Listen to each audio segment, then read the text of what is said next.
There you go. Now it's working. The biggity buck bumble. Right about now it's time to rock with the biggity buck. Biggity buck. You're fourth, you're fourth.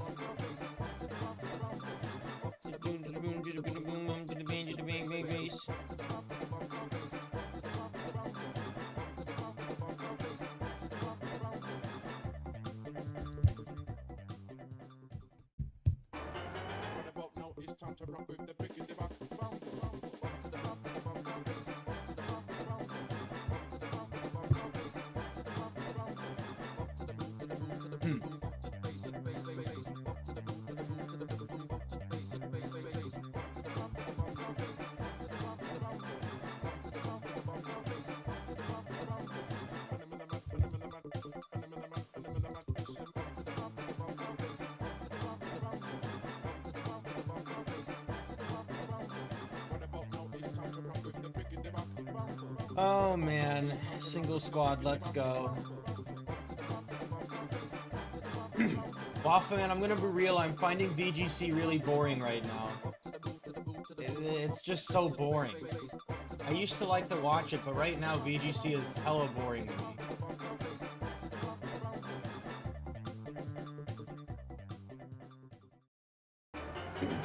Is my Valentine Hariyama or Arcanine? I don't know. I'm gonna go with Hariyama. Because Hariyama's got that thick fat.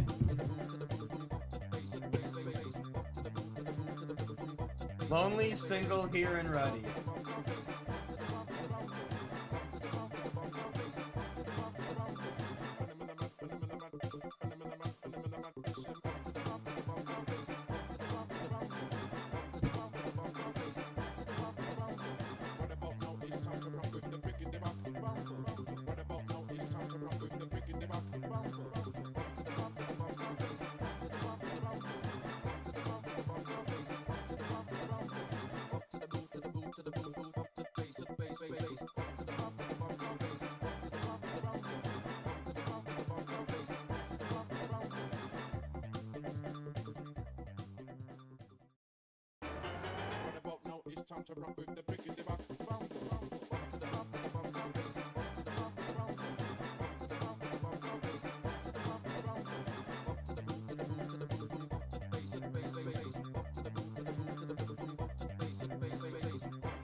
I'll turn face cam on in a second. Just give me a second. I gotta do something. Well, I started a little bit early. Make sure to like the stream so that other people see it. Like the stream. This is a big Saturday stream. Big Saturday stream. Get in, get in, get in. Everybody get in. Everybody get in.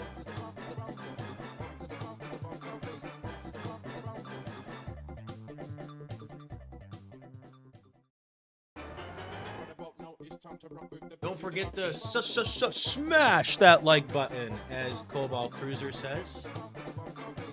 For Valentine's Day, I will be continually guessing Cradley 3 Good Reference Pie Guide, the Cradley 3 Valentine's Day card.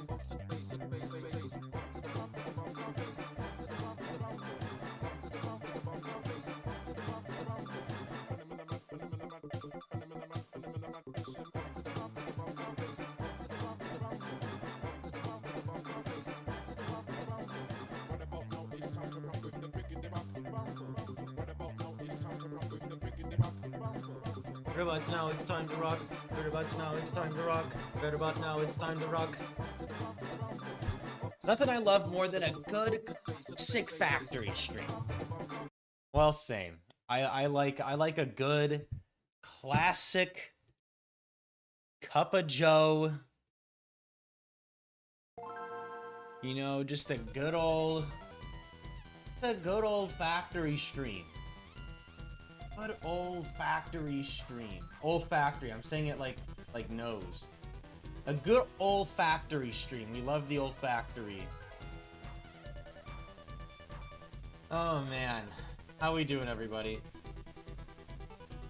How are we doing? What's your confidence level? I'm feeling pretty good because I think fake out is good.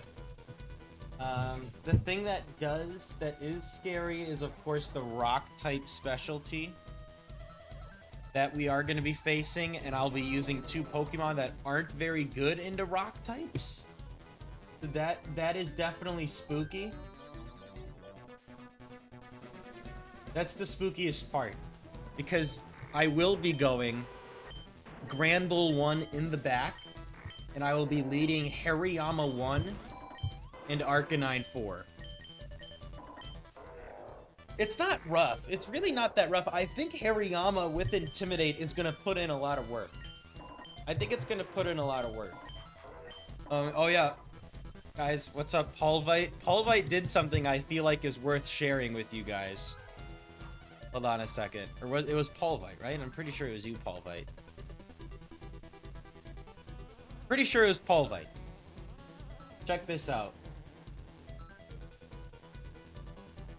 Oh, that's not correct. Hold on a second. Hold on. It's a mystery. It's a mystery. What is this gonna be? Wait, what is this? What's it gonna be? It's a mystery.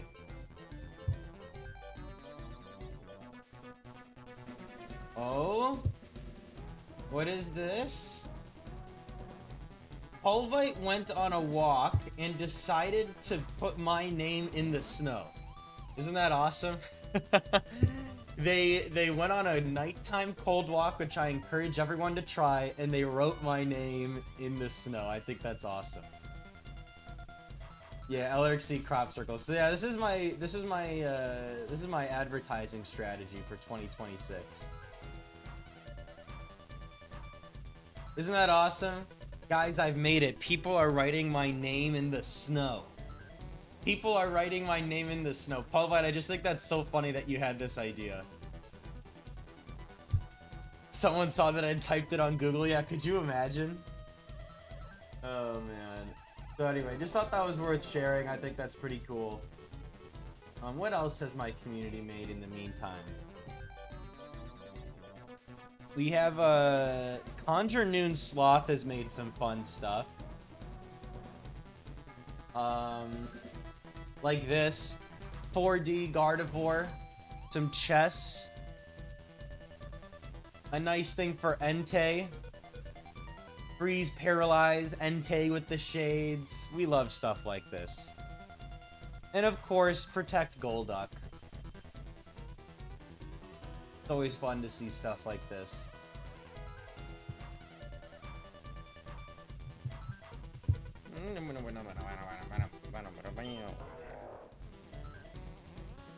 Yeah, that's the lucky, that's like the kind of lucky moment. Hold on.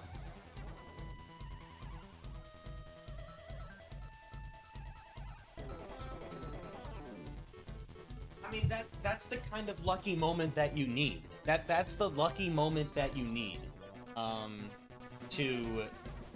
That's the Entei moment is the kind of moment you need to have a streak that is at 140 wins. I need to get lucky. I need to get very, very lucky. But also, of course, you got to use skill to capitalize on that luck. And look at that, Gamma Ray 1295 has become a member. Welcome, Gamma Ray. Speaking of Gamma Rays, I've been watching a ton of cosmology stuff, Gamma Ray, and I think it's so cool. I've been watching stuff about black holes and like how the universe was formed, or maybe just a bunch of heady cosmology stuff I've been very interested in. Happy Valentine's Day to you as well, Darcy Robin.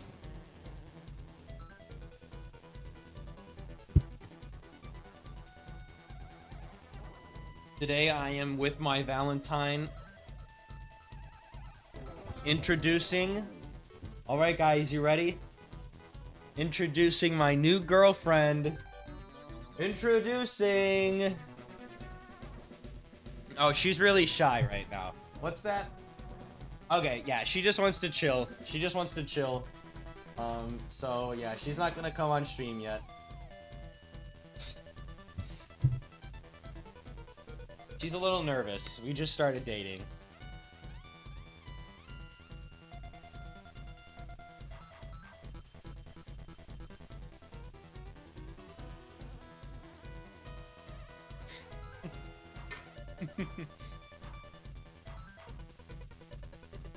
Yeah, she's a supermodel in Colorado, but I did fly her out thanks to you guys, and she's here right now. She's sitting on the couch actually.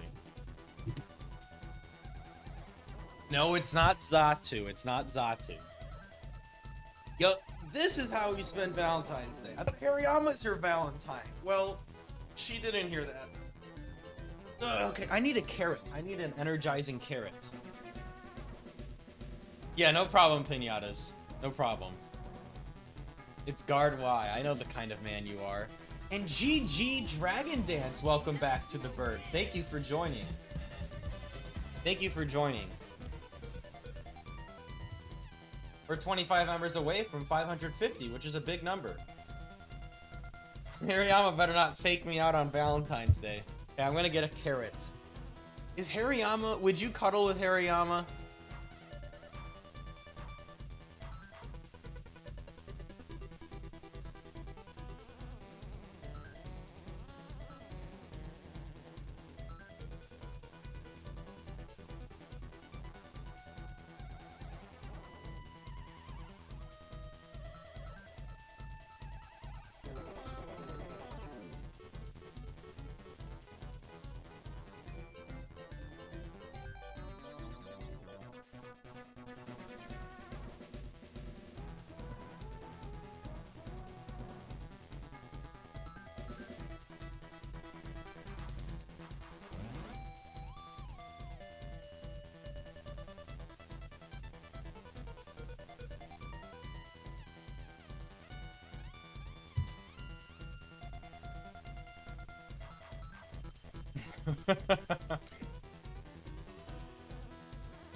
Normal Woman says Happy Galentine's Day to all the gals in this chat room. Normal Woman is their name.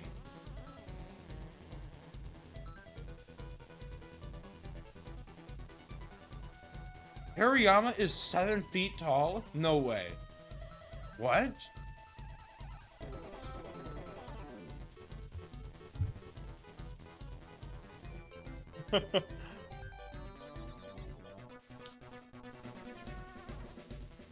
There you go. What's up, Gabby? Gabby and Leah, the only girls watching this stream right now.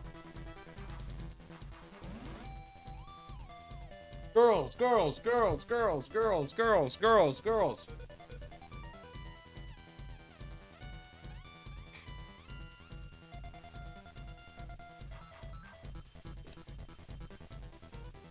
And Lilybug.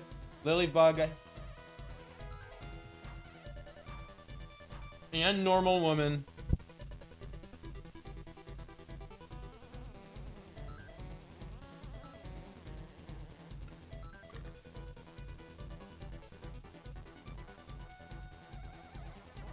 I do, Nick. It's like 97% men.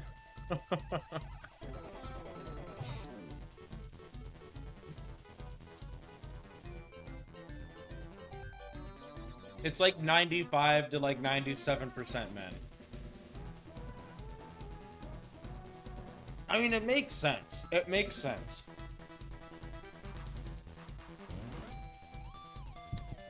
Wait, Blue's gold? Blue's gold female? Arrgh! Darcy Robin's a woman.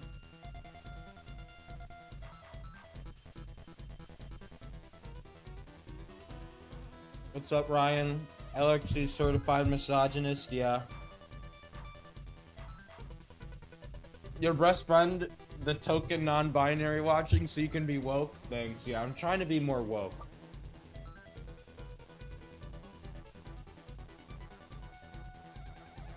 I am woman.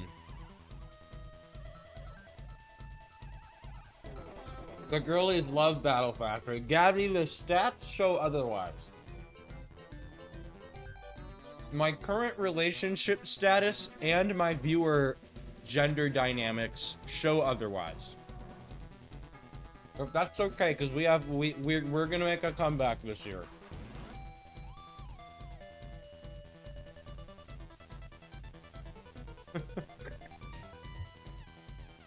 Thank you, Bonnies. Thank you. I take it.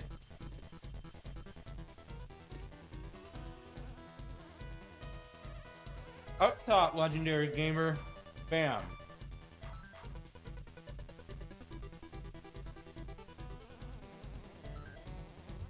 I don't know. I don't think I'm gonna do Battle Pike. My YouTube notifications did not warn me that you were live.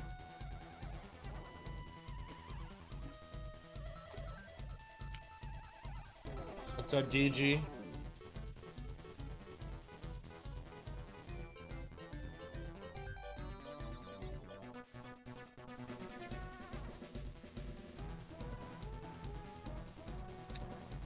Polka Dot Wilpini, and we love it. What's up, Zesty Voyage, my favorite Xbox Live username. I'm eating a carrot. It's a whole carrot.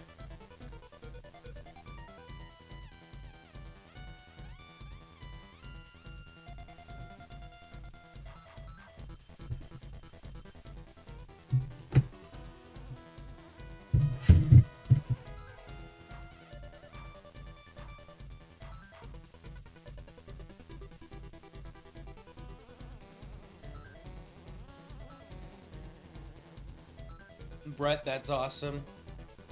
Lopunny also eats carrots. Oh my gosh, Lopunny, we have so much in common. What Battle Factory Pokemon should I name my first son after? I'm thinking, name your son Grudge Tails. Ninetales too. Name your son Grudge Tails. Thanks. Now I'm craving a carrot. Is that the worst thing? Great. Gosh darn it. Now I'm craving a carrot thanks to you. Make sure to like the stream, by the way, you guys. Truly. Yeah, this is the cool Hariyama for doubles. It's not the most perfect. I wish it had Earthquake. I wish it had... Yeah. And Gabby with the gifted going to Ace Boogie, which is a great name. Gabby, thank you for the gifted membership. Shoutouts to my female viewers this Valentine's Day. My kittens. Yeah, name your child Tom Brady, the Pokemon, not the guy. Yeah, Moltres 3. Whoop, woman! My kittens. Hello, my kittens. Welcome to the stream. Welcome to the stream.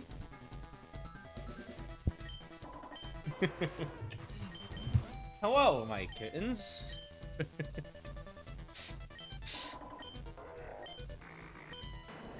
Women are gifting memberships. All the women, all the ladies can show your appreciation by gifting one member to the stream. If you are, I can't say that. Never mind. I can't say that. Never mind. Yeah, all women have to donate one member to the stream. Yeah, we're rolling with double intimidate. Wait, actually, Dubong as your first child is hilarious. Well, I tried to get my wife watching, but guess I'll be alone watching this banger. I think hearing you say my kittens just forcibly ejected my gender. I've met my quota. There you go. Congrats, Blues. Agent Asterisky. Thank you. And Acacia, who seems to be a woman, has been gifted one. So we're gifting members to women now, which is progressive of us. Thank you. Currently on a date with a breakfast sandwich. How's it going? Is it nice and hot and steamy? Hypno 4 is the temptress, GG Dragon Dance, but yes. That's... Leah Grace, yes, there you go. All the women are donating a membership. You have to. Thank you for real, though. Thank you for real, though. Okay, I'm done stalling. Let's actually focus on Pokemon. We're 20 minutes in. I've gone over the limit. I've gone over the limit. And congrats to Imposter Yash. Girlfriend, Battle Factory.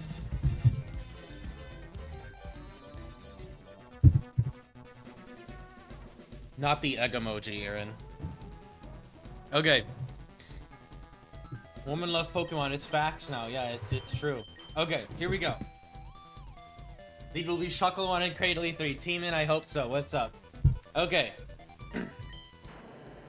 So we are going to go Hariyama 1 plus Arcanine with Grand Bull 1 in the back. This is a little bit spooky because it is rock types coming up next. Theoretically, we could go Dusclops in the back if I want to play it extra safe into rocks. I just think Granbull is a better Pokemon. I guess I didn't really consider Dusclops maybe as much as I should have.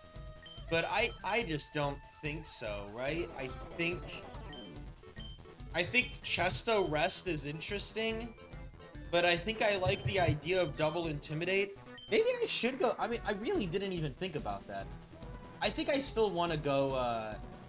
I think I'm still going to go... Granbull, but it is scary. It is scary into rocks. This is all scary into rocks.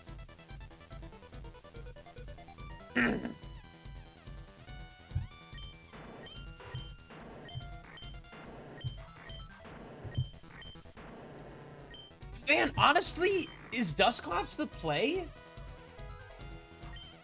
Like, I swear to God, I didn't even think of this, and now I guess... Damn, I wish I thought about this.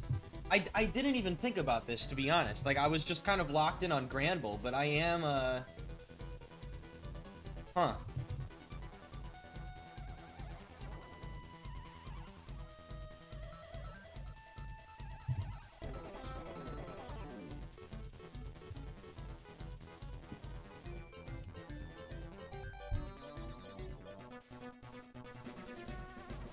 If Eviolite was in this, if there was Eviolite Claps, that'd be crazy. Why? Because of smelling salt, JRP? Like, yeah, the Granbull is Intimidate, it always is. Man, I mean, this is actually something to think about. Fake out Curse? No. Dusclops would be in the back.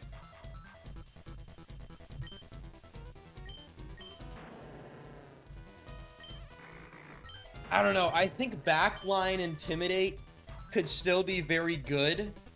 I like Mega Kick's power. Man, I don't know. I guess I'm actually legitimately thinking about this now. I don't know. I guess I really did just, Huh.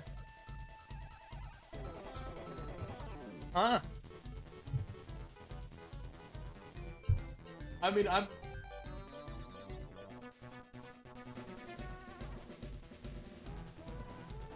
damn, I actually wish I thought about this before I started going live. I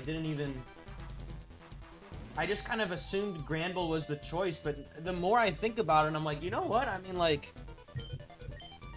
Dusclops makes me feel safer into rock types. I do think Intimidate is really good. T-Wave in the back isn't as good. Like, that's the thing. Granbull isn't as useful in the back when it has to switch into a move. T-Wave isn't as useful in the back.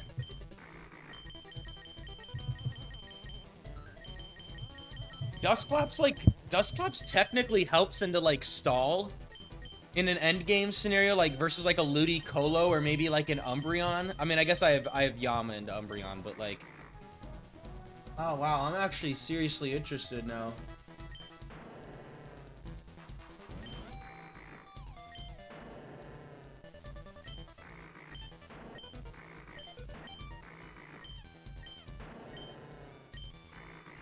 Huh.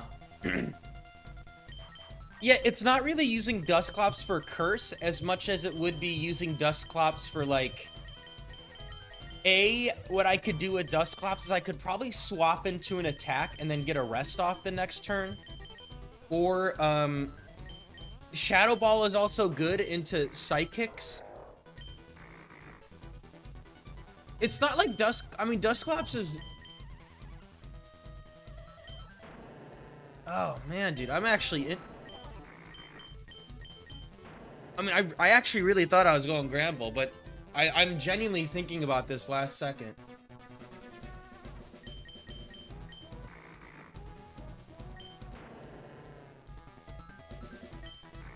This is not the time to be thinking about this last second.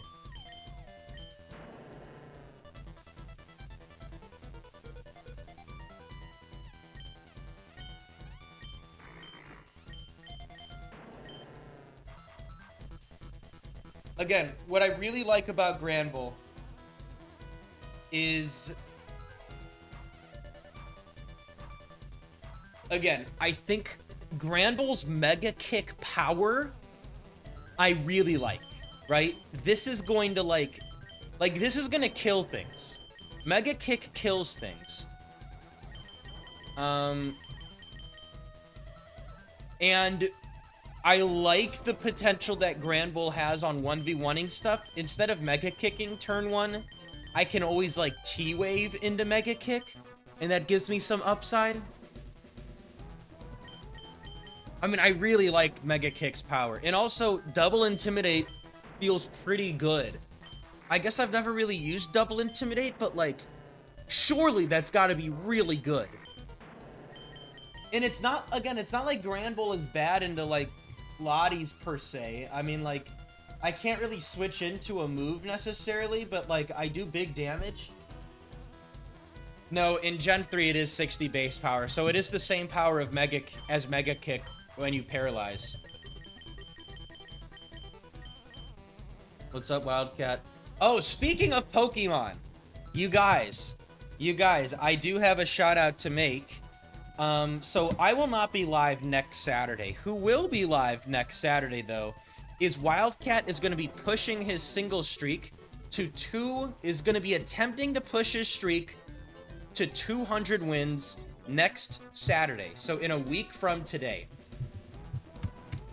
In a week from today, I'll definitely do, like, I'll, like, tag everyone in the Discord when he goes live, because I won't be there on Saturday. I won't be live covering it or anything, but Wildcat will be trying to go for 200 wins. He is at 180 something 9, I think, yeah, he's at 189. He's 11 wins away from 200, yeah. So again, go check out Wildcat on YouTube. Stay tuned, and I'll tag everyone in the Discord and stuff like that as well. Yeah, okay. Had to get that plug out of the way. And make sure to like the stream. Okay. Man, dude, I don't like that I'm thinking about this last second.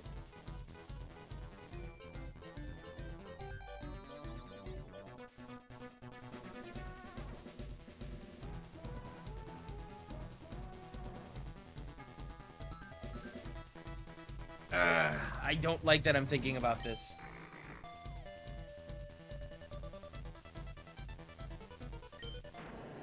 Like, because the two advantages with Dusclops, right, is 100% accurate double edge. It's not hitting hard, but it is 100% accurate. And so is Shadow Ball. And Shadow Ball gives me... Yeah, it would be Clops over Bull. I mean, I'm literally thinking about this last second. I don't know why. I just literally didn't even consider Dusclops. I don't know why. I just didn't. Even into Rock, I don't know why I didn't. I'm very perplexed at myself.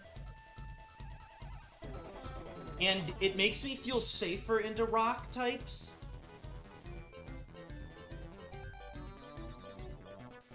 Curse does go through Double Team, yeah. I mean, it is very unlikely that I would actually be using Curse. I mean, I don't see when I'd be using Curse too much.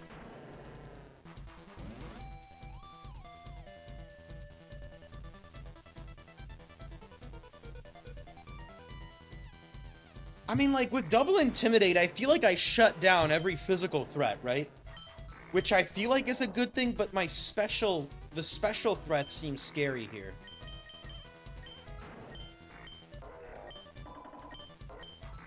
Yeah, like, what are my stall issues? What are my stall issues? Like, I guess technically Ludicolo 3 and 4 are scary. Meganium 2 isn't scary.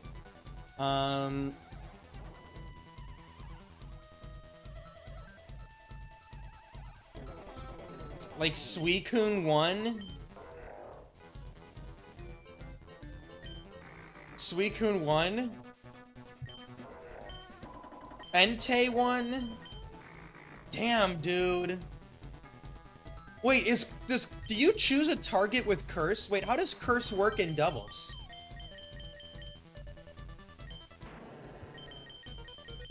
Yeah, true, T-Man. Yeah, you're right. The power of T-Wave Guts glitch. Could I just say that T-Wave is anti-stall as well?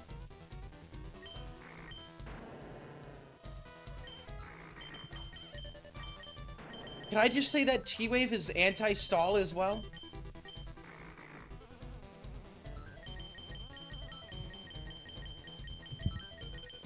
Man, I can't believe I'm thinking about this live. This makes me nervous. I wish I had a lot more time to think about this. I mean, I technically could, but what's gonna help me make a decision?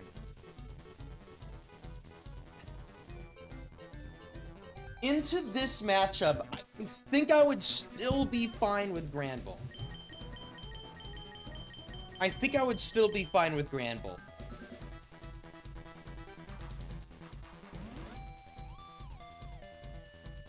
And I never flip a coin, Cakes. Never flip a coin.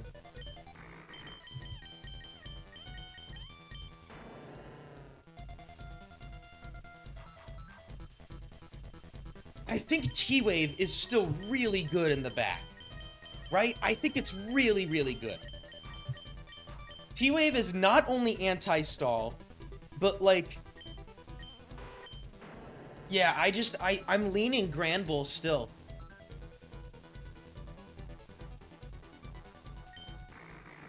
I think I'm still leaning Granbull. I'm just thinking, like...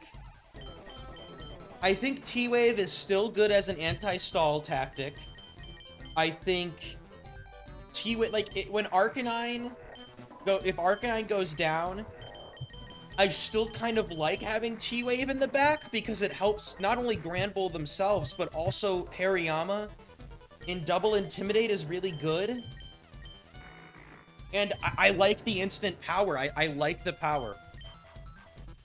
I think Dusclops' power worries me. But then again, should it worry me as much? Like, because the thing that's bad about Granbull is that, you know, I'm gonna, like, die to, like, 2 Thunderbolts from something. Compared to, like, Dusclops 4, which is gonna live those. You know, it's like Dusclops might 2-hit KO some things, and take 2 hits. Granbull only really takes 1 hit, but can KO back.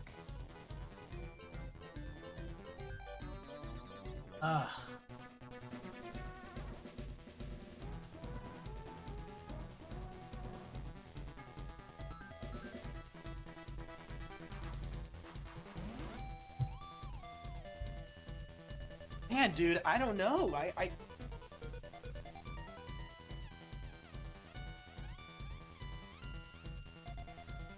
mean, Arcanine can handle Gengar.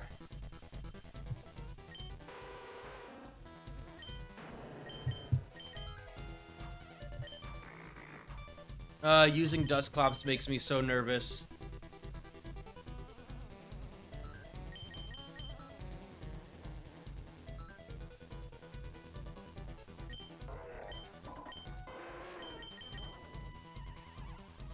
Man, dude, But then again, I also feel like there's matchups where Dusclops isn't really gonna, like, for example, versus, like, I mean, I guess I do kind of eat this. I don't know. Maybe Dusclops is the play, man. That feels bizarre.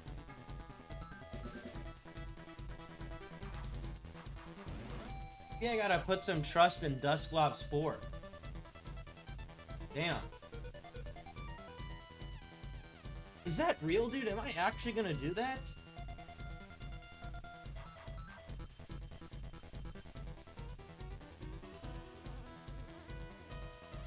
I I feel like it's weird that my instinct didn't consider this enough.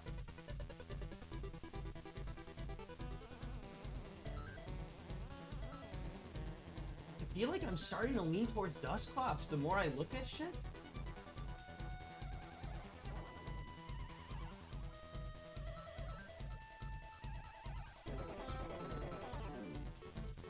Ah, the team is slow.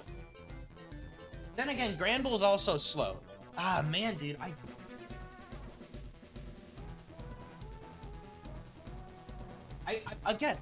know I keep repeating myself, but I don't know why I didn't think of this before. That's what I like. Why did I don't know if I was just tired or something. Like, why didn't I consider this enough? Why didn't I do that? Was there something that I'm missing? Like why did I not? Because I mean, right now I'm kind of pro Dusclops. Right now I'm kind of pro Dusclops.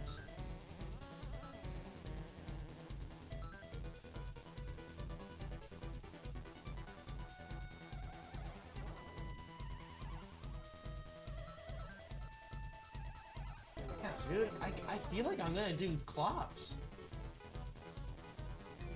The only thing I also dislike Clops versus is Oko stuff, but like, I don't know, because again, I don't like that Granbull struggles to swap into stuff. I think that's like I think that is really relevant. I think it's really relevant. I think it's relevant, man. Yeah, I think I'm gonna go Clops, dude.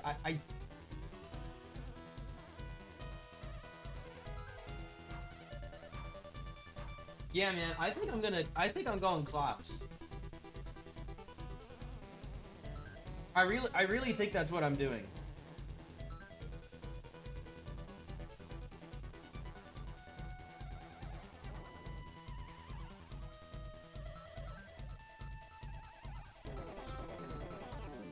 Yeah, let's do it, man. Yeah, I'm gonna go Clops. The more I think about it, the more bulk is so important. Missing Mega Kick sucks, dude. Let's do it, man. Let's go Clops.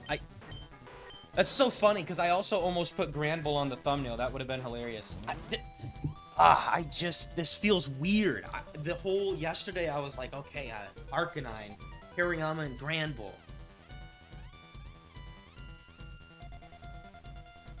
Yeah, maybe it's the sleep or something. I don't know.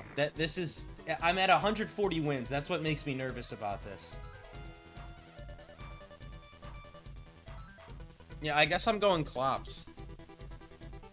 Yeah.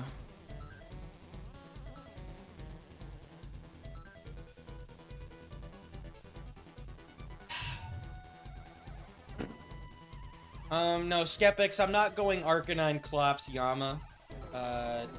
Well, no, I am. I mean, I'm not going, Arcanine, Granbull, Dusclops. Yeah, I can see both decisions as well. What is the Clops phrase? I don't know. I think we're doing a Valentine's-oriented phrase for our little phrase today. I hope I don't regret this, man, but I think the bulk is big. I think the bulk, I get that there's Intimidate, but my answers into special stuff is spooky. Arcanine has to do a lot of work into some special threats. I think Dusclops just makes me feel more comfortable.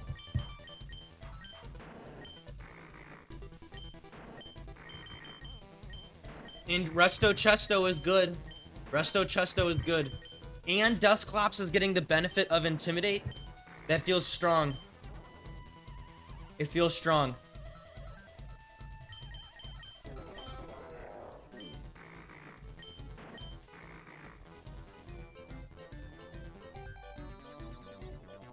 Team, and that doesn't matter. I think the best lead by far, no matter what, is always Hariyama plus Arcanine. So if I swap a rock, Dusclops is leading. It's always going to be Arcanine plus Yama on lead. Always. Always fake out with Intimidate. Always. Always Arcanine plus Yama on lead. I just don't see another way that it's different. I think that's pretty clear. Arcanine plus Yama on lead. Like, I guess unless I, like... I mean, I don't know. Maybe I get rid of Yama for, like, a Latios, probably, or something. I just can't think about that. This is Hariyama 1. This is Yama 1. Okay, 40 minutes in, we're gonna do it, you guys. I'm gonna go Clops. My gut is telling me Clops, especially into Rock type. I think it's safer into Rock as well. Weird. I thought I was going Granbull. So, sorry Granbull 1, but you're not on the team.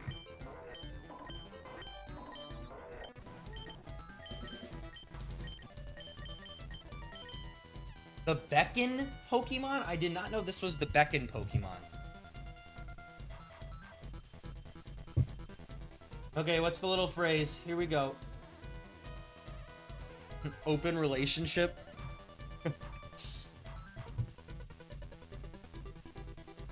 Yeah, that's another big thing too, Goomer. Man, what? Yeah, why was I just... Whatever. The thing is I made an idea, had a revelation. We're going Clops over Granbull.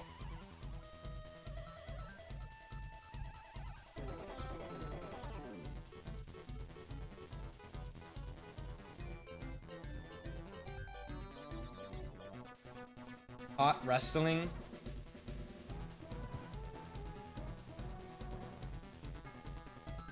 Ooh, Love is Dead. I kind of like that. No. Dusclops date night.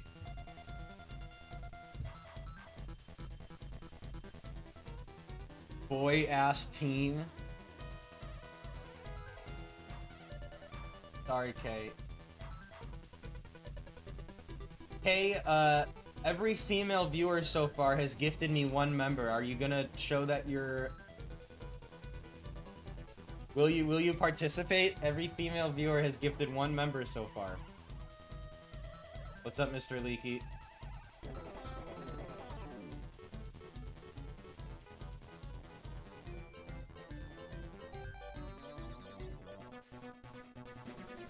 It's the penance. It's your penance, Kay.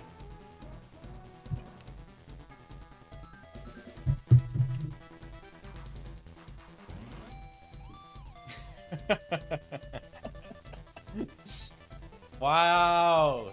Guys, this girl hates me. The ghost of Courage the Cowardly Dog. What gender are all of my Pokemon? I don't know. Let's find out. Here we go. You guys ready? It's Clops time. The last second Clops decision over Granbull. Yeah, we did it. The last second Clops decision over Granbull. No, I actually got 3 extra members, Kay. And Lilybug is in the chat, which is 4 women in the chat. Ha! Literally, well, I don't think this matters, actually. I think I'm just gonna crunch the Espeon, though. I don't think I even go Dusclops, right? Wow. And we probably take Espeon. Again, I don't think this matters, though, right? I don't...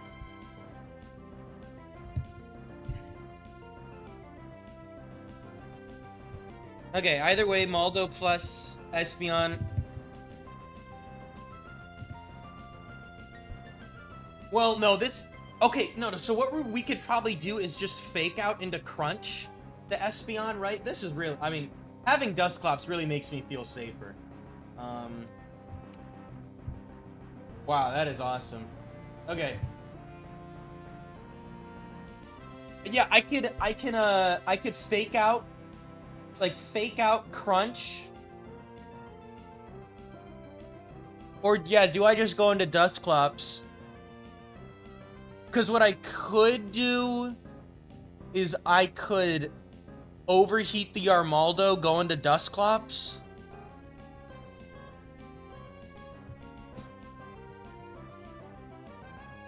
The other thing...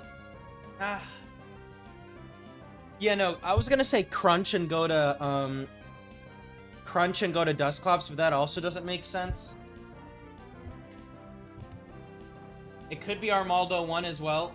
Armaldo 1 could click Protect here.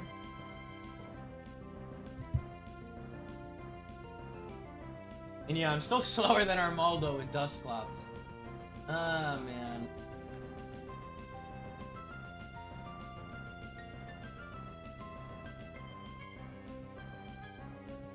Let's think about this. Let's think about this.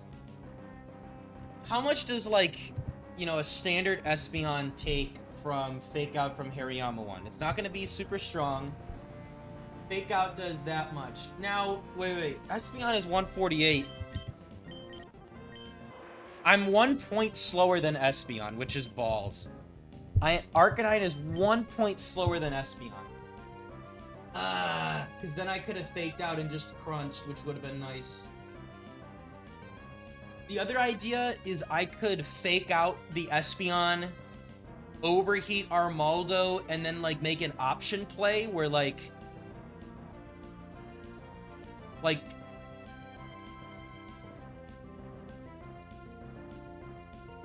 Well, okay, you know what? Let's just step back. Let's think about what is Armaldo going to do, right?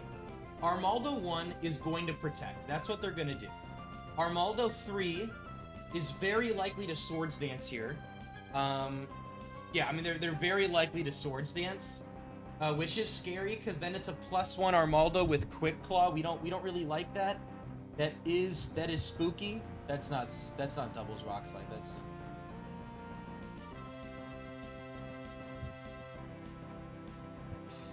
Yes, we can. We can overheat and then extreme speed.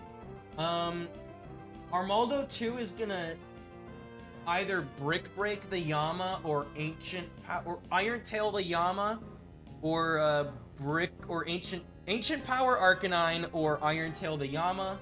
And Armaldo 4 should lock into what does Armaldo 4 want to lock into? Just to think about this. They're at -1. They don't see a kill with Earthquake on Arcanine, thankfully, so they're either going to Rock Slide or Double Edge that slot. And into Hariyama, I'm pretty sure they would Aerial Ace, or they could Double Edge that slot. Okay.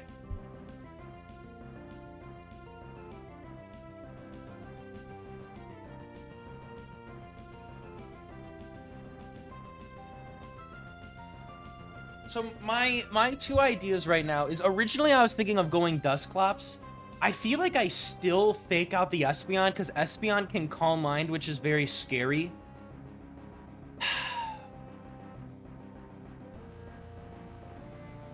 Like, again, I mean, I could just fake out Crunch the Espeon and that should always die, right? Fake out this 28. So, like, again, I could, unless it's Espeon 1, then Espeon 1 is gonna live.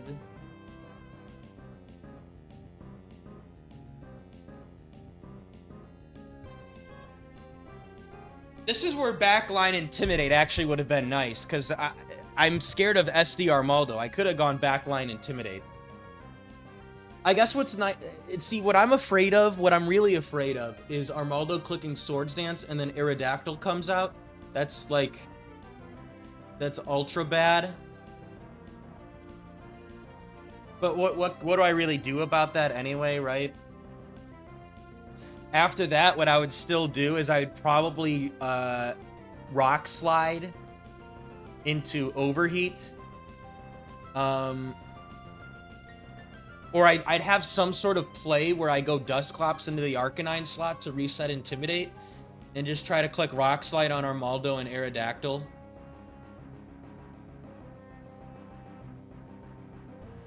Yeah, I'm leaning towards Fake Out Crunch the Espeon, because Armaldo's kind of, like, a little bit pinned.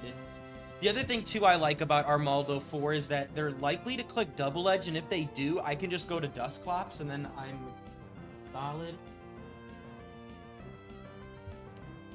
And, like, again, into Armaldo, I have a play next turn of, unless they're Quick Claw, I can Rock Slide and Overheat the Armaldo, and I'm chilling. Then they die. Overheat does 83. Hariyama 1 does 25.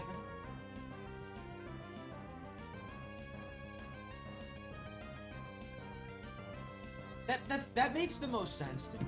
That makes the most sense to me. I think, again, espeon clicking Psychic into Hariyama is threatening because I'm scared of the other rock type in the back. Hilariously, Aerodactyl is unfortunately the most likely right now. Yeah, I think I gotta preserve the Hariyama as much as I can, and -1 Armaldo is just not an immediate threat to me. So I think we're gonna double the espeon right now. Okay, let's do it. Let's double the espeon. That's what my brain says. Here we go. Let's hopefully Armaldo clicks protect. And also we don't get any bright powder. There you go. It's Armaldo 1. Nice. That's really good for us. We hit. Beautiful. There's the flinch. No bright powder. And they're dead. Crit might have mattered, probably didn't. But that is Armaldo 1, so that's really good that they protected there. That Armaldo is not a threat at all. That's K's Pokemon, Armaldo 1. Yeah, that's scary. Okay. That's scary because we can't intimidate it again, but we're in a good position. Yeah, I mean, Regirock here can't have counter. Oh, hold on a second. Regirock cannot have counter because that's the high-risk Regirock. Yeah. I mean, obviously we just gotta cross-chop that. Again, I'm not really afraid of Armaldo, so I kind of just want to... Like, yeah, it can't be 2 or 5. It's either 1, 3, 4, or 6.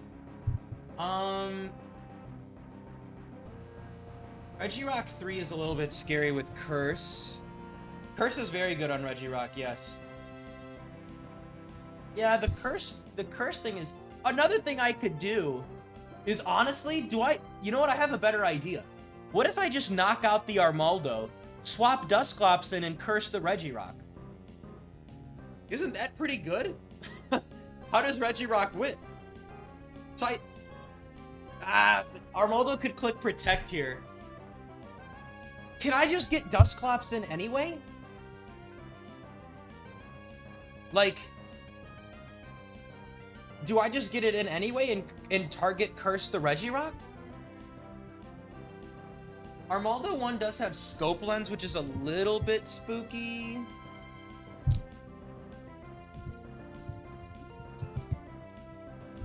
Huh, yeah, so those are the ideas I'm thinking about right now. Like, how much damage is Armaldo 1 doing? Let's just get an idea of the damage. Like, obviously, versus Hariyama, it's literally, like, this is nothing, right? And I'm faster. Into Arcanine. That still does damage, but do I care? Like, my logic right now is, like, if Armaldo is protecting, then it's not attacking. So I kind of like swapping out Hariyama, going to Dusclops, right? And overheat the Armaldo. And then target a Curse into Regirock. How could that get scary? Because again, we know that Armaldo is not going to target Hariyama with Ancient Power. They're going to Aerial Ace. Or I guess they could technically Slash. But, you know, Dusclops 4 is not taking anything from that, right? Dude, thank God we took Dusclops, man. I'm just... Yeah. Aerial Ace does nothing. The thing is, though, like, what does Regirock want to do? Like... Regirock 4 is going to T-Wave either slot or Double Team. Again, I can... I guess what I'm thinking about is, I think I can just stay in. Like...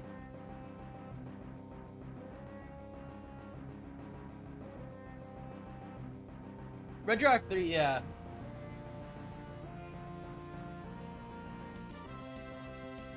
Yeah, because the 3, yeah. And Buddy confirms that. Yeah, I agree. Even if I didn't have Buddy, I'd be thinking about... Yeah, Regirock 3 isn't that likely, but it's still something I need to consider.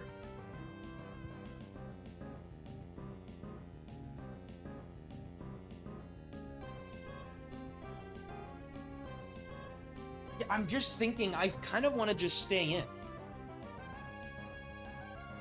Like, how does Regirock 4 get scary? I just don't think it actually does. Yes, Overheat plus Slide kills Armaldo.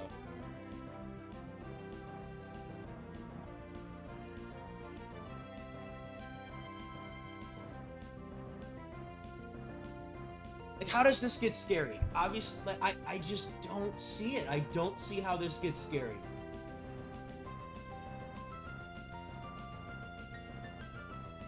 Like, Regirock 4 is not a threat, right? Regirock 4 in doubles is not a threat. I just click Curse and I am fine. We're gonna do that play. We're gonna Rock Slide Overheat. Okay, they got the double protect, whatever. Now they're not gonna protect. We can still get the Rock Slide flinch here on Regirock. It's fine. Okay, we can scout the damage here. Yeah, again, literally, I mean, that literally did nothing. That wasn't a crit? Okay, so now Armaldo should actually see a kill. How much did... That was a... 78 damage? 78 damage on Arcanine. Okay, that is the Adamant Rock. That is guaranteed Regirock 1 if they did 78. Right? Yeah, that was max roll Regirock 1. No other Regirock can hit that roll. So that is guaranteed Regirock 1, which is a... I could... Oh, you know what, dude? They have Boom, bro. Could I take that with Dusclops in the back? That'd be kind of sick. I don't know. We'll think about it. It is Regirock 1, which I'm not afraid of, I don't think. We're going to do the same play. I think we literally do the same play. There's not double Intimidate. Right? I overheat the Armaldo. I want to get damage out. Yeah, let's do it.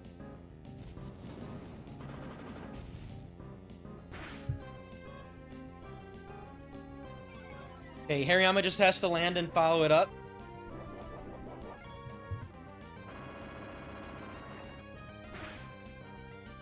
Nice, there you go. Down goes Armaldo. We're perfectly fine here. Hariyama avoided. Okay, so now they're gonna go for the kill. This is fine. I'll just go cross chop and I mean, this doesn't really matter, right? I can just cross chop and I guess go into Dusclops.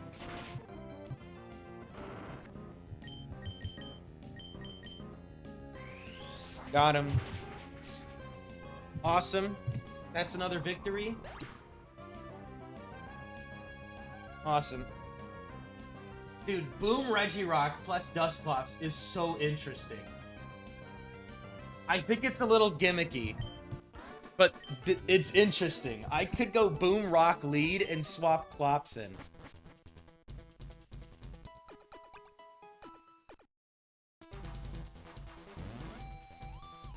Is that what they said, Cobalt? No type, high risk. Okay.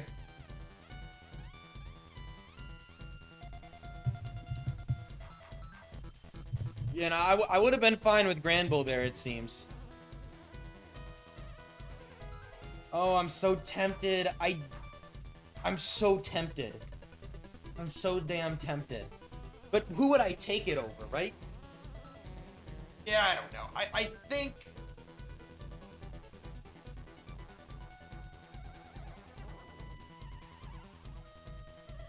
Maybe if I had Dusclops on lead, like... If I had Dusclops on lead, I think it would be more interesting. So that I could, like, boom and then, like, get a... Like, get a Shadow Ball off on something. Or, I could... It would be so sick if I had Boom plus Clops, and then I just click Curse on turn 1, with, like, some sort of Recover Stallmon, like a Blissey in the back. That'd be so funny. But every single time I think about Boom, something happens where it's like, I gotta be afraid of Bright Powder, or Focus Band, or... I don't know. I just feel like something's always in the way. Something's always in the way.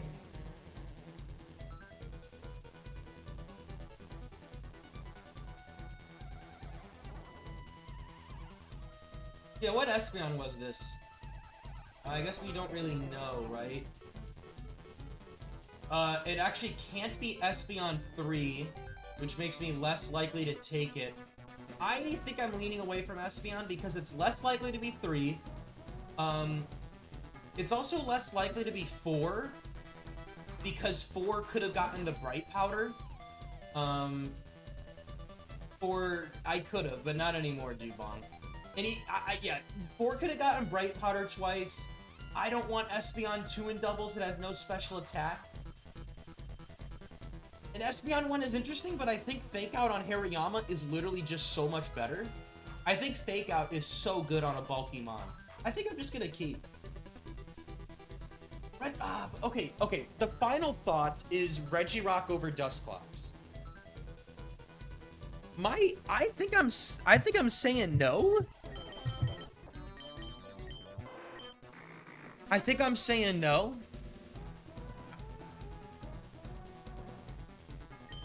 Earthquake, I can't really click that easily.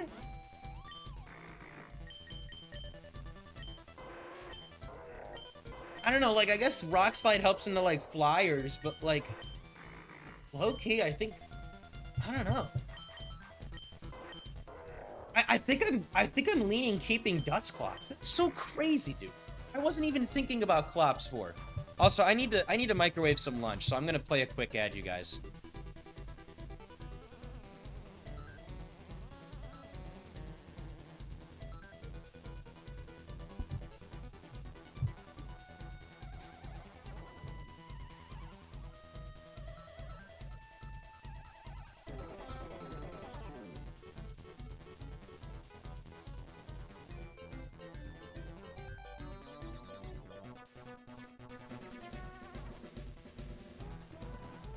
Dude, meal prepping lunch has been such a game changer for me. Anyway, at least for now, my single new to apartment living phase.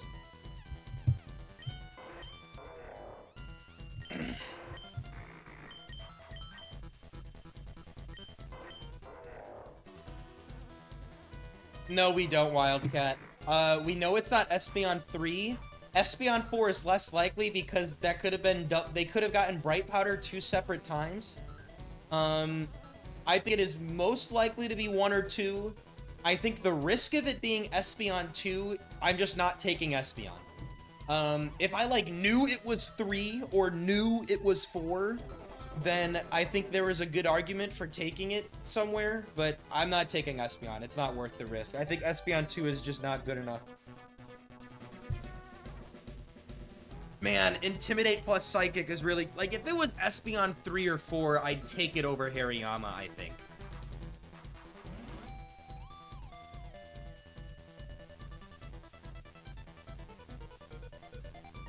Yeah, it is, Brock, it is. Yeah, I'm just... The only thing I'm thinking about is Regirock over Clops.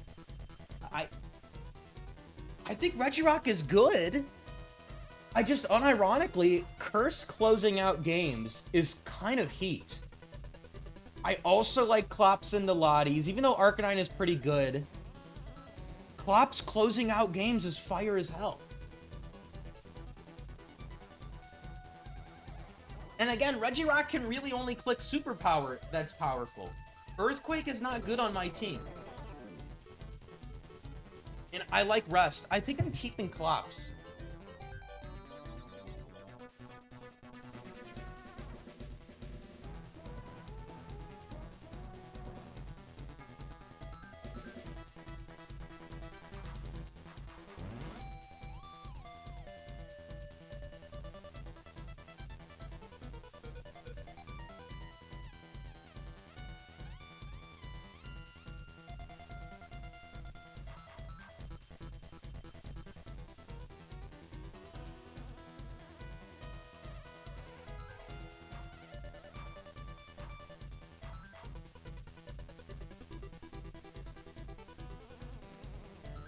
I got one more minute. I gotta melt some cheese. One more minute.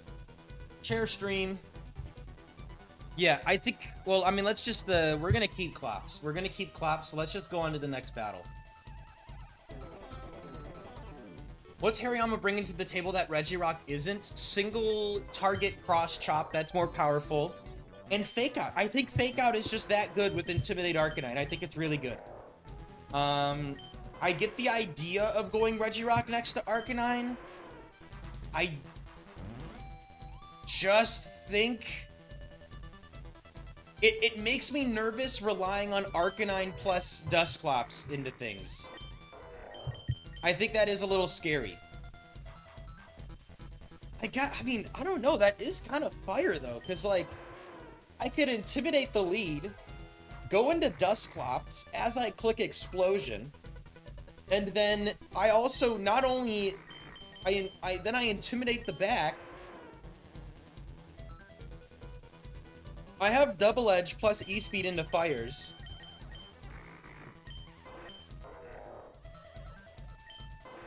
I don't know. I just think this is safe.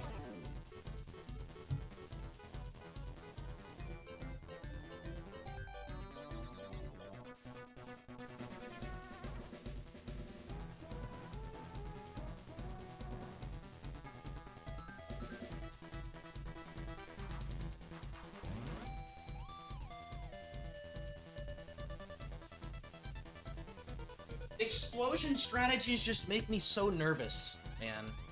Explosion strategies make me nervous nowadays with how they just... It feels like every time I try to use Explosion, something is scary or bound to go wrong. Something is scary or bound to go wrong. But man, having a whole Dusclops in the back, that is so heat. And I mean, I have Arcanine into Steels. I have Arcanine into Steels, man.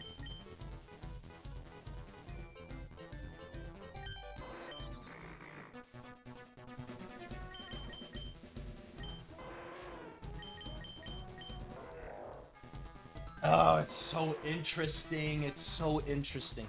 But also, Protect is scary.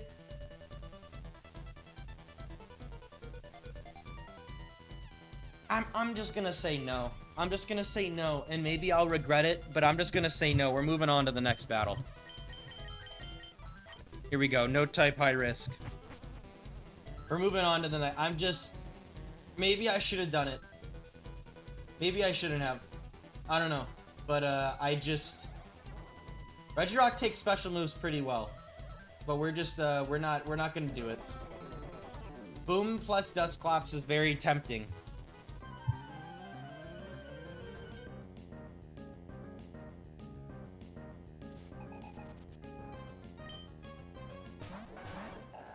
Okay, Claydol's in a really bad position right now because they can't really click Earthquake. However, they can Psychic the Hariyama. Man, Regirock would have been good here into Flareon. Flareon is kind of annoying right now. Let's think about it. This is an interesting one. My instinct is telling me to Fake Out Claydol and cross-chop the Flareon. That's what I'm thinking. I agree, Kay. I think the Hariyama's back sprite is awesome.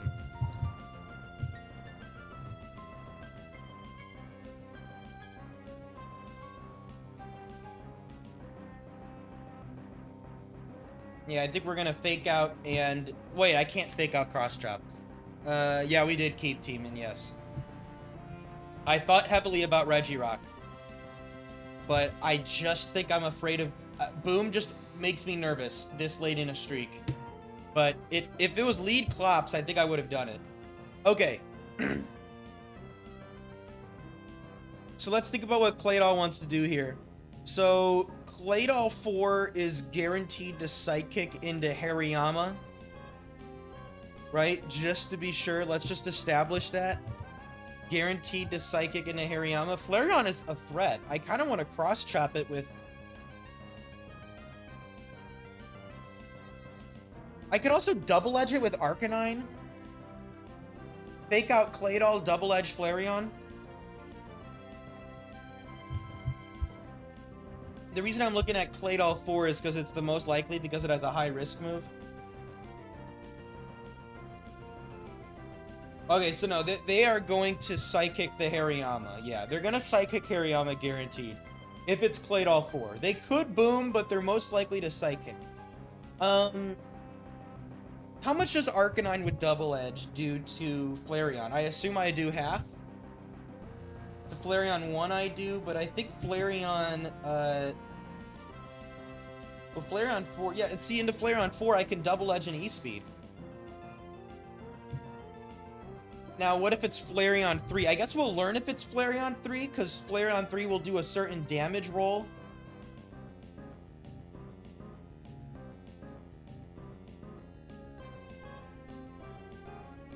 The recoil is a little cringe, but, like... Fake Out Crunch does not kill Claydol, no. But, I mean, I'm not as afraid of Claydol because I have Dusclops in the back, unless they have a Flyer, but... I don't think I like Claydol. I mean, then the other thing, too... Well, Claydol 2, I have Dusclops into Claydol 2. Dude, Dusclops was such a good decision over Granbull. Dusclops is good into Claydol 2. Claydol 1 is really bad right here, because they're just going to spam -1 Rock Slide, which isn't going to do anything. Claydol 3 and Claydol 4 are the scary ones, because Claydol 3 is going to Psychic Hariyama, or Psychic Arcanine, and Claydol 4 is going to Psychic Hariyama. So, how much do we do with Crunch? Like, enough where if I fake out Claydol, I can double Crunch it with Arcanine. Interestingly, with Hariyama, I think I'm faster than Flareon, right, please? Yes, I am. So, I could, like... I mean, I can also just kill a bulkless Flareon with Cross Chop. That's so funny. Like... I mean, I could just do that. Oh, wait, no, it's not White Herb. Oh, no, there is no White Herb Flareon. I don't know why I thought that. Dude, do I just Cross Chop Flareon? Like, Flareon 1 isn't a threat. So that's the one that lives. I don't think I'm that afraid of Flareon 2. Honestly, I would kind of want to cross... Why don't I just Crunch and Cross Chop?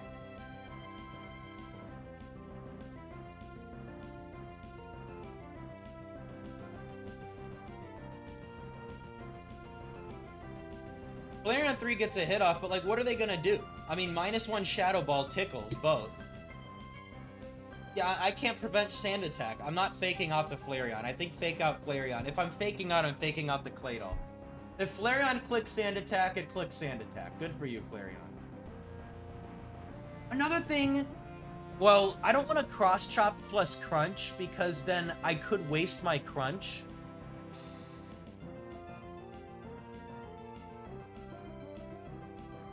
Unfortunately, I think Claydol is faster than Yama, yeah. Very interesting. And again, I don't think I care if Claydol 2 clicks Double Team.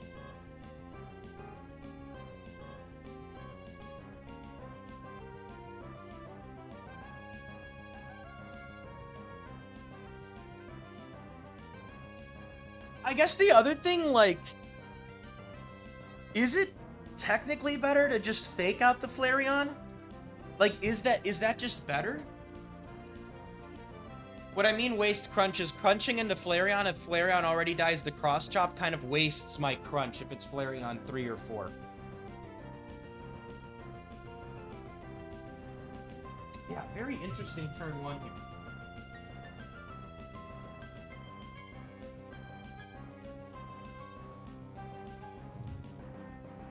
Thank you, Giacomo. Thank you, Stella.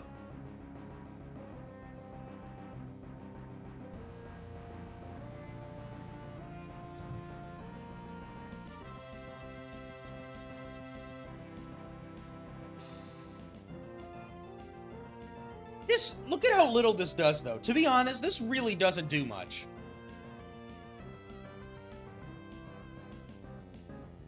The Claydol that's doing the most damage is Claydol 3. That's some damage. Do I just consider Flareon a non-threat at -1? I mean, If they overheat Hariyama, I'm fine.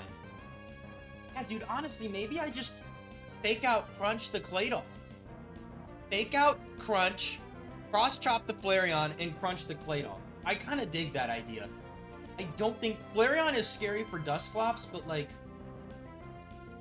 if I give Flareon a turn, right? If I give Flareon a turn, how big of a deal is that, right? Flareon 1 can indeed Sand Attack, but their standard moves are not doing anything to, like, Arcanine or... I mean, this just isn't doing that much. Flareon 2 clicking Curse, that is a little spooky, though. This bulky Flareon getting a Curse off, I would not enjoy that. That's a little spooky.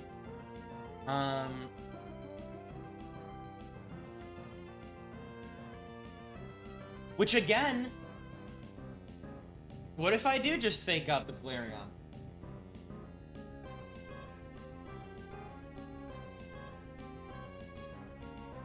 But yeah, Flareon 3 isn't a threat. They're at -1. They would get like 2 Shadow Balls off, but I don't think that's the biggest deal. And Flareon 4 is gonna like click Double Edge or something, and it's not gonna do that much. And they could just Sunny Day as well.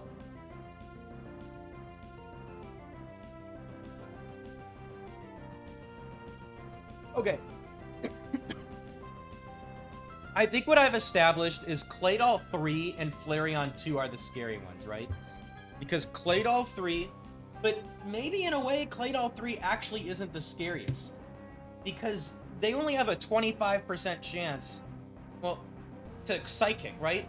Because Claydol 3 can Sunny Day versus Arcanine and Hariyama. Yeah, they can Sunny Day versus Hariyama and Arcanine, or Psychic into Hariyama or Arcanine. So, like, they only have a 25% chance to actually Psychic the Hariyama. And while Claydol 4 is guaranteed to Psychic the Hariyama, it's not doing an incredible amount of damage to where I'm not, like, I still have Dusclops that can just destroy that Claydol with Shadow Ball. If I'm afraid of Flareon 2, how much does Fake Out actually help me into Flareon 2? Could I do something like, you know, Hariyama 1 clicks Fake Out? Because they're gonna Curse. I Fake it out, do for 17, right? Maybe I click Double Edge with Arcanine. And then I could just kill it with a Chop. I don't even hate that.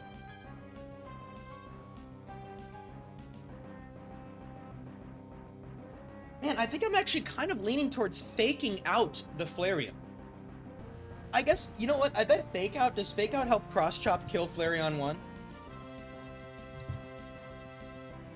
It definitely can.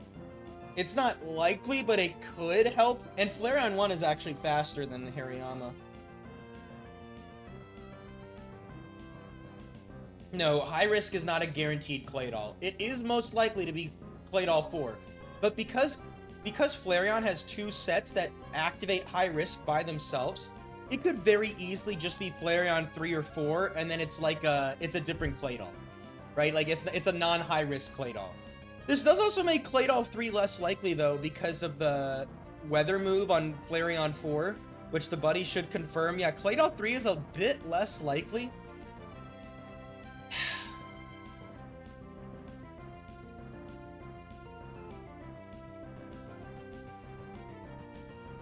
So yeah, man, maybe I just double target the Flareon with Fake Out plus Grunt, with Fake Out plus Double Edge.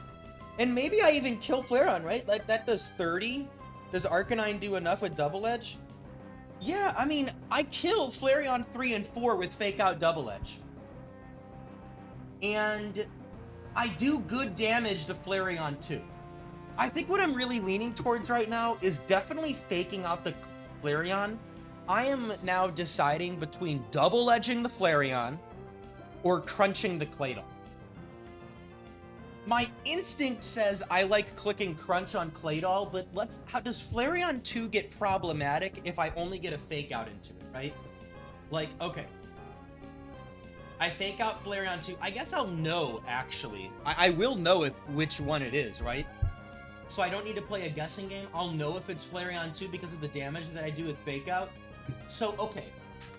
Like, if I fake out Flareon and it's 3 or 4, I'm just gonna cross-chop it next.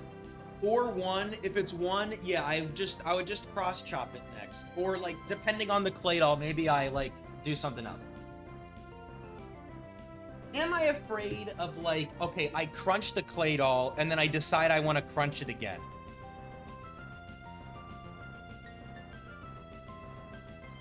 I have thick fat, which is really good here. Okay. When would I want to double target the claydol? If it's claydol 1, I can leave it alone, right? Rock Slide isn't doing anything. I can just leave that alone. If it's claydol 3, it's either going to Sunny Day or Psychic. My instinct says I would want to double the claydol, I would assume. I'm assuming I would want to double the claydol. If it's claydol 3. Claydol could boom, but it's not likely because they could very easily just Psychic the Hariyama. I think with Shell Bell, you actually live double crunch, right? Yeah, you're likely to live 2 crunches if you get the Shell Bell off with Psychic. Well, no, I could just overheat after the crunch if I really wanted to. Yeah, Flareon 3 makes me nervous. Or Flareon 2 makes me nervous, man. It really does. Guess I still do a lot, even when they're at +1 defense. Maybe I'm not actually scared. I think I'm not actually scared of the Flareon.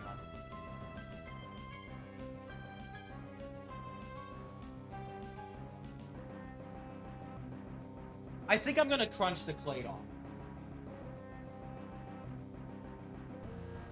You know, I let Flareon get a little curse off.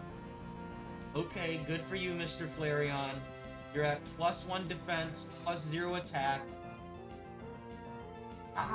Does that get out of hand, though? I mean, how much does Hariyama do, actually, before you get the Quick Claw?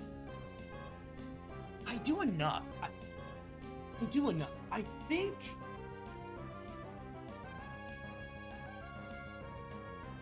we're gonna crunch the claydol. Here we go. Fake out. I don't know. Am I afraid of Sand Attack on Flareon 1? Because if I fake it out, next turn it could still very easily Sand Attack. How cringe is that? Like, low-key, Flareon 1 Sand Attack is cringe.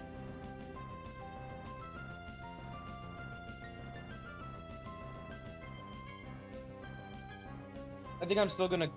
It's not likely to be Claydol 3, though. But it could be Claydol 4. And Claydol 4 does crunch damage. Okay, we're gonna fake out. Here we go. We're gonna fake out, and we're gonna crunch the Claydol. Here we go. Okay. That's not Flareon 2, which is good. This is either 3 or 4, I imagine. Spit F drop? No. Flinch. Psychic. Okay. Let's see if it's 3 or 4. That is 4. Okay. I hate that. Okay. It is Claydol 4. And, I mean, how much did I do? I mean, like, come on. This is...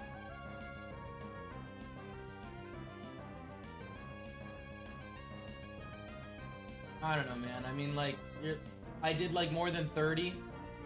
If I did more than 30, then I'm pretty sure that is... Yeah, that's guaranteed Flareon 3 or 4. Okay. Flareon 3 or 4. So I don't think I care.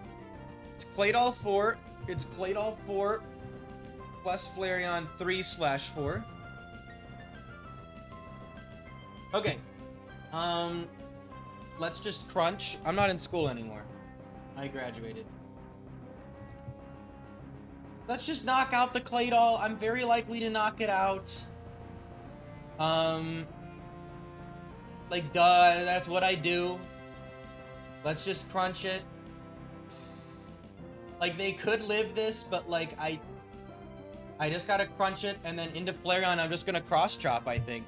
I don't see another play here. I don't know what else would make sense. I think that's pretty clear.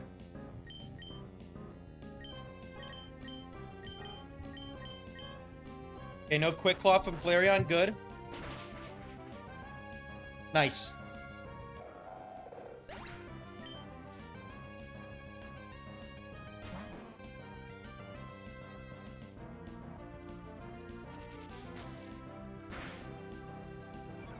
Oh my gosh. I don't think that matters. Please land. Okay, Flareon's dead. Okay. We should be fine. I don't see how we're not into a last mon lax. Can't be Quick Claw lax, and that's all we know about it. So yeah, let's just take out the Quick Claw laxes. Can't be 3, 4, 5, or 7. 3, 4, 5. Nor can it be 7. Yeah, it's Focus Band. There's no Focus Band lax. Bada bing, bada bam. Alright. It is either lax 1, 2, 6, or 8 as the last mons. Okay. Yeah, there's definitely a Dusclops curse line here. So let's.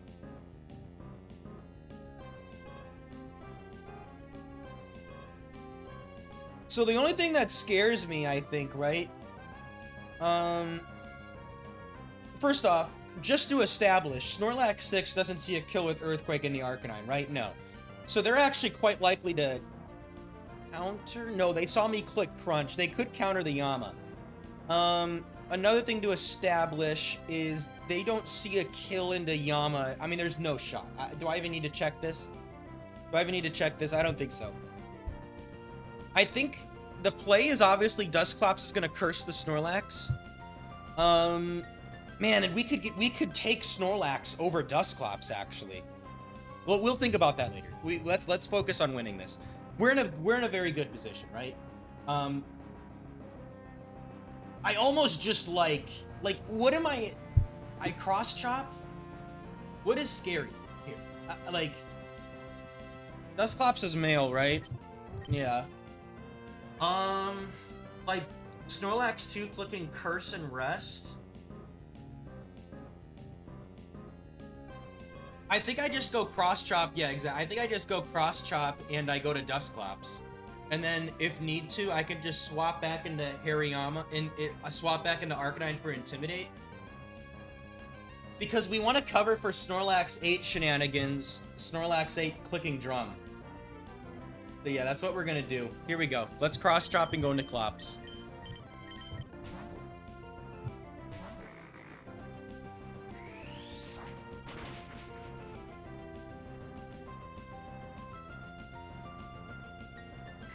Okay. We know it's Snorlax 6, which is perfectly fine.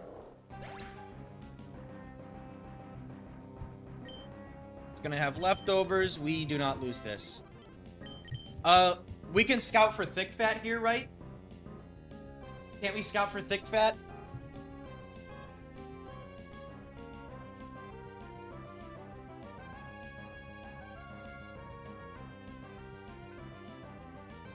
Yeah, because they're at like 25. So we are going to scout for Thick Fat, actually. Because Snorlax 6 can't really win. So we're going to try and overheat it. Well, actually, I do too much. Okay, crazy idea. Do I let them get more leftovers to scout for Thick Fat? Probably not. I don't think it matters too much, right? I don't think it matters. If anything, we could get a low roll with overheat.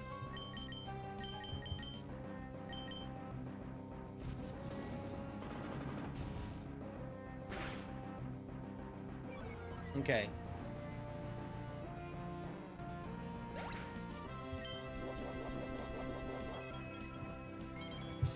Maybe we could have scouted it. I don't know. I just don't think we needed to. Because I don't think I'm taking Snorlax 6. I think Dusclops is actually probably better. I'm imagining it's better. Again, I really like Curse closing out battles. I like Curse closing out battles. No type, no phrase. I really don't think I'm going the lax.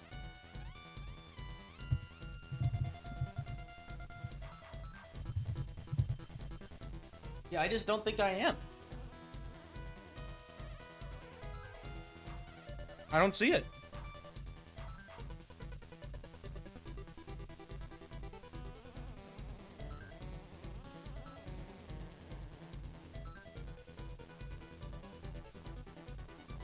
The chat is loving Clops. The Dusclops date night is real.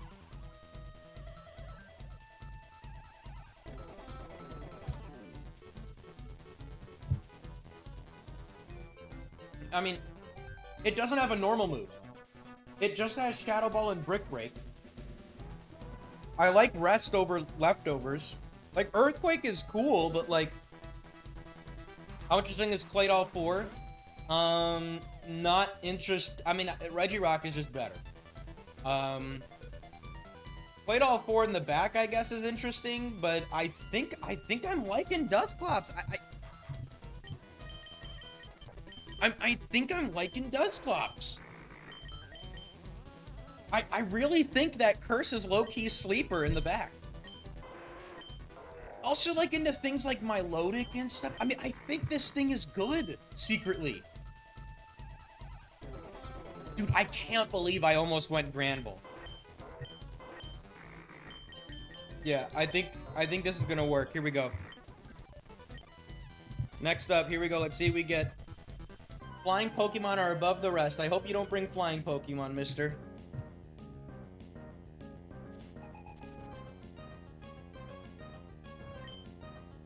They did not!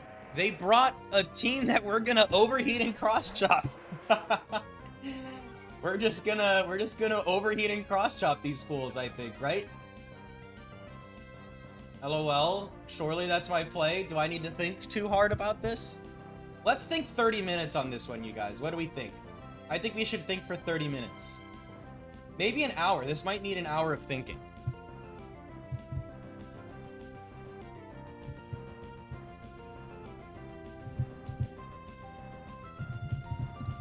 I don't even know why I'm typing this as first, too.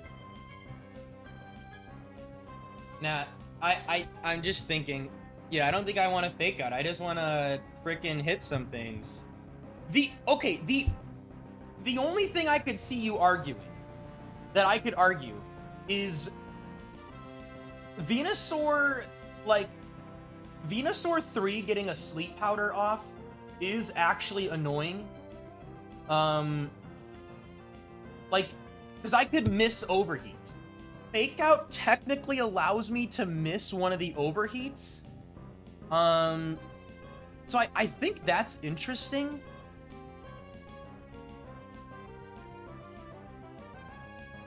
That's the only thing that I'm interested in. Like, into Venusaur 1 and 3, faking out is kind of interesting.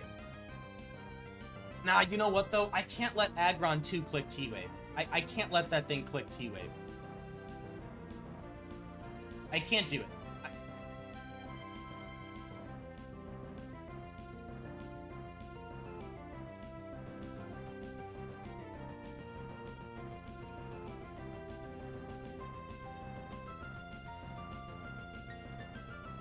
Yeah, let's just kill some stuff. You know what? Okay, no. Let's not be too aggressive. Is Aggron... I mean, Aggron 2 is what's making me really just want to...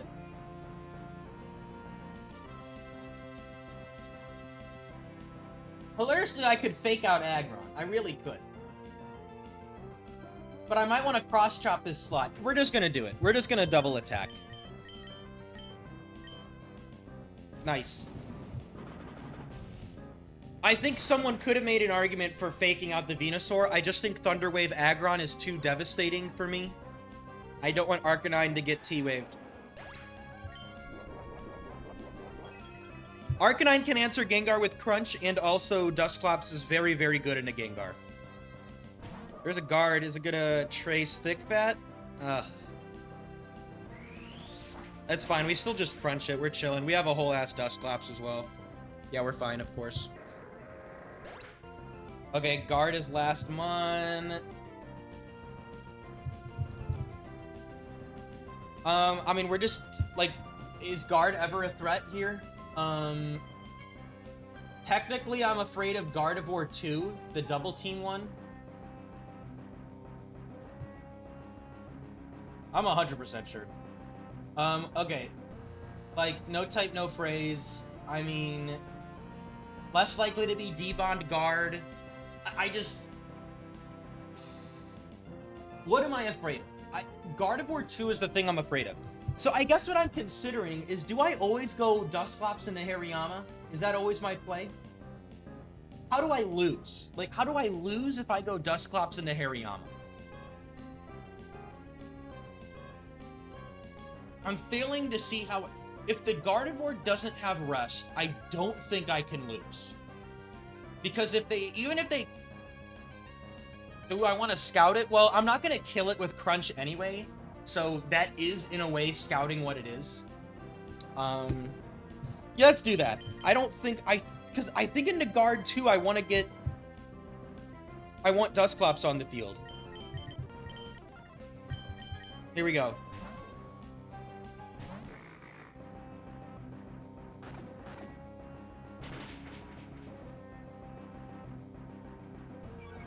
Okay, that's solid if it's Guard 2. Psychic. Okay, let's see how much they did to Dusclops here. That's a crit. Okay, well, I mean, that gives us even more info that it's a crit. That's actually really good for us. Okay, so they did 105 on a crit. 105 on a crit. Okay, I don't think it's Guard 2. Who could do 105 on a crit? I think Guard 3 does more than 105 on a crit, right? I think I like... Yes. So we know it is not 3, 4... 3, 4, or 8. So let's get rid of 3, 4, or 8. Can't be 3, 4, 8. 1 doesn't have Psychic. Okay. Guard 5. Can you do 105 on a crit? Yes. And so probably can Guard 6. Guard 6 can probably do 105 on a crit, right? Yup. And so can Gardevoir 7. Okay. How much did we do to Gardevoir? Let's just do the eyeball test first, because I don't feel like doing the whole ruler stuff, but I doubt I'm taking this. Okay, it's like, I did more than 60. I did like 63, maybe.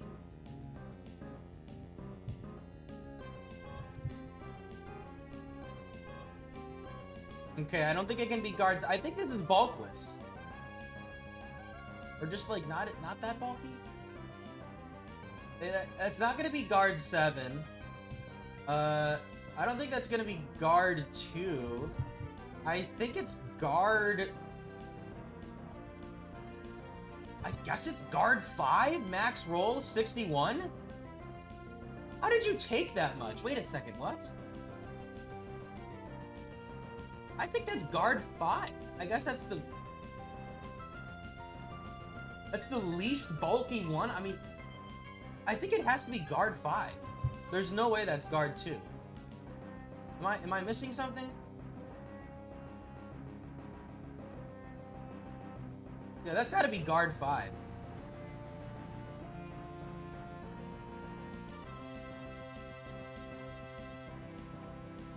I did like more than 60.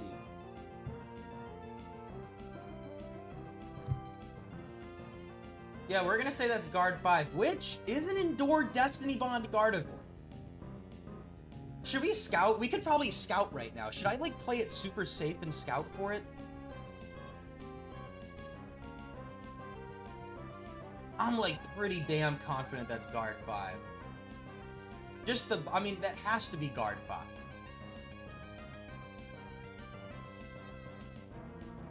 That's got to be guard 5. Right, like, I'm not missing something with this. Really did not.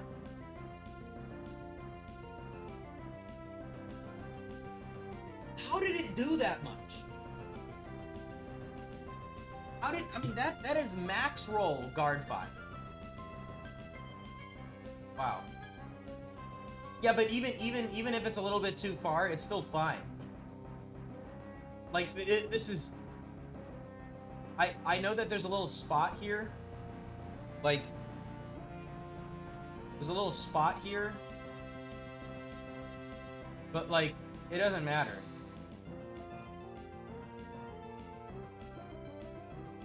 Yeah. I think that, yeah, we're gonna say that's guard 5. So, okay, here we go. Let's just kill guard 5 then.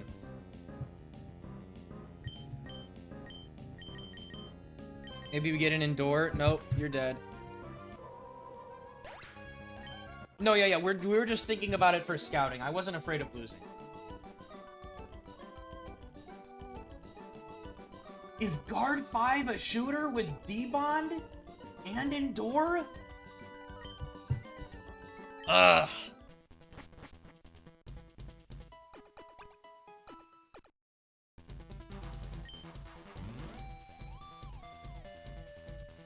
I don't know. I think I still want to keep Clops.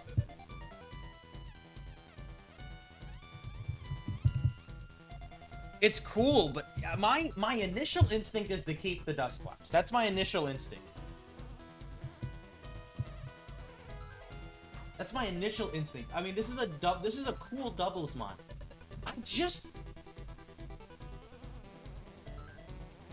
Again, what I'm thinking about is Curse feels like so anti-stall, right? Where Gardevoir is not anti-stall. D-Bond is cool, but an Endure is cool. Dusting Bond can kill your partner, I believe. Yeah, I think. I don't know. I'm leaning away from guard 5. Like, Psychic is cute, but it's not even hitting that hard with Psychic. Curse only misses if they're behind a sub.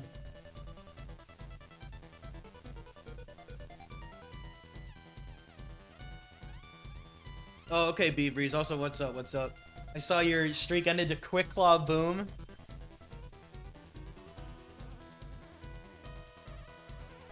Yeah, I'm keeping Clops, bro. I'm keeping Clops. I think we're keeping Clops. Here we go. No type, high risk. Coming up next. Let's do this. This streak is moving, you guys. We are moving. No type, high risk gaming, man. Let's do this. This team is fun. Hariyama has been putting on a clinic with Fake Out, man. And just being bulky and just landing chops, dude. Hariyama 1's been doing stuff. It's a very cool team. Very happy. It's just, this is fun to use. I say as we get, like, Latios banned Aerodactyl. Okay, this is good. Tentacruel can't click Earthquake here, or, I mean, Donphan cannot click Earthquake here. Let's see if it's Clear Body Tenta. It is Clear Body Tenta. Okay, that's fine. Okay. So, Donphan is in a rough spot. Well, Donphan could actually fissure, which is what makes it scary now that I think about it. The other thing that's scary is a Tentacruel 4 Hydro Pump into Arcanine. Ugh, this is actually kind of yikes. Because that's a rare water type that has a set that has Hydro Pump over Surf, which is super good into doubles. Okay. Tenta plus Fan first 2. I think I have to poop, so I'm gonna be right back. As I hack the RNG.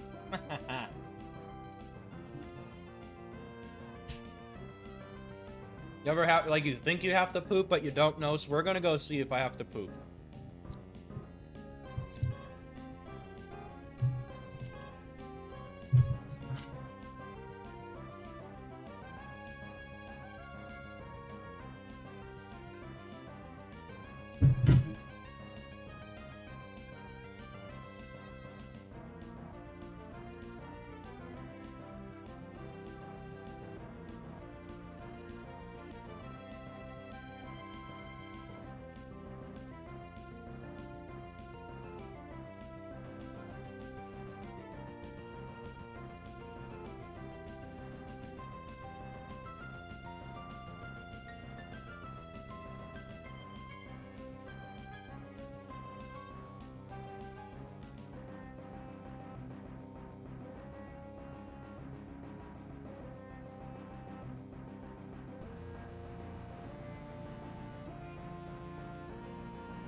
Turns out I did have to poop.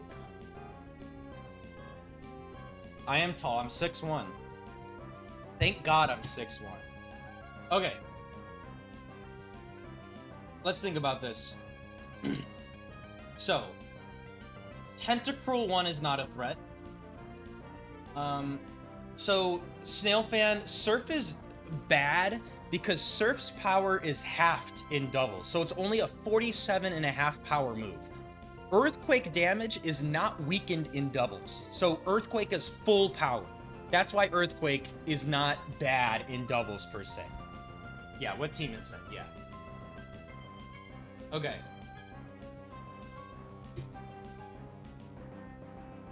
It's intended. I think they were scared that moves that only target the opponent would be too strong in doubles, like Rock Slide, Heat Wave, Surf. I think it was overkill, to be honest. I think it could have.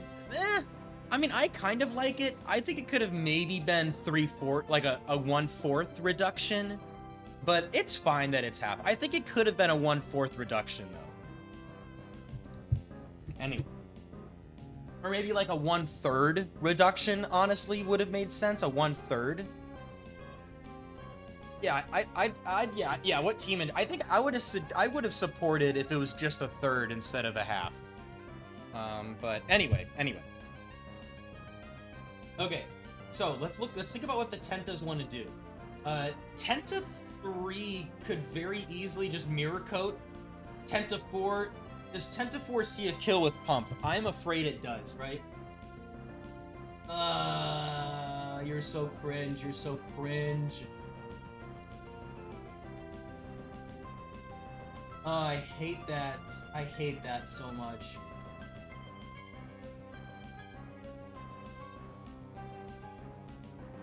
Tenta 2 could Toxic or Giga Drain, right? Or, I mean, Surf, Confuse Ray, Toxic. Yeah.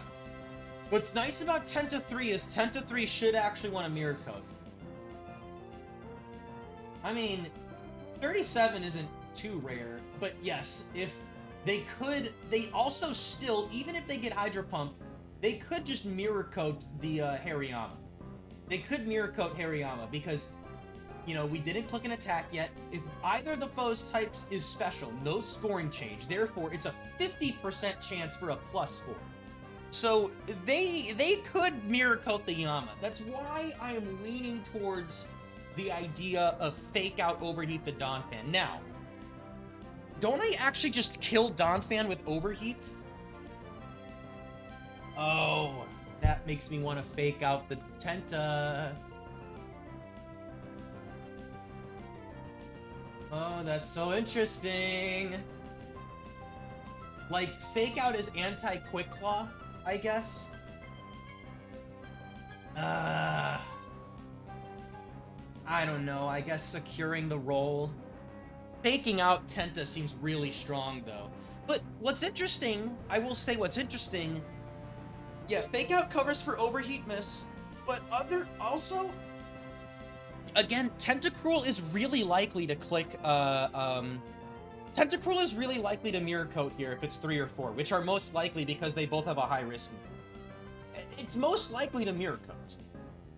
So, like, I kind of feel like I don't need to fake out the Tentacruel. I just think that Tentacruel is really good in a Hariyama, and Dusclops would have to finish off the Tentacruel. That's what I'm a little bit nervous of. Tentacruel 4 is really good into my team, actually.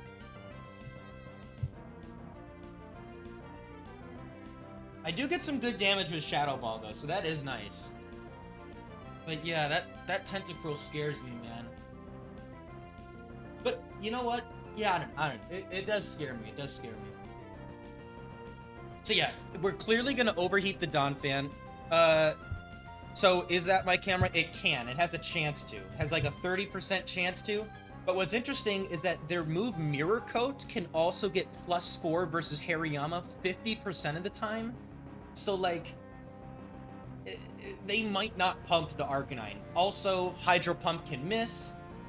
They could not get the Oak. Yeah. Fake Out just feels a little safe into Donphan. But honestly, that's the safety measure I want to take. Because Donphan 3 and 4 are terrifying.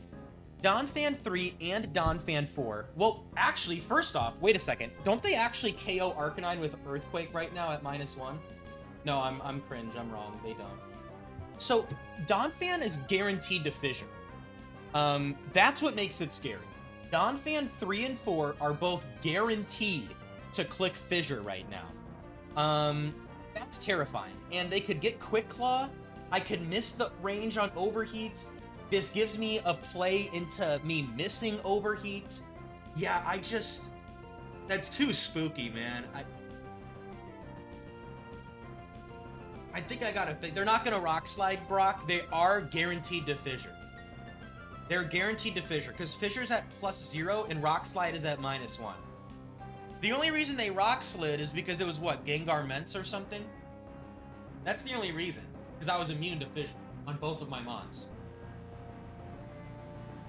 And it could be Donphan 2. It could be Donphan 2, but even then, I don't really like getting Rock Tomb, right? Just please don't be Tentafor, man.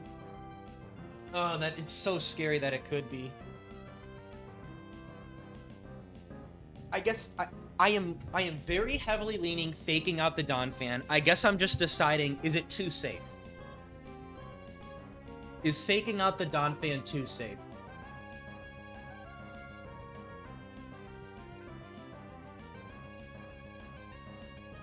Honestly, man, I don't think so. Like, I am 7% likely to get Quick Claw Fissure hit. Like, 7% likely to get, because it's 20% times 30. 20% of 30%. No, okay, it's more like 6% then, actually. I'm like playing around a crit. I'm playing around a crit. And also, you know, I could miss the overheat. Yeah, I could miss overheat, and I could miss the range. That probably bumps it up to like a 10% chance.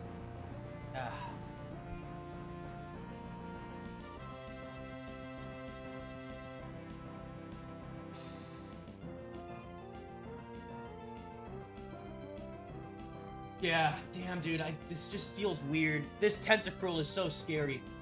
If it's confused right, I'm kind of chilling. I don't think I care about Tentacruel 1 or 2, though. Like, yeah, they're annoying, but, like, I don't think I'm scared if I can focus on this slot with an unconfused Yama or an unconfused Arcanine.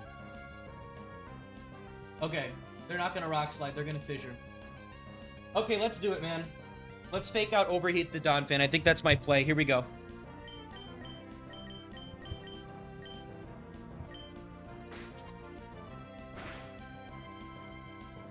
There you go. Down goes Donphan. Donphan's guaranteed dead. Oh, I could have scouted, actually, what that, it didn't really matter. That doesn't really matter if it was Donphan 2 or not. Thank you, Conjure. Is Tenta mogging? Oh, yeah, we're chilling. Let's see what it does. Oh!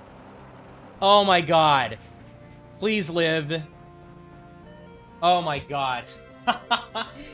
It was Tenta4 all along. Okay, that's spooky as hell. Okay. That is spooky. Very spooky. Okay.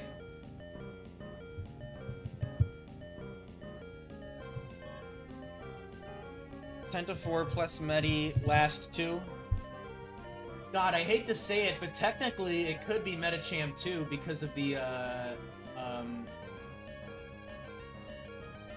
because it might have to have a high-risk move. Yeah, but it's unlikely to be Medi. No, I take that back. It very easily could be Medi. In fact, it's probably most likely to be... It actually is most likely to be Metachamp. I can just tell you that. It's most likely to be Metachamp.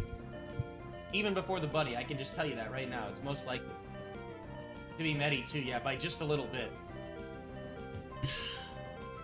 I mean, I could E-speed into the fake out.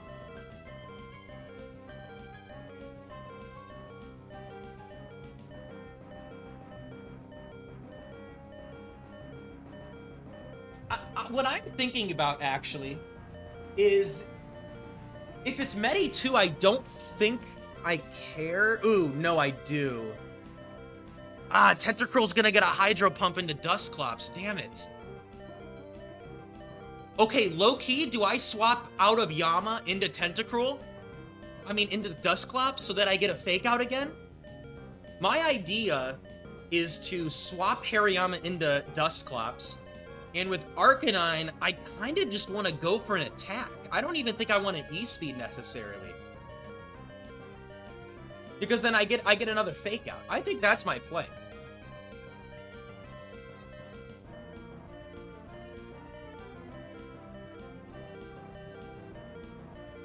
Because I want to keep Dusclops healthy. Hariyama's health does not matter as much here.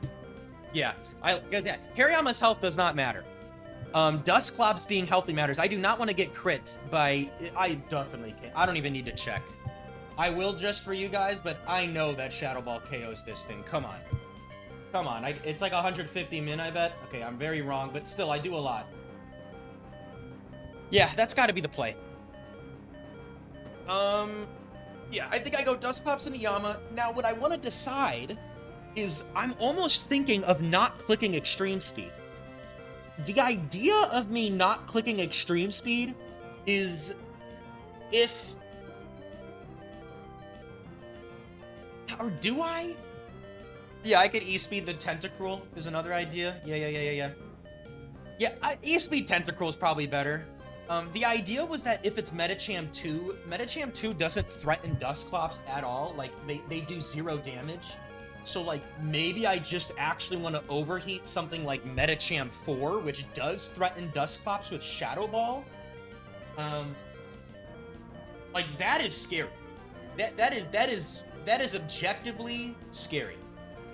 However, what I can do is I can just fake out the Medicham when I swap Yama back in. Yeah, get Yama out. So I think I do want to E-Speed Tentacruel 4, right? Because Tentacruel 4 is going to get Shell Bell. Let's get some good E-Speed chip on that thing. And then Dusclops should be in a pretty good position. Yeah. I think we E-Speed Tentacruel and that's game over, right? Yeah, and I E-Speed Tentacruel. Yeah, we're chilling. I think I don't see how we lose. E-Speed Tentacruel as I go into Dusclops. If Medicham is Fake Out, they will Fake Out, and then Cruel will get a pump into the Yama. Or technically they could kill with Sludge Bomb or Ice Beam. And worst case scenario is Tentacruel targeting Arcanine with Ice Beam and freezing the Dusclops, or freezing the Yama. That would be bad. But that can only happen if it's Medicham 2, so never mind. That's not even that bad. Whoopsie, did not mean to full screen. Okay, yeah, let's just do that. I think that's my play. I'm just making sure I'm not missing something, right? I don't think I'm missing something. Because if it's Medicham 4, I'm going to fake it out and Shadow Ball it. Yeah, I don't think I'm missing anything. Here we go. Dusclops comes in, E-Speed the Cruel. Here we go.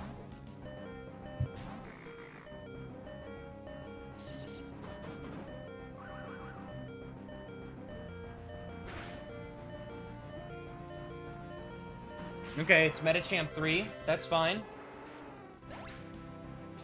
That's also scary. Please do not Ice Beam and fake and get the Yama, please. Oh my god, if I manifest this.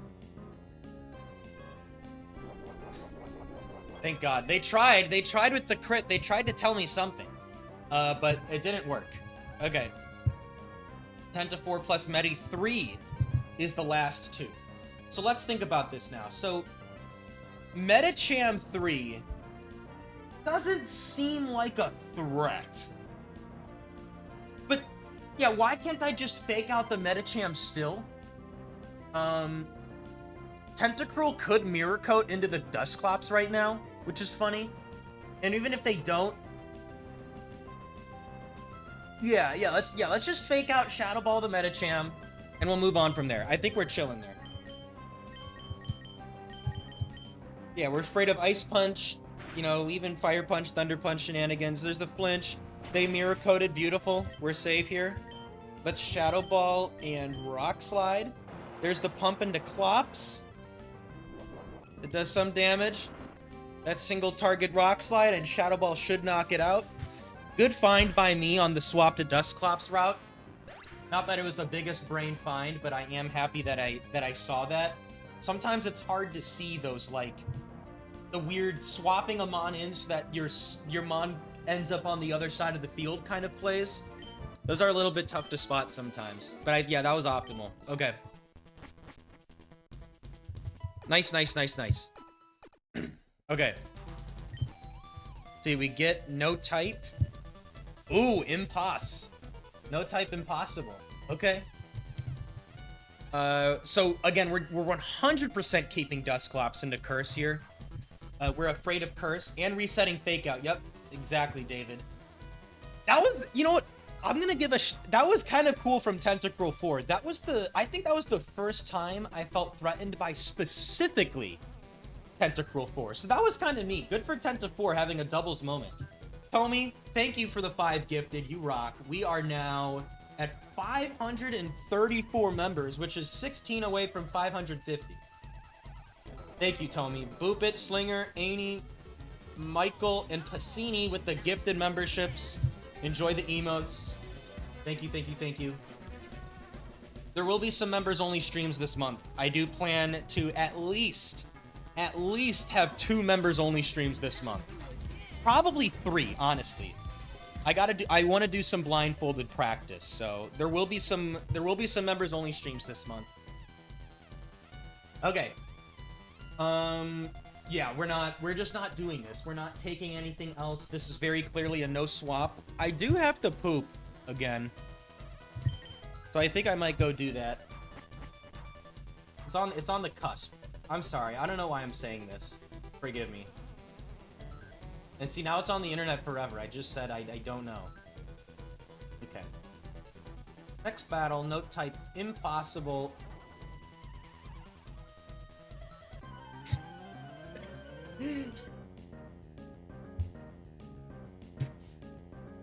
It's that high fiber carrot, exactly. Oh, very, very likely Clefable 4 here. Or Clefable 2. Extremely likely to be it. And watch, the buddy's gonna say like 90% probably, right? Like for Clefable 1, it is probably like 90%. Yep, 93%. Check that out. So yeah, Metronome Clefable time, everybody. It's probably Metronome Clefable time. If I lose the Metronome, then so be it. So, I mean, I'm not afraid of Clefable 1, correct?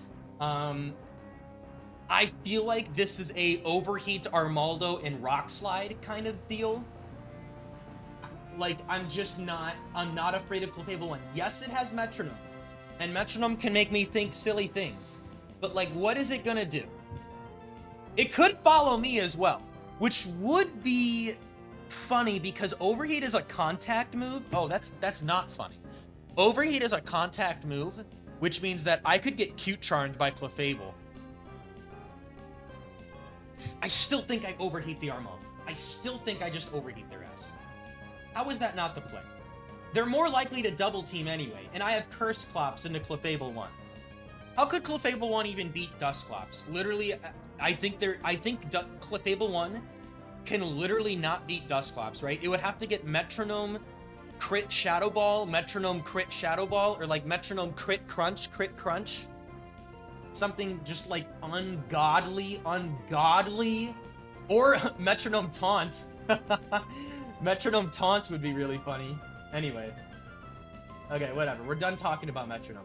We are going to indeed Rock Slide and Cross Chop, and if you follow me, congratulations, you got me. Here we go.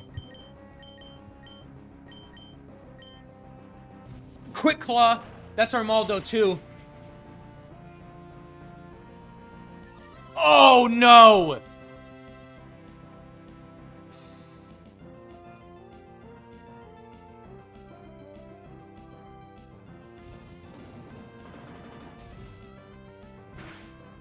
Do you still die? Oh my god, it's gonna live the fucking rock slide.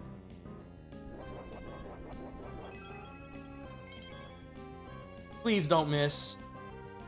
Please don't miss. Crit? Flinched! Okay, that's pretty good. We didn't want them to double team. They should be above 90 still. Oh, man. Armaldo 2, bro. Okay, I mean, at least we know it's Armaldo 2, and they revealed leftovers, meaning that that is indeed Clefable 1. So it's Maldo 2 plus Fable 1. Dude, Quick Claw Ancient Power. Man, dude. Okay. E-Speed does not kill right now. There's no way. Okay. And there's no way I kill with E-Speed. I think I can crunch. Oh my god, but +1 Spadef. Do you live this crunch? I swear to god. No, you're dead. You're dead. You're a dead Armaldo. Everyone laugh. You're at like 17 or 18. You're dead. I can crunch you. I cannot E-Speed you. No fake out first turn. I didn't feel like I need... Maybe fake out was actually the play instead of rock slide? Was it? Should I have thought about that?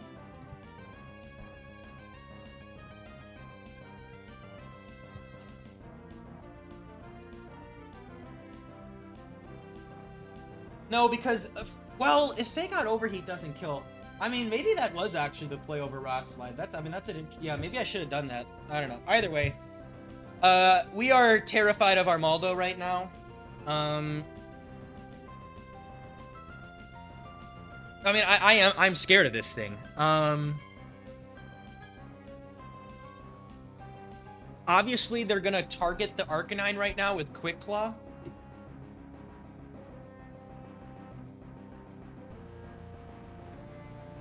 God, man. Let's just... Another thing I want to establish, does Hariyama kill with doubles?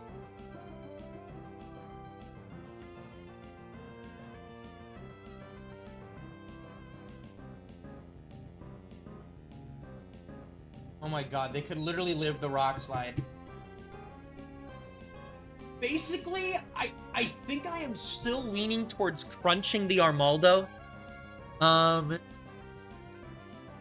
It's just into Quick Claw Ancient Power. I think I need to decide if I want to click Cross Chop or Rock Slide.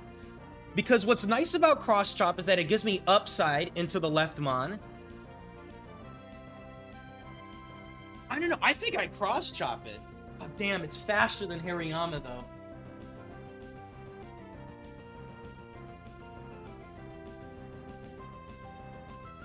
Bro, they could so live the rock slide, man. The AI logic on Follow Me, it's just a +0 move, so they could click it. However, right now, because Clefable is surely above 89, which they are, Clefable is extremely likely to just click Double Team here. Yes, it's always, yeah, it's fine. They're very likely to click Double Team. Like, extremely likely to Double Team. Reflect is at +0. Metronome is at +0. The odds of them clicking Follow Me are very low. So yeah, Armaldo is not faster than Arcanine at +1. Yes, it's not. It is not. It is faster than Hariyama, though. Oh, man, dude, if they get a Quick Claw here, that is so balls. That is so balls.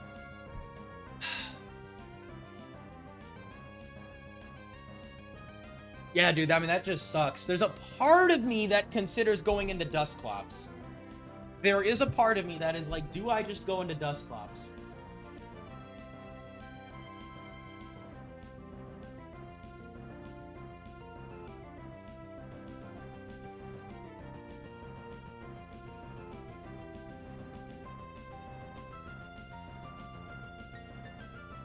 I don't think I swap Hariyama out. I don't think Hariyama swapping out makes too much sense.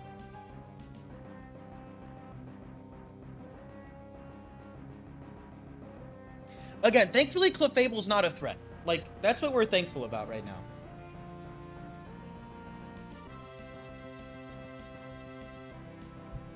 In case Crunch fails, I have Cross Chop targeting that slot, which will kill. If I get Quick Clawed and miss Cross Chop, I mean, that's just ridiculous, right? And even then, even if that happens, I can still just Cross Chop the Armaldo again, right? That's not a big deal. Like, that's true. Truthfully, that is not a big deal. I really don't think that, because this Clefable is not a threat. So I could Cross Chop, and then I could, like, Shadow Ball that slot.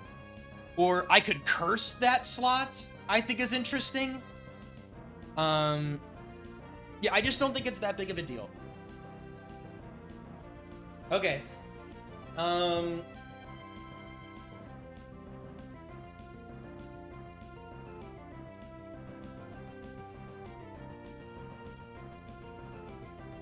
Could they ever Brick Break Arcanine here, actually?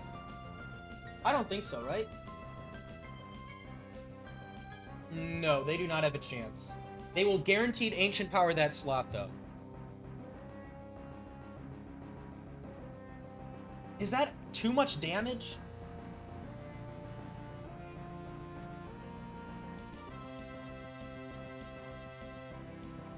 This is the Factory Buddy. Well, this is also a calc. What's up, name that is just letter spam? I'm gonna call you QJs.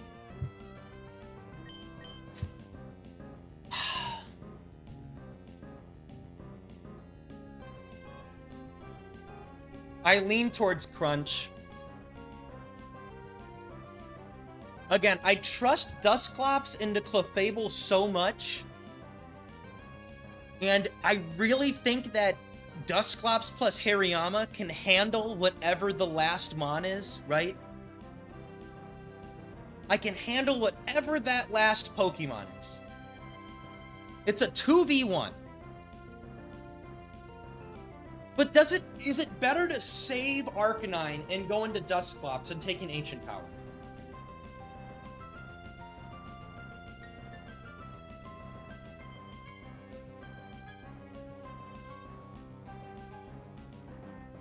The thing is, I don't even reset Fake Out, though.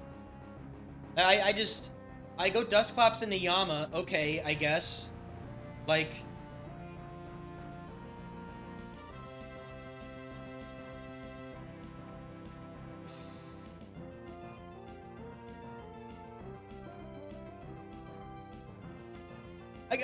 I'm deciding, do I want to save, or,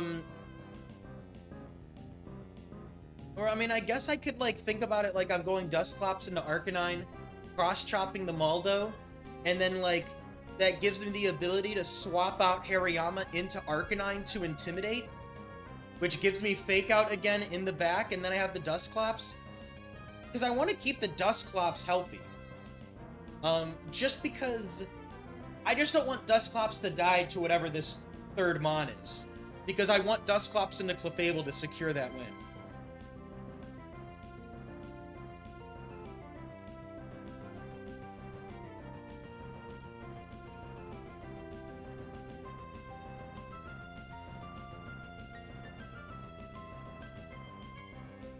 And the best way to not take damage on Dusclops is to stay in Crunch and Cross Chop.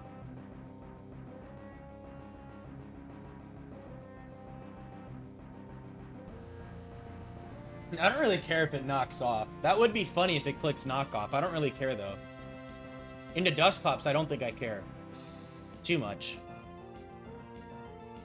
And, like, Focus Band on Yama, like, whatever. I'm gonna Crunch.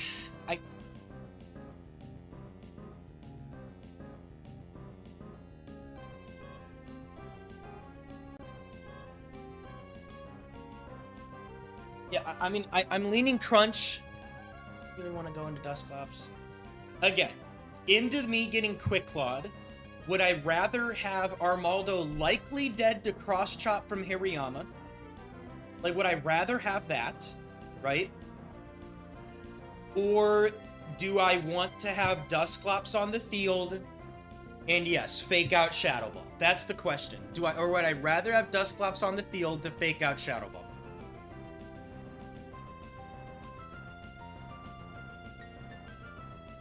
The only fear that I guess I have... There's a reason I like staying in is I like the upside of getting cross chop into the back Pokemon, which could technically be a threat. However, maybe I would rather, like,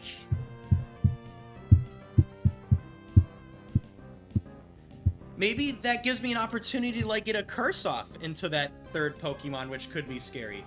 Over the Clefable. Maybe I want to curse the third Mon. I don't know.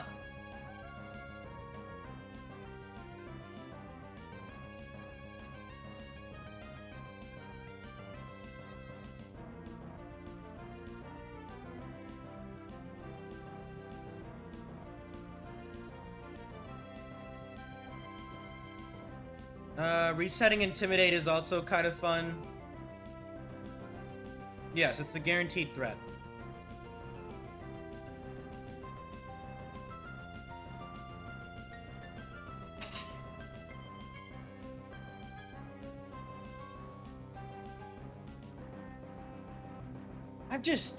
I just feel weird, like, whatever this Mon is, I don't like that Arcanine plus Dusclops might not handle it as well as Hariyama plus Arcanine.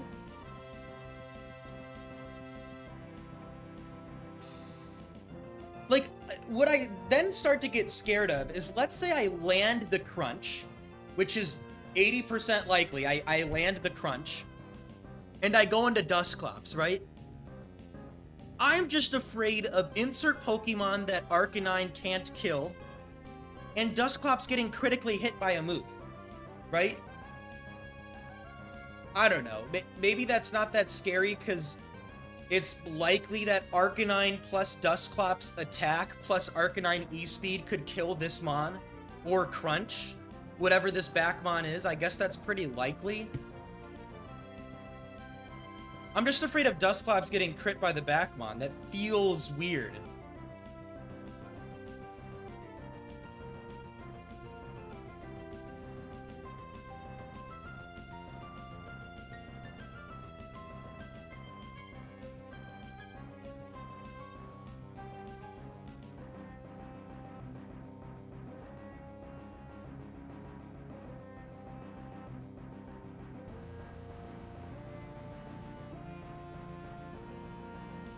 Yeah, what do I want to do? I mean, what's the situation that I'm in, right? If I stay in and I get Quick Clawed, right? If I stay in and I get Quick Clawed, it is likely that Armaldo dies to Cross Chop. Clefable's gonna double team, and then I have full health Clops and full health Yama into the last Mon. And I don't have my Arcanine.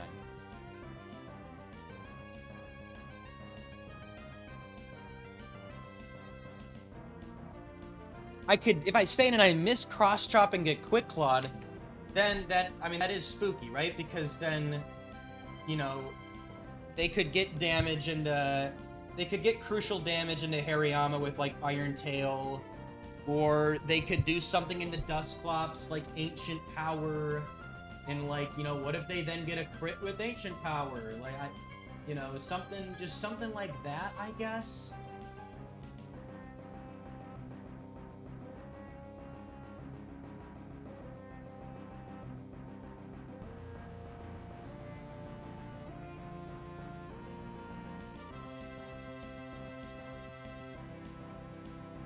Thank you, Sewerman, to you as well.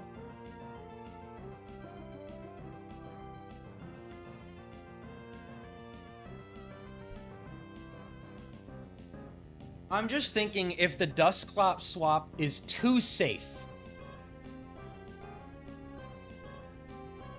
If it's too safe into Quick Claw Armaldo.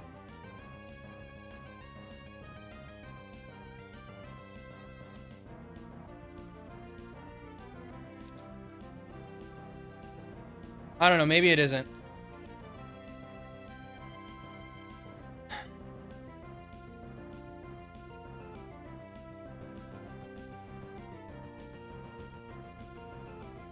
Okay, I'm gonna go Clops. I think I think cross chop gives me upside.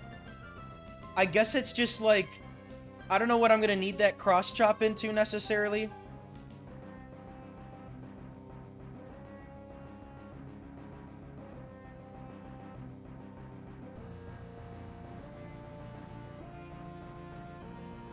What I'm scared of is like Oko Dugong, but I'm scared of Oko stuff as well, like Wall Rain or something, dude.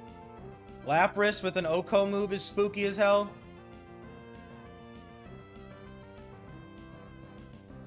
I'd rather have Hariyama on the field for that.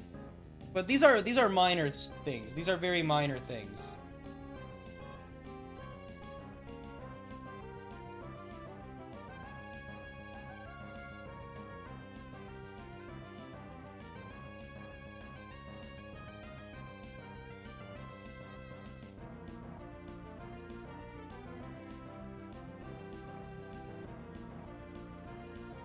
And again, guys, this is a very minor thing. I'll admit, this is very minor. But, like, I'm all the way here, so I'm going to think. Again, the play is either I crunch cross chop or crunch swap to clops. The idea of swapping to Dusclops is it plays it safe into getting Quick Claw Ancient powered. If I get Quick Claw Ancient powered, and even if I land cross chop, Hariyama then doesn't have a fake out.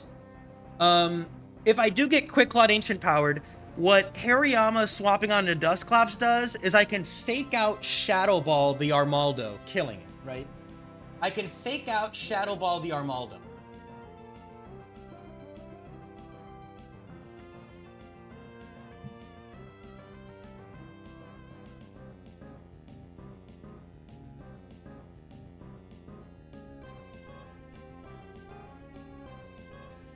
I'm gonna swap. I like having fake out in the back, I think. Here we go. And let's just hope we hit the crunch.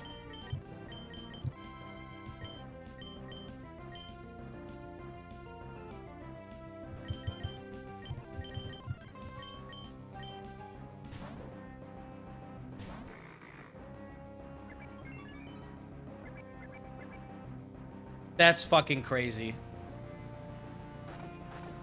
They should have double teamed, dude.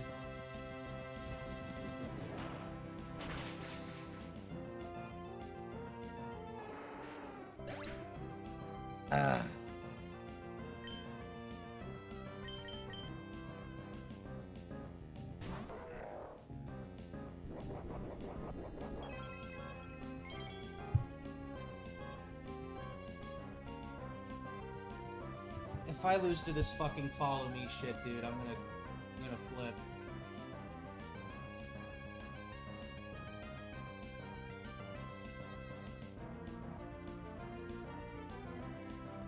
Wait, Double Edge doesn't even fucking kill. 11 is min roll. Nah, I don't even kill. Like, or should we actually figure out if we kill? I guess we could. Double Edge could be objectively better than Shadow Ball here. Well, no. Fake out outdoes follow me. Wait, no, it doesn't. No, it doesn't. It doesn't. Follow me is gonna outdo fake out. Do I want to really get double cute charmed?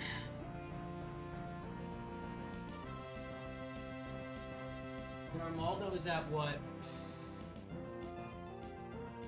We're at 9, 10 out of 48.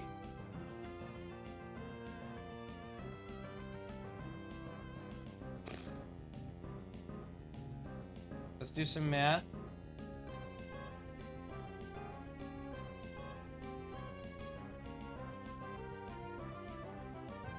They could be at 31 health. 31 to 35 health right now is what they're at. 31 to 35 health. That's crazy, dude, that they follow me, dude. That is so unlikely. The 7 min roll. Then I would need Double Edge to do 24 minimum. Yeah, I gotta Shadow Ball this thing, dude.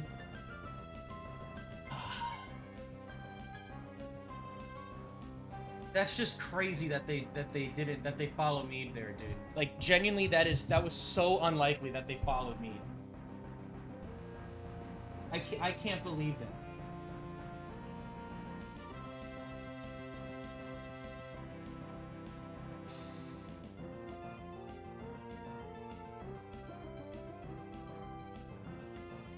Again, now everything that they have is at +0. Right now, God, dude, follow me, Clefable. Damn it, dude.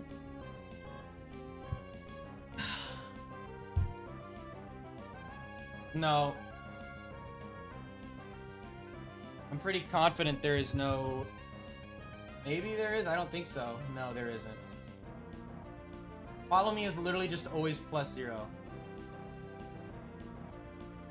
Check reflect stuff real quick. Nah, and they could just reflect. They could just reflect right now. They have a 25% chance to follow me. Right now, God, I hate that, dude. That's so bad. 25% chance to follow me.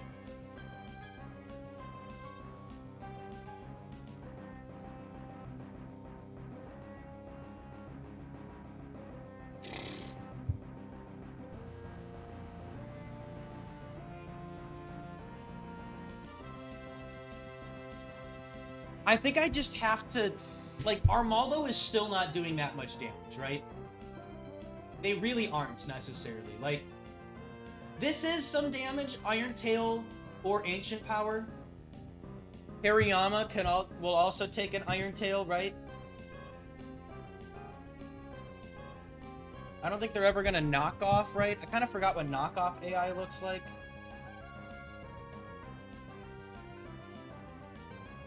Effectiveness of the move is 0. Wait, what?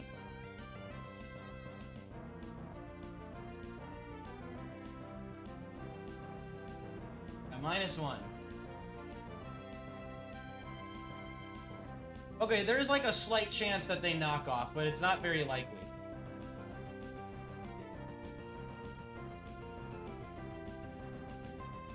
Yeah, that's what I'm thinking about right now if I want to just cross-chop the Clefable.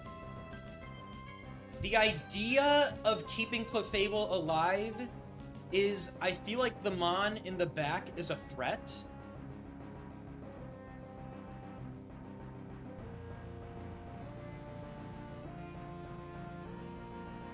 Like, honestly, do I just want to cross-chop the Clefable because of follow me on into the last Pokemon? Like, do I not just kind of want this thing dead?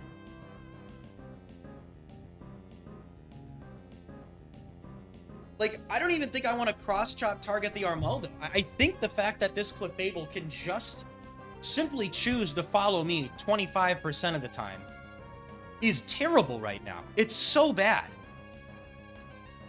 25% of the time it does that. And Shadow Ball is guaranteed to kill the Armaldo unless Armaldo Ancient Powers Dusclops and gets an Omni Boost.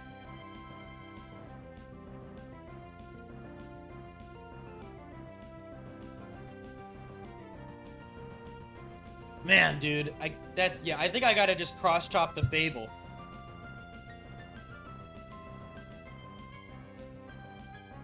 No reason to fake out.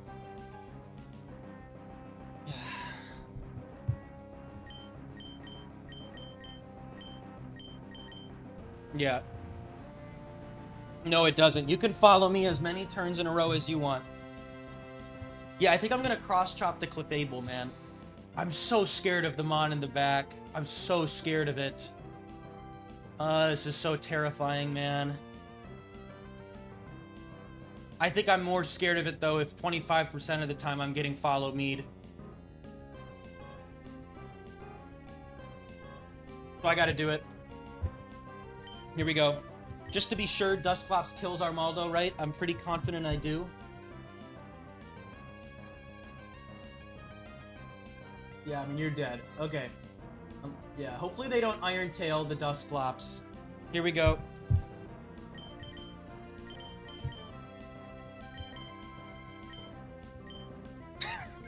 Please land, dude. Please land.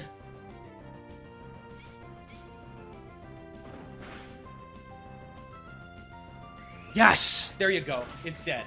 Oh. Okay, I get a Shadow Ball off into that slot as well. Nice. That's fine. Get a good hit off. No defense drop either. Crit? No? What the hell is that? That's Eggy 4, right? That's got to be Eggy 4. That's not Exeggutor 1. Not Exeggutor 3. Yeah, that's got to be Eggy 4. I'm not believing... I mean, it's either Eggy 2 or Eggy 4. It's either one of those. Eggy 4 won't boom when I have a ghost type on the field. Okay.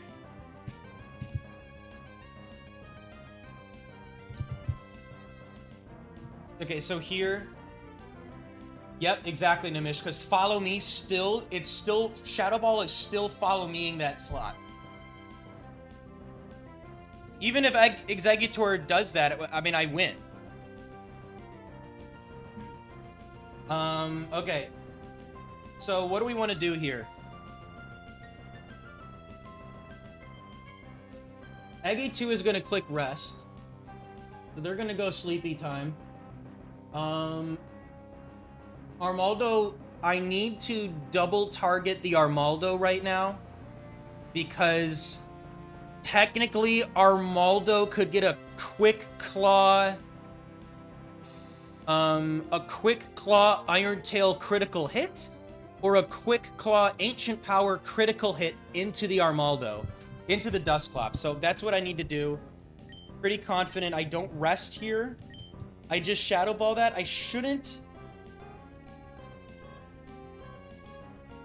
Unless I like miss an attack. Damn, you know what? Wait a second. Wait, I actually want to think about this. I think Exeggutor 4 is actually pretty scary right now. I think I might die to Psychic into Iron Tail. Yeah, I do. Ooh. They don't see it killing the Yama either. Ooh, oi. Okay.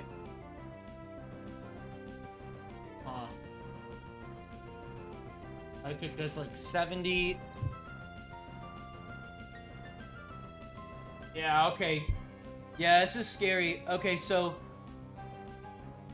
yeah, if Eggy and Armaldo double target Yama, Yama is dead.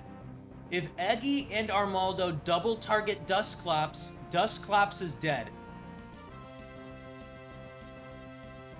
What I'm afraid of is double target Dusclops, Dusclops dies, I cross-chop Armaldo. Now Exeggutor is extremely likely to boom, and Hariyama will lose the game. So I can't let that happen. I think I have to rocks. Oh, man, dude.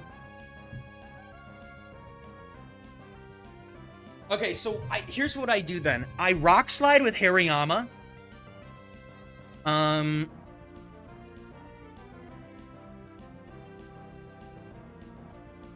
Yeah, because if Exeggutor is targeting Dusclops, Hariyama lives.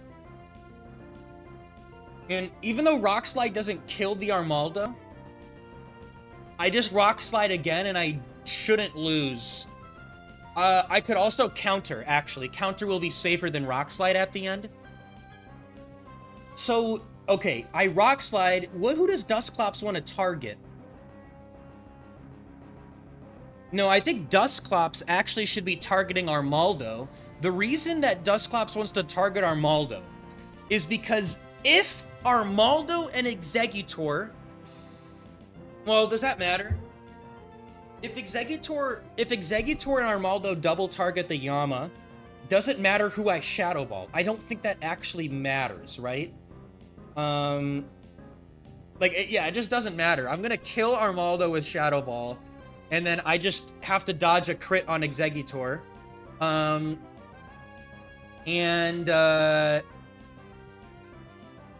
If I Shadow Ball Exeggutor, it's dodging a crit on Armaldo. The thing that's interesting is technically, I would rather have an Armaldo 1v1 versus Dusclops because Iron Tail can miss. and they don't have bright powder. So, and Rock Slide potentially missing, like, if Rock Slide misses Exeggutor and then just chips the Armaldo, I think I want to Shadow Ball the Armaldo, right? Because let's just, like...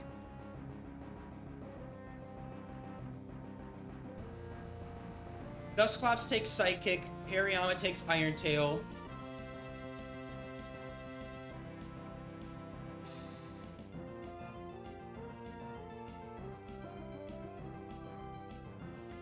Yeah. So I Rock Slide with Hariyama. I think I Shadow Ball the Eggy, actually.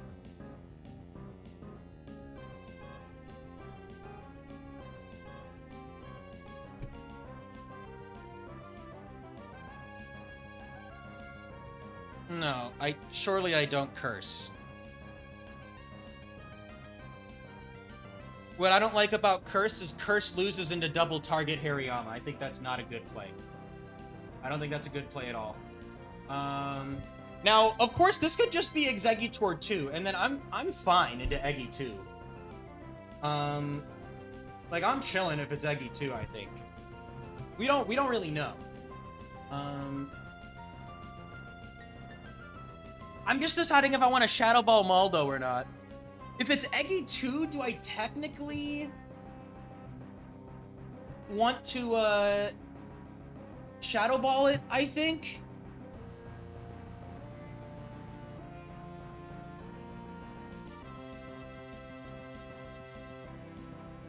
I'm just making sure that I'm doing the Shadow Ball idea right.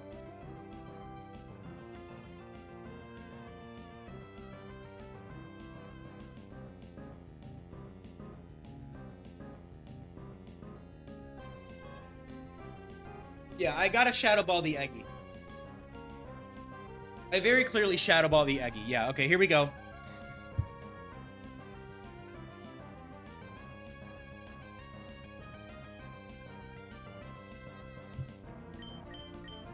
Why Shadow Ball the Hariyama? You mean the Armaldo? The thing, if it's Eggy 2, this doesn't matter, because Eggy 2 is gonna rest. So...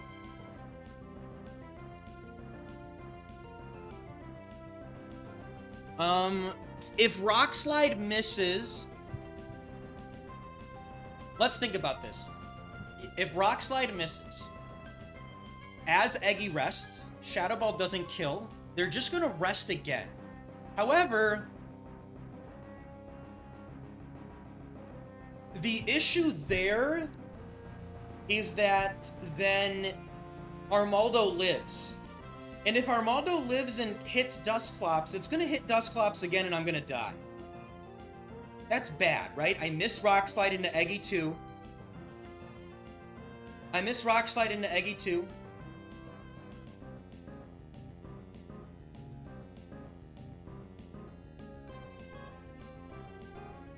And yeah, then Yama just loses to Eggy 2. Hilariously, I would probably lose to Eggy 2. So no, I need to Shadow Ball the Armaldo. I do. I do actually need to Shadow Ball the Armaldo.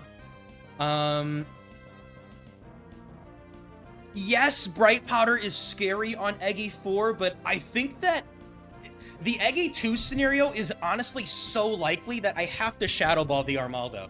Yeah, I have to Shadow Ball the Armaldo. Okay, here we go. Shadow Ball. Rock Slide. There's the Quick Claw. Or no, that isn't Quick Claw. Please, please. Oh my god. Wait, what? Oh yeah, I'm faster than Egg. And then we get him. Woo-wee! That was scary. If I got crit there, that could have been bad. Okay, holy cow. Yeah, that was a crazy one. Again, that was a scary one.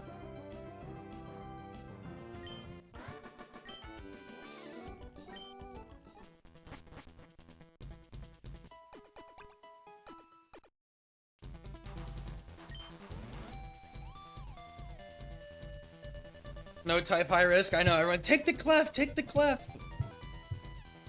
I don't want that Clefable. I think that Clefable is low-key cool next to, like, something with Dragon Dance and Earthquake, like Gyarados 4. It's probably cool, but I don't have anything to take Clefable 1 next to. I think Clefable 1 has setup potential, though, with Double Team and Follow Me's shit. Okay. Yeah, Armaldo 2. That was an Armaldo 2 showcase. So, obviously, we're not swapping. We're just gonna keep. Here we go. Battle 6, no type, high risk.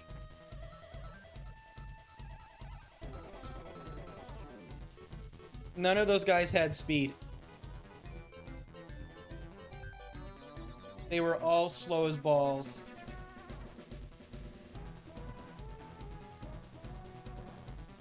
I'm feeling good about this. You need fairy coverage.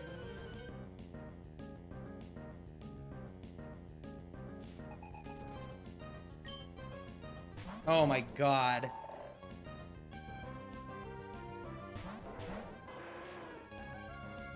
Oh, that's a terrifying lead.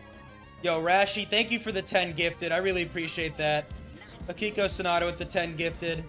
Bringing us up to 544 members. We are 6 away from 550. Thank you so much for the 10 gifted. I really appreciate that. Yeah, this is scary as hell. This is very scary. Dusclops looks really good. Dusclops is very good here right now.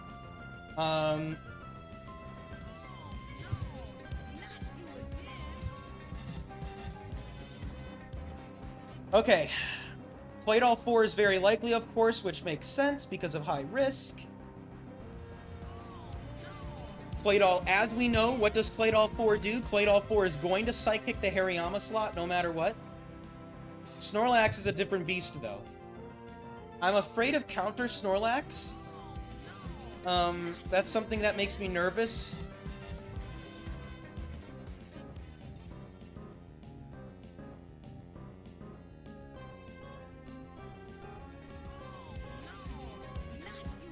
I don't want to get countered, man. I'm really nervous of getting countered.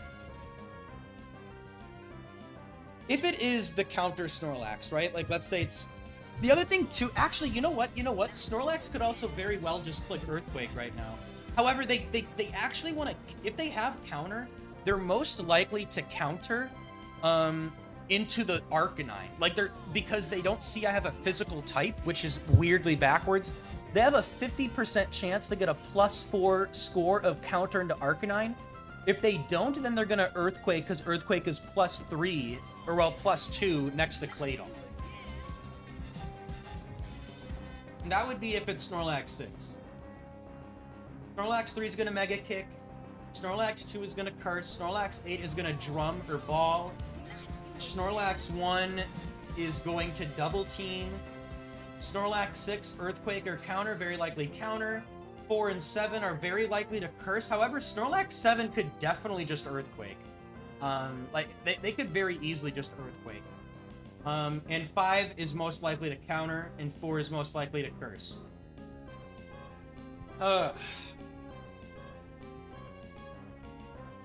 Cross Chop does not actually kill the Snorlax, because this Hariyama is not attack invested.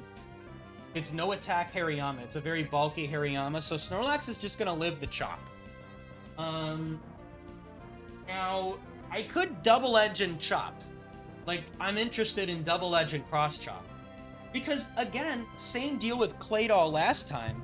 Claydol is not scary when we have Dusclops. No, you're good, QJs. No, this is a ROM, but, you know, it's still the same game. And, like, this isn't the original Pokemon Emerald, so this isn't like a ROM hack or anything either.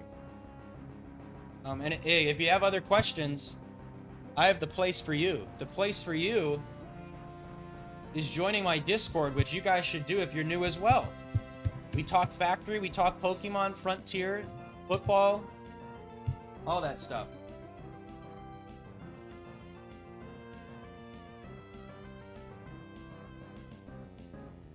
Okay. So I am leaning cross chop plus double edge. That is what I am leaning.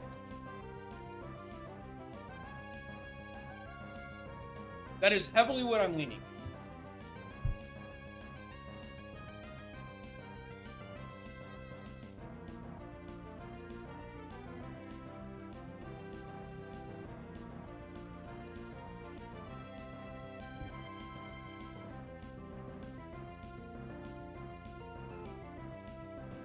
I could.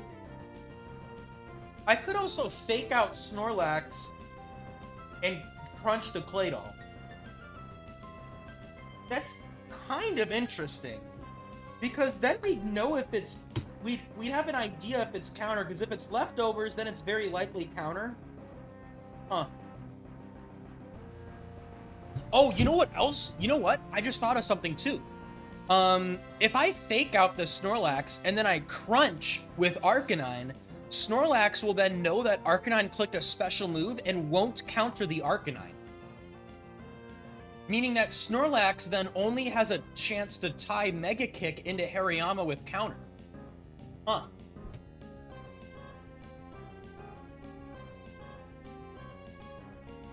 Yeah, that's very interesting.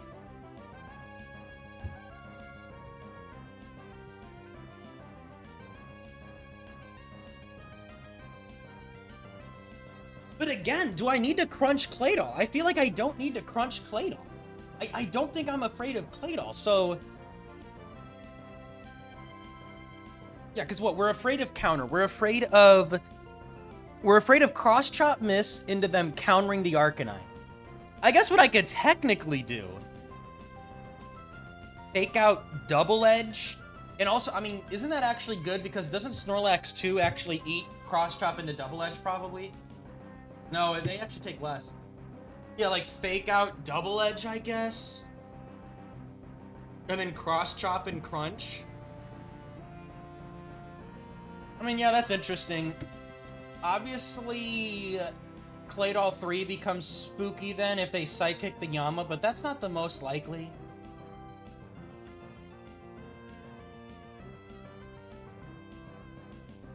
Fake out Double Edge. I mean, that's cute. I mean, I think that's kind of cute.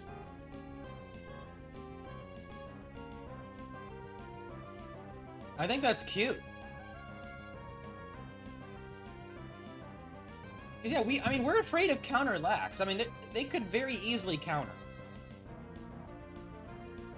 And the thing that's nice into Snorlax 5 specifically is like, if I fake out Double Edge and I miss the cross chop, then they're likely to be blanking a counter. So I'm not afraid of the counter lax because I either hit it and I kill or I miss and I don't.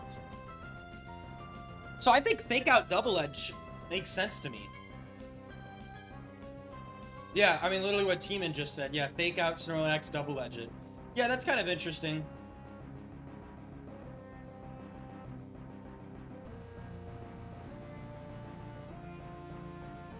What's up, espeon? And thank you again, Rashi. Thank you for the 10 gifted. I really appreciate that. That's super helpful.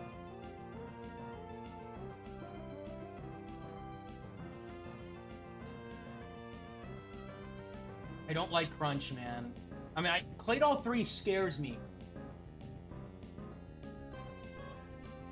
And again, we know Claydol 4 could boom, unfortunately.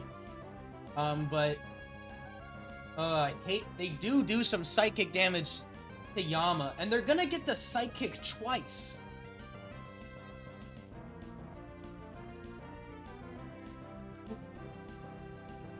Which is a little cringe. I mean, that's cringe, but I think I just gotta... I don't think I have a better play into Claydol 4, right? I don't think I need to fake out Claydol.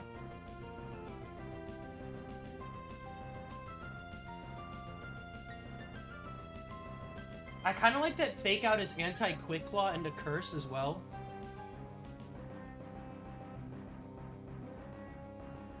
Man, dude.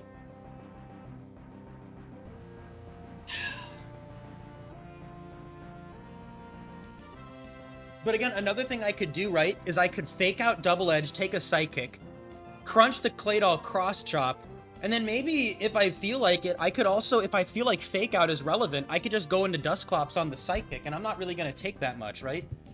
Well, actually, no, they'll be dead. I mean, I'm going to kill them with 2 crunches, more than likely. So I'm only... Yeah. I think I'm enjoying the idea of fake out Double Edge. That's such a weird play, but I think it works. I think that's what we want to do. It's super safe into Snorlax. Super safe into Snorlax.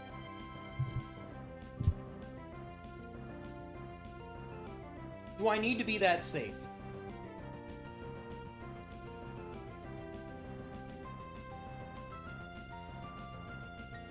Again, I mean, another idea, if I really want to keep Hariyama healthy, I still kind of like fake out crunch the claydol. Fake out crunch the claydol is kind of hot. Like, I think I am leaning right now towards fake out double-edged Snorlax or fake out crunch the claydol. Fake out crunch the claydol prevents claydol 4 or 3 from doing anything. That's what it's really good at. Like, then claydol 4 doesn't get 2 psychics off into Hariyama, which I think is, I think that's nice. Then it lets Snorlax do something, though. And am I afraid to let Snorlax do something? Again, Snorlax 5, very likely to counter. And if they're not countering, they're clicking Mega Kick and doing what? Like nothing? I mean, they're at -1 attack. Surely that doesn't really do that much. That's more than I would have liked, actually. It's more than I like, to be honest. Again, they're so likely to counter. That thing is so likely to counter, man. That thing is very, very likely to counter.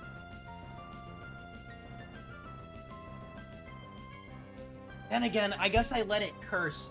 No, I don't want to let that thing curse, right? Snorlax 4 clicking curse is probably terrifying, right? Probably, maybe not though. I could just cross-chop it. Like, fake out crunch, they curse, I crunch, I cross-chop? Is that bad? Honestly?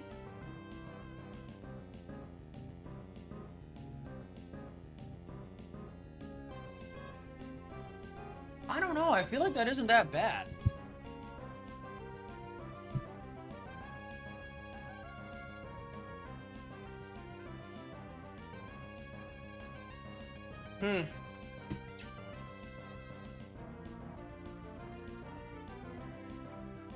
No, not after Curse. E-Speed wouldn't be enough.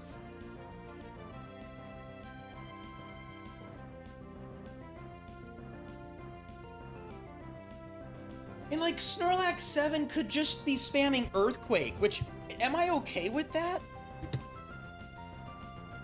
-1 Snorlax 7 Earthquake tickles Hariyama. It probably does some damage to Arcanine, though.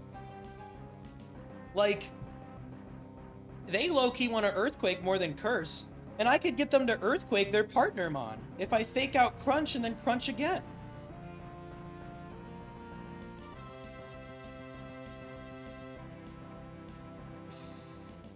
Again, yeah, I don't know, man. I also think the argument is that Claydol isn't a threat.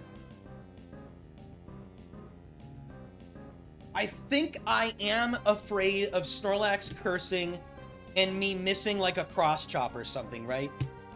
And I think Quick Claw Snorlax does enough damage that I'm fearful of it, I think. That I think I do want to fake out and cross chop it. And I'm afraid enough of counter to fake it out so that it doesn't counter the Arcanine. Then again, it kind of brings back the idea of could I fake out and crunch? Like, is that kind of cute?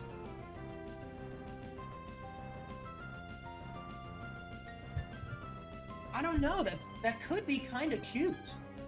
Like, do I actually care if they counter Hariyama and kill it? Do I care?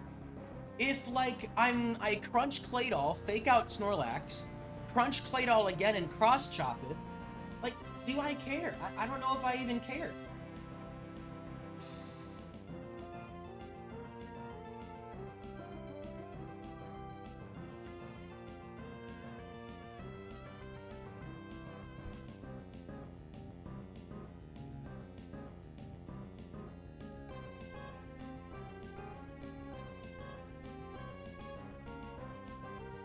Yeah, I was thinking. Yeah, I said that earlier, Teen. Yeah, like that's part of the idea.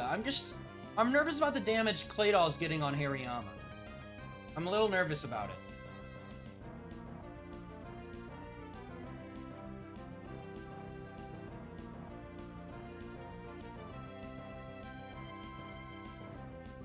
Yeah, but then they're more likely to counter the Hariyama. I can also literally just bait counter by clicking fake out and crunching them. Like, that still baits counter. That's the thing, it still baits counter. Now, of course, I'd have to double edge it, but like, fake out, crunch Claydol, I just...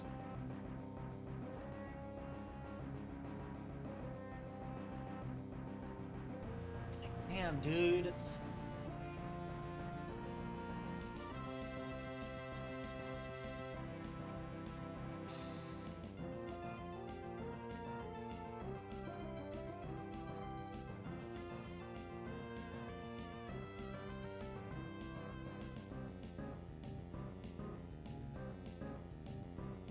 Yeah. Well, I'm not countering with my Hariyama, unless someone said that.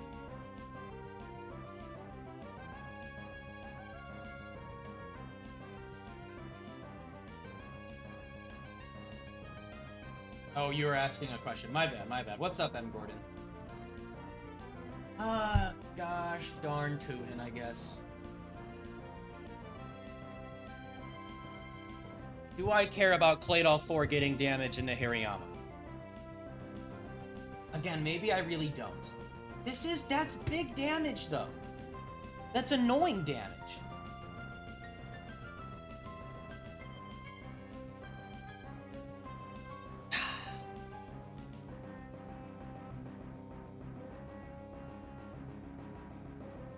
But Dusclops should be fine, I guess. No lax sets have boom, but Claydol 4 has boom. I think I'm gonna fake out double edge the Snorlax. I think that's what I'm leaning.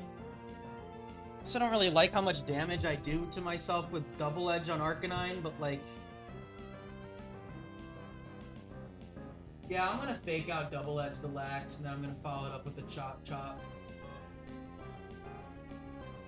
Could I crunch, actually? Wait a second. I could probably crunch it, right? Into Snorlax 6, can I crunch?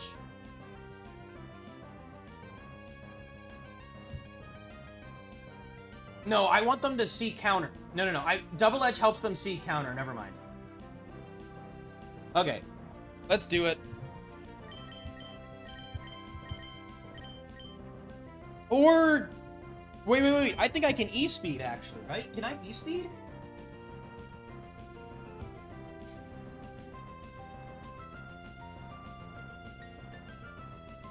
So this is a 76 minimum, plus 10, that's 85. Or, well, it's more like 87, so that's 13. Give them leftovers, that's 19.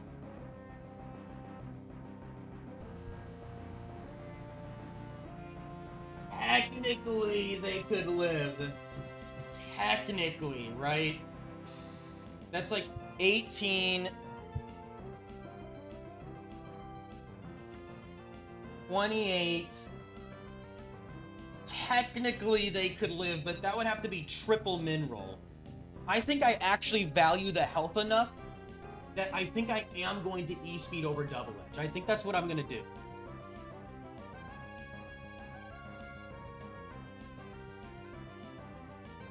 Like, I think this health is actually relevant on Arcanine. I am going to E-Speed. That doesn't invalidate the fake-out flinch, though, right? I don't think that invalidates the fake-out flinch, correct? What an interesting turn one. Let's fake out and let's E-Speed. Here we go.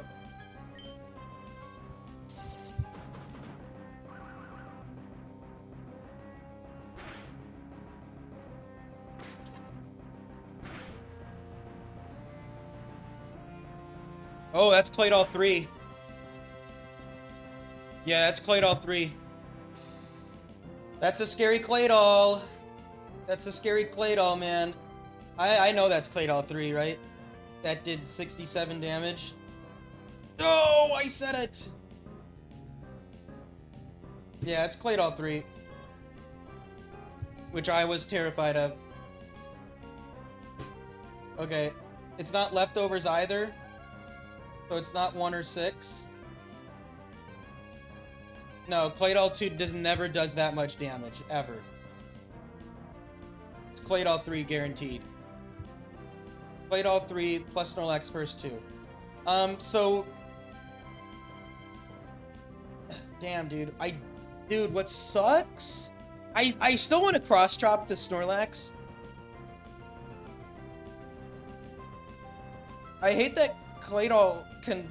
Hopefully they sunny day or something stupid, right? But this does suck, though, that claydol 3 with Shell Bell is likely to live the follow-up crunch unless I get a Spit F drop. But the play is clear. We're going to cross-chop. And we're going to crunch. Here we go.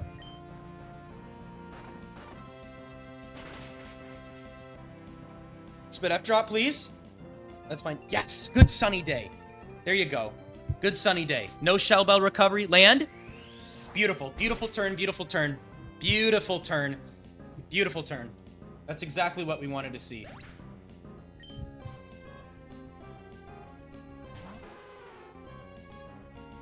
That's good. So we're going to crunch and cross-chop, obviously. That's clearly the play. We can't lose.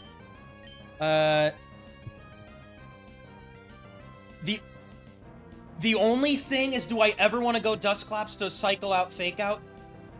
I don't think so. We're afraid of Oko Lapras. That's the spook right now. I want to cross-chop it. I want to cross-chop the Lapras, right? Because what am I afraid of? So it can't be Shell Bell. Oh my god. So it's claydol 3. You know the Snorlax was not 1. It could be 2, 3, 3, 4. We should have scouted the damage. Honestly, that was a dumb play. I wish I scouted the damage more. Here comes Lapras. Okay.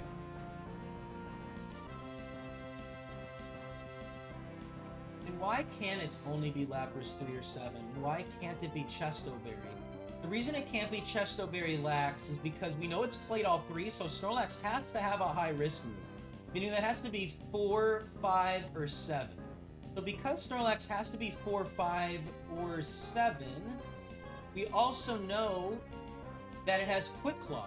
Therefore, it has to be a Lapras that has an Oko move that isn't Quick Claw, meaning that means it has to be Lapras 3 or Lapras 7, which the buddy confirms it is Lapras 3 or 7.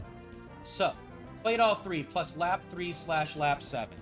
Lap 3 / 7. So, Lapras 3 we are not afraid of. I don't think we are not threatened by Lapras 3 at all. That's awesome. What's up, Real Yellow 13? That's so funny. I know who you are, Corey. That's so funny. Here we go. Okay. Lapras 3 is not scary. Of course, what are we afraid of? We are afraid of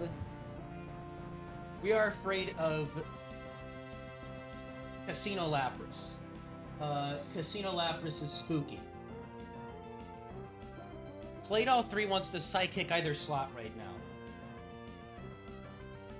Lapras 7 is a demon. So let's think about this. Hariyama 1 does this much. I'm faster than Lapras 7. Cross Chop does 77. Sun Boosted Overheat definitely knocks it out. I am wondering, though, can I do 23 with Crunch? No, but I could Double Edge instead.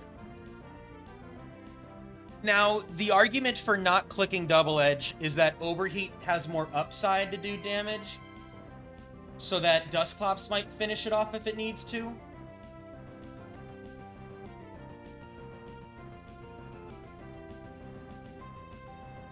Yeah, I mean, Casino Lapras does scare the poop out of me.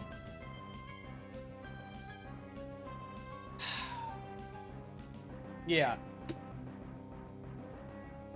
I think I overheat because of yes. I think I overheat because if I miss, I think I overheat. Because Dusclops guaranteed beats Claydol, like 100 million %. I can't even get crit Shadow Balled. And I think I want to try to land the Cross Chop.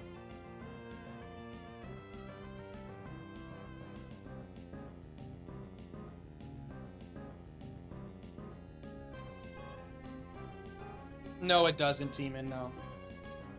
They're never gonna Solar Beam Arcanine. Psychic is +0, Solar Beam is +0. They could Solar Beam Hariyama right now. But, yeah. Okay.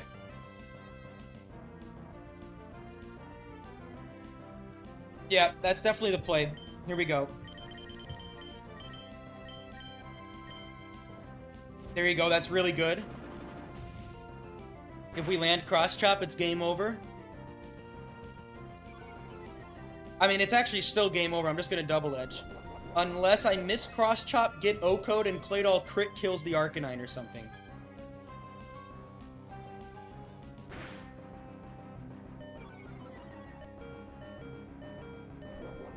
Lapras is gonna click an O-Code move here. No, they don't. Alright, that's game.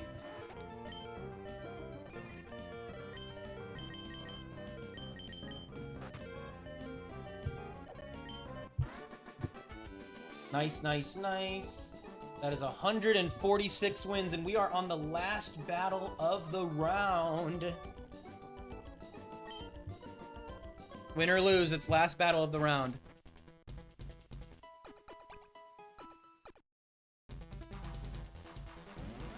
Here we go. Flying Chicken, always saying new PB. No type, no phrase. We are clearly keeping.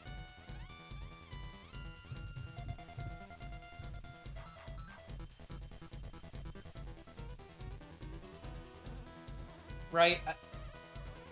I mean... Snorlax is pretty interesting.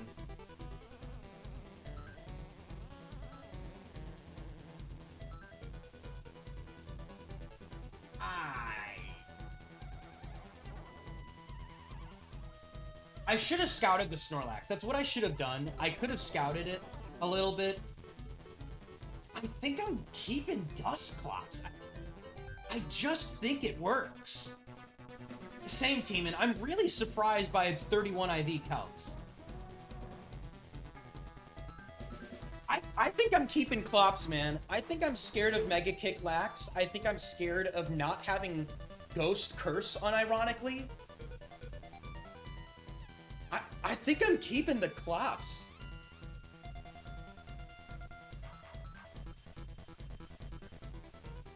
Like, Snorlax just... Something about Snorlax just spooks me. I don't know what it is. I'm just spooked by using Snorlax. I don't know which one it is. I just... Yeah, I think... I'm afraid of, like, Suicune 1 as well. Entei 1. I think I just like Curse. I think I like Curse, you guys. We are running it. Here we go. Battle 7. They have 6 IVs, so they're going to be a little bit faster, stronger, bulkier. Yeah, let's keep the Clops, man. We're keeping the Dusclops, bro. No, we're not going Lapras at all. Here we go.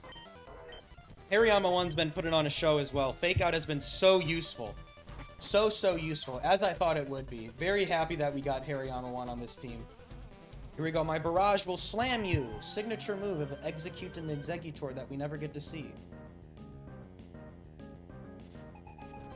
Here we go. Let's see what they give us. Machamp and Blissey? I mean, okay. Dusclops just comes in? Maybe? I don't know. Dusclops kind of poops on both of these. Like... Yeah, I think I just fake out and overheat the Machamp. I think I ignore Blissey. Yeah, I think... My initial idea was cross-chop Blissey, but I think I just fake out Machamp and overheat it.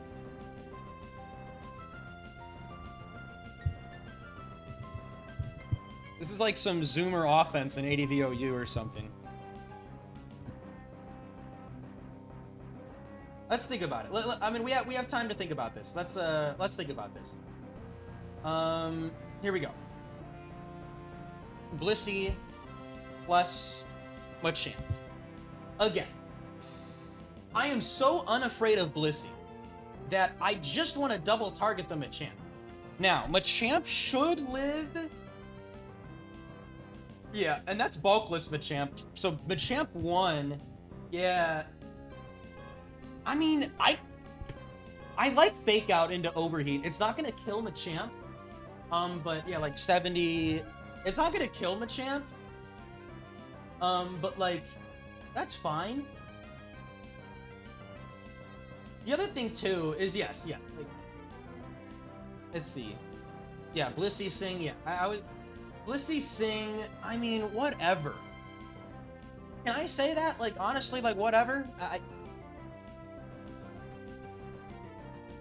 Yeah, I could just extreme speed the Machamp, and then I could just cross chop the Blissey. Also, Blissey 1 is way more likely to click Double Team. That's first off. Like, they are... Blissey 2, yes, could very well sing, but also Attract is at +0, Substitute is at +0, and Seismic Toss is at +0. So they only have a 25% chance to sing if it's Blissey 2. Yeah, and, you know, if you want to get really fancy, you could be afraid of Counter on Blissey 4 with Focus Band, LOL. I'm just gonna Fake Out the Machamp, because Machamp could do some, like, crit cross-chop shenanigans, right? I think that makes sense. And I could just cross-chop the Blissey next turn, and then it's game. I think we're gonna Fake Out and Overheat the Machamp. Here we go. Fake Out. Overheat the Machamp. I should really have the ruler on. Well, there's our miss finally. And it is Blissey too, but they toss. Okay. Okay. It is Blissey 2. Okay. Well, I mean, I was bound to miss one, right?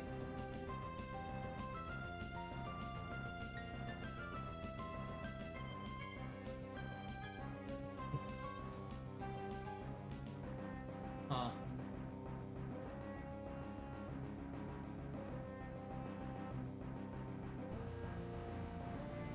Do I just want to cross-chop Blissey?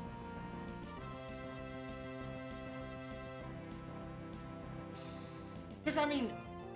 Okay, you know, should we just scout the damage on this first? It's so cringe. But I guess I will. I'll do it. Everyone calm down. I'm gonna dirty calc it. Here we go. I think I gotta cross-chop the Blissey. So either way, I think what I'm doing... Oh, do I go Dusclops into Arcanine, though? Low-key? Fine. Okay, you know what? Let's just do this. Let's do this. Let's not dirty calc it. Let's do a real boring calc so that we know what it is. Okay. 48, so it is 41 to 42 out of 48. 41 to 42, yes, Dusclops is spin. 41 to 42 out of 48. Here we go. Let us figure this out. So let's look at this Machamp bulk spread. This is gonna be 184 divided by 48 equals times 41. So you can either be at 157 health to, so 3, okay, let's do that again. 184 divided by 48 equals times 42. So 161.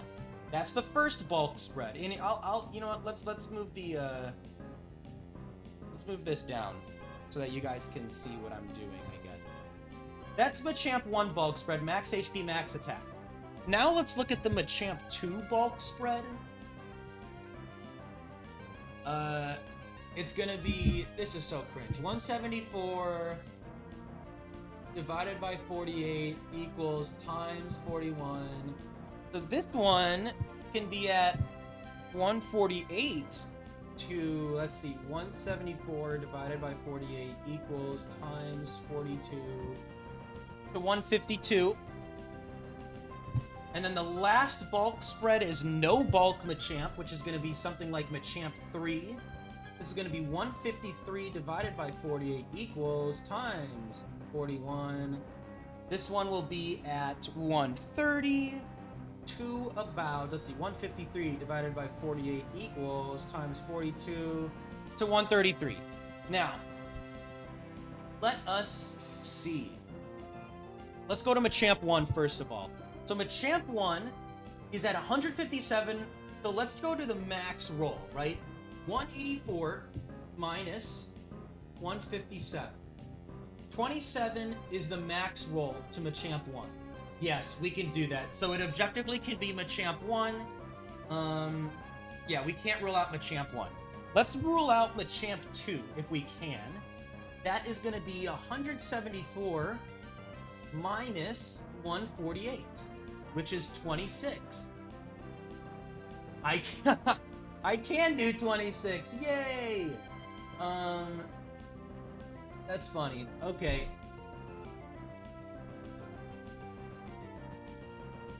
It's actually not as likely though, because I could have done 25 to it, right? The 174 minus 25. Oh no, that doesn't make sense. Yeah. Okay, let's see if it could be Machamp 3. 174 minus 130 is 44 damage. Do I ever do 44 to Machamp 3? No. Wait, I'm dumb. It's 150. I'm dumb. 153 minus 130. 23. Oh, hold on. We might be onto something. It is not Machamp 3 or 4. We always did more. Okay. It is not Machamp 3 or Machamp 4. So that is good news, everybody. We have eliminated 2 Machamps. It is not 3 and it is not 4 objectively. Okay. That was worth it. Okay. It's not Machamp 3 and it's not Machamp 4. Okay. So, let's think about what that means. My instinct says that I'm going to cross-chop the Blissey because Blissey 2 scares me. With Sing and Attract and all that stuff. I'm gonna cross chop this Blissey because I'm faster and I kill it. Cross chop the Blissey. I'm spooked. With Arcanine, it's pretty clear I overheat, right? Like I don't kill, but I feel like I want to get the most damage that I can. And then I like E-Speed, especially if it's like bulk up or something. Another thing too, is it actually not Machamp 7? It can't be, because Machamp 7 has the substitute thing, so it also can't be Machamp 7. Which Buddy already told me. Yeah, it can't be Machamp 7. Because that would have activated Impossible to Predict. Therefore, it can't be Machamp 7. Yeah, no lefties on Machamp. There's no lefties Machamps. There's no... Yeah, it does not see a kill into Arcanine with Cross Chop. No, it does not. Unless does Machamp 5 see a kill? That's kind of interesting. Oh, wait a second. No, they don't. So they still will not Earthquake, but they might Earthquake the turn after. Yeah, we're still going to overheat. So we're going to cross-chop and overheat, and that's what we're going to do. Here we go. Let's get some good hits in. Please put on your glasses, Hariyama and Arcanine. Here we go.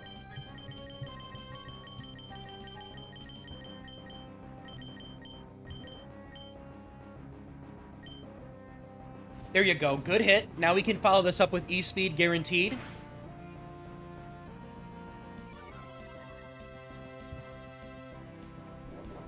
Please, Hariyama, hit this.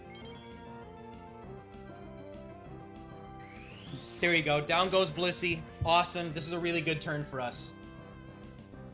Really, really good turn for us. Let's see what Machamp does. I think bulk up is best case scenario. We hope it's Machamp 2. Steelix. That's fine. They cross chop into Yama.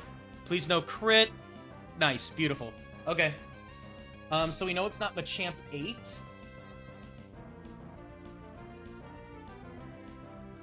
We also know, actually, this is very likely to be Steelix 1. It can't be Steelix 2. Or no. Yeah, it's very likely to be Steelix 1, because it's either Steelix 1 or Steelix 3. And the Machamps have high risk moves, extremely likely to be Steelix 1. Which, is actually... What's interesting about Steelix 1 is going to Earthquake, seeing the kill into Arcanine, and they're gonna kill their own Machamp. Okay, so what I want to do still into Machamp, what am I afraid of? Machamp 6 Focus Band is technically what I am afraid of, right?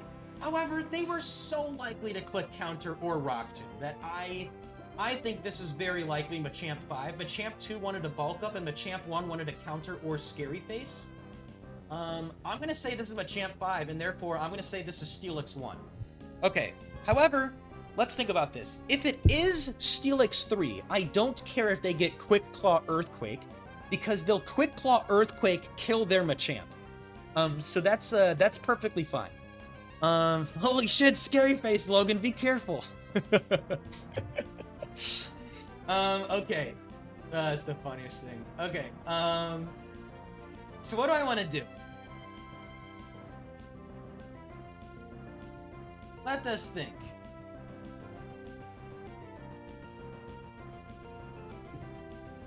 Yeah, again, very likely to be Steelix 1.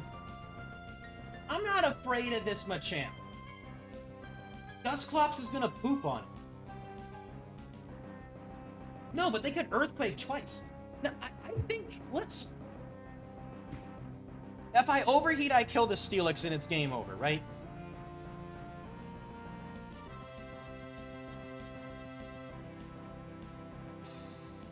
First off, let's see if I kill Machamp with E-Speed. I mean, surely I did. Yeah, E-Speed, you're dead. And I guess Double Edge is objectively worse than E-Speed because of... I don't even know why. I think what I'm thinking is I E-Speed the Machamp. Steelix 1 is going to Earthquake. Oh, see, that's the thing, bro. No, I want to E-Speed Machamp to kill it. If they get Focus Band and they have to dodge Steelix's Focus Band, I cross-chop into Steelix. Steelix 1 is going to eat the Hariyama cross-chop. Well, then I just cross-chop again. Or, no, do I counter? I think I actually counter. I think that's actually the best. Because... the only way counter isn't good is, yeah, into EQ crit. Do I die to EQ crit? Sometimes. Not very likely. Only on 3 rolls of Earthquake do I die to crit. And I have a Focus Band as well.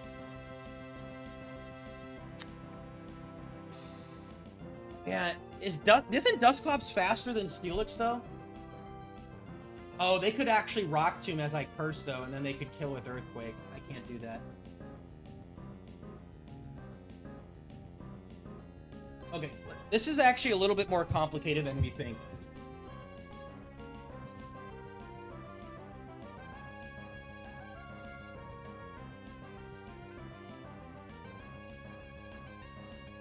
It makes me just want to overheat the Steelix.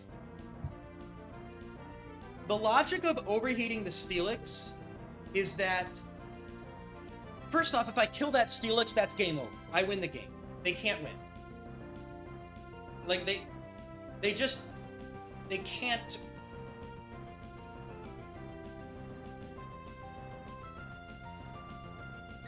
Hilariously, Machamp actually could Earthquake. Because the Earthquake doesn't see Steel.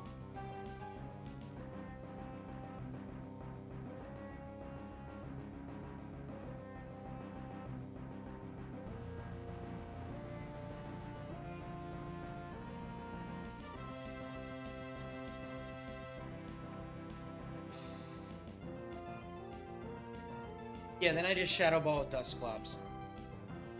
Okay, let's say I miss Overheat. If I miss Overheat, what's the play? Steelix Earthquakes, killing... Steelix Earthquakes, killing Machamp.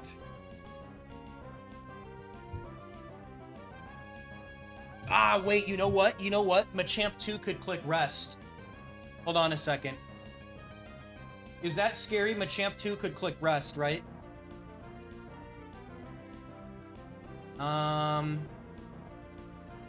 I miss Overheat into Steelix. Machamp 2 clicks Rest.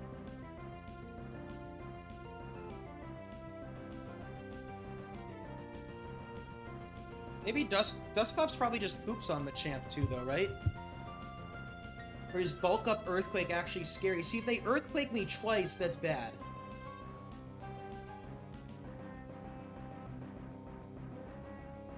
Well, Machamp is also intimidated.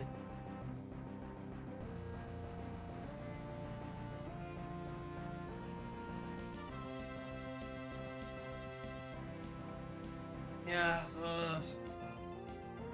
and they're likely to bulk up. They're likely to bulk up. I curse, I rest, and then I just spam rest.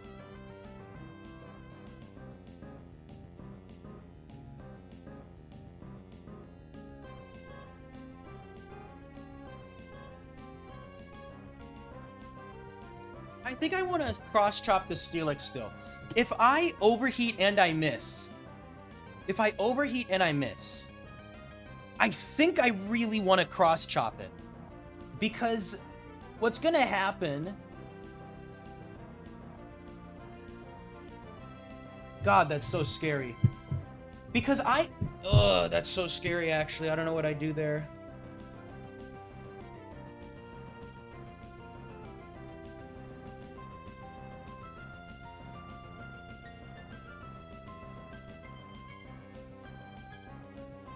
That's got to be the play, right? I'm not missing anything. It will not easily do that much. No, it definitely doesn't easily do that much. Like, Shadow Ball does 10. The idea is that if I need to set up another cross chop, if I swap out into Dusclops, what does that do? Yeah, I mean, I think I'm leaning into overheating Steelix. What I like is that if it's not Rest Machamp, Machamp's just gonna die to this Earthquake that Steelix throws out. What does swapping Dusclops into Hariyama look like? Like, into missing Overheat. Into landing Overheat, it's game over. I gotta think about into missing Overheat, what does going into Dusclops mean? I overheat the Steelix, I miss. Going into Dusclops. Steelix is gonna Earthquake. First, let's just establish how much they do with Earthquake into Dusclops. That's more than I like. They kill Arcanine. But they also kill Machamp. Ah, you know what's interesting? Okay, then what I do is I just fake out and curse and it's game over? Or no, I would just counter. I would counter.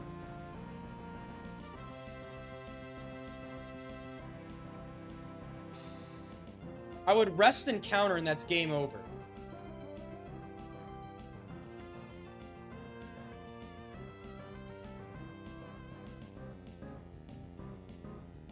I guess what I'm afraid of, though, is what I am afraid of is,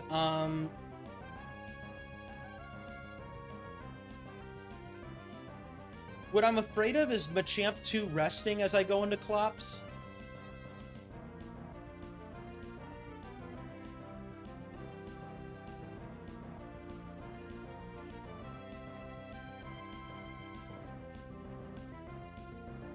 Yeah, then that becomes weird, right?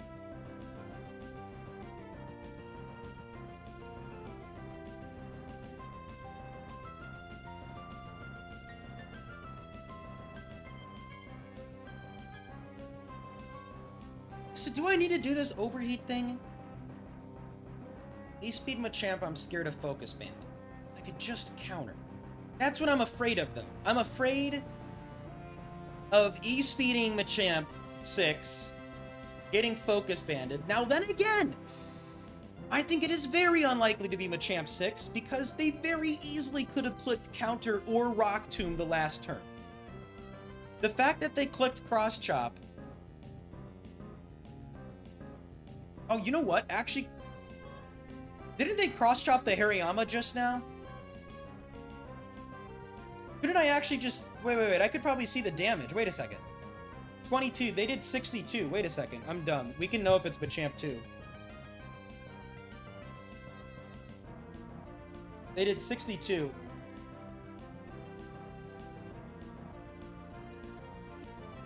Okay, could be Machamp too. Wait.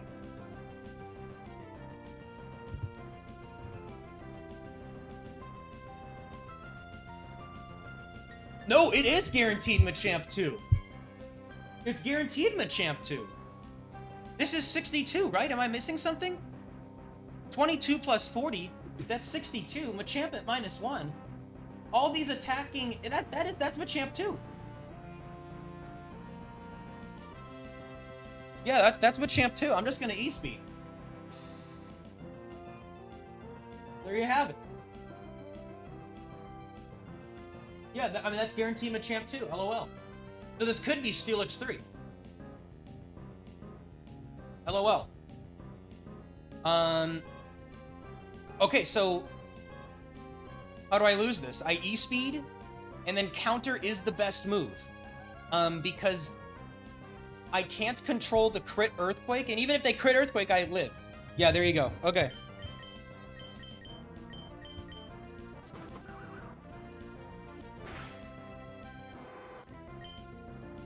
Nah, counter's for sure the play.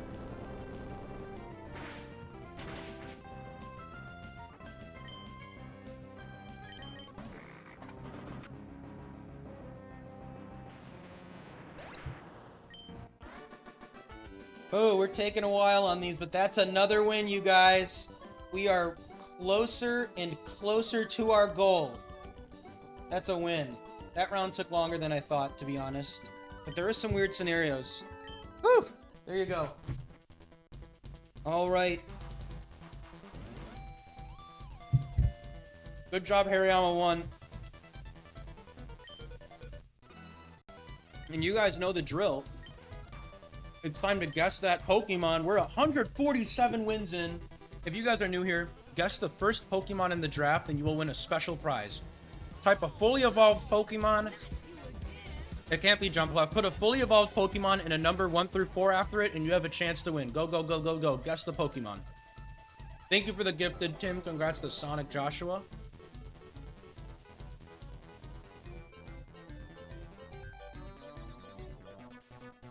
More Greymon 3. Oh yeah, get that mon and guess that Pokemon. That was good, dude. That was a good round. Again, I really just... I know I keep repeating myself, but I can't believe that I was so against Dusclops 4. Thank goodness I looked at that again right when I started stream. I can't believe I was going to take Grand Bull 1 there. That was very weird for me. Dusclops was clutch, dude. I mean, that thing was really good.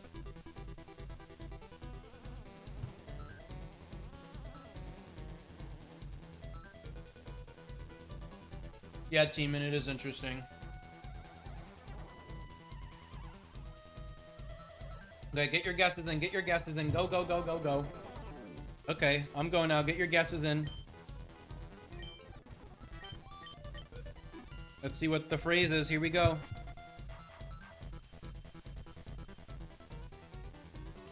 Psychic type again.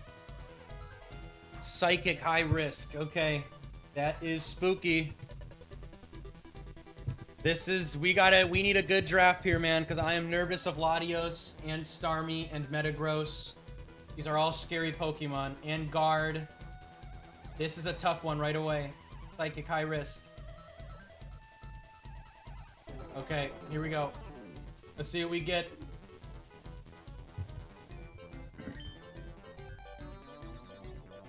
Slaking? Please be Slaking 3. Please be Slaking 3. Did anyone say Slaking 3? Did anyone just say Slaking in general? I guess.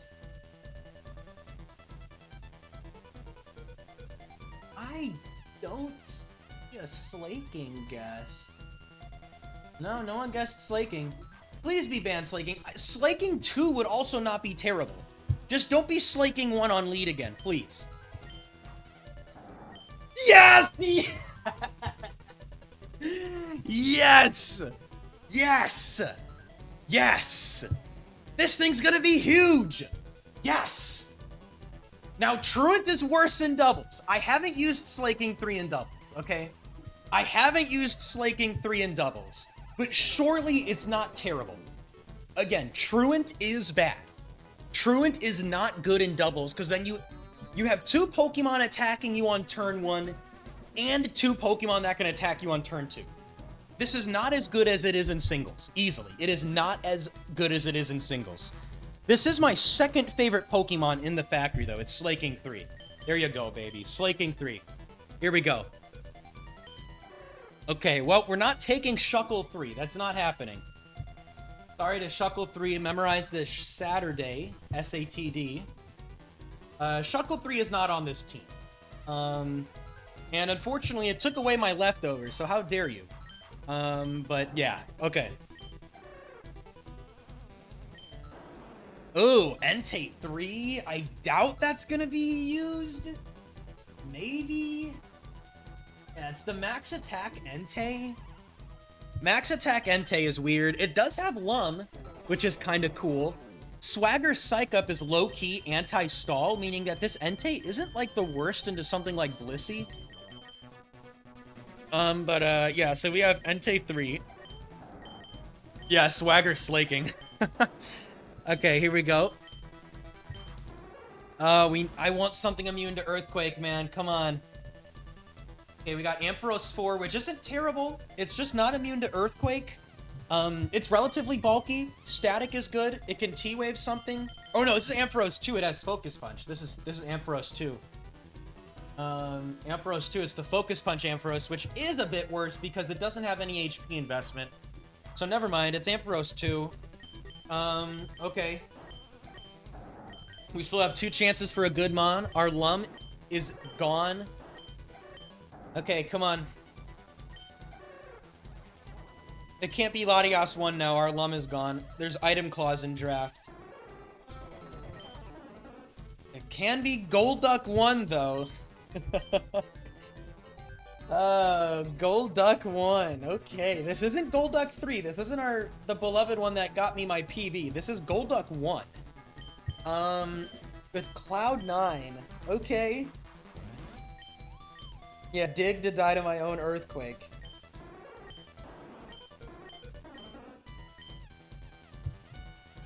Strongest water move. Is it really?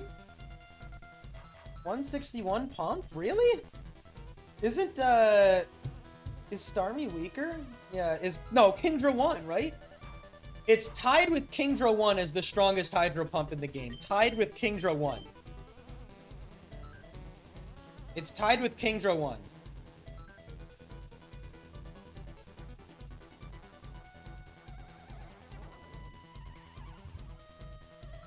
Dude, Golduck 3 would have been sick because I could have clicked Protect.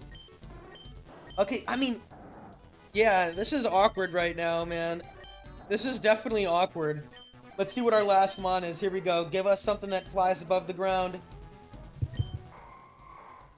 Okay. Yeah, this is interesting, you guys. Ooh. Okay. Yeah, we gotta think about this one. This is a thinker. I think it's still clear we lead Slaking. Truant on turn 2 is bad, but I think I need Shadow Ball into... I think Psychics. I think I just have to hope I get a good swap at some point. Yeah.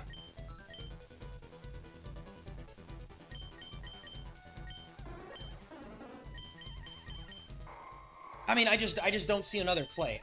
Surely Slaking is still really, really good with Banded Earthquake. There's no way it is not stupid good. But locking myself into Earthquake is so awkward.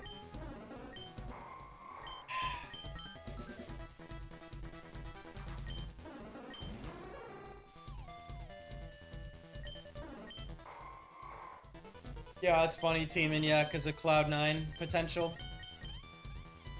That's really funny. The scariest thing to face for your fire types only battle tower team is you can't Sunny Day Solar Beam it. Yeah, that's really interesting, team, and that Golduck 1 becomes a threat into mono fire. Yeah, that's funny.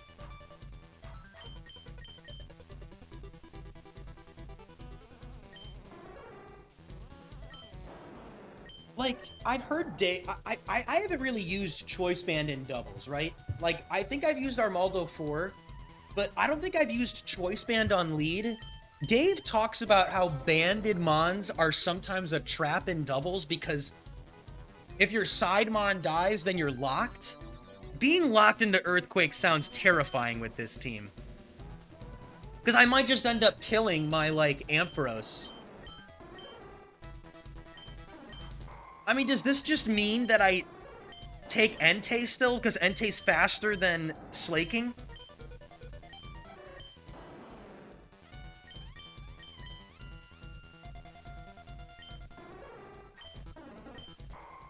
I think I have to go lead Slaking. I think I surely go lead Slaking. It's the best into Lotties, and I have a good chance to have a Lottie here, and then I could have Slaking next to Lottie. That has to be my play. That has to be my play. I'm convinced that that's my play.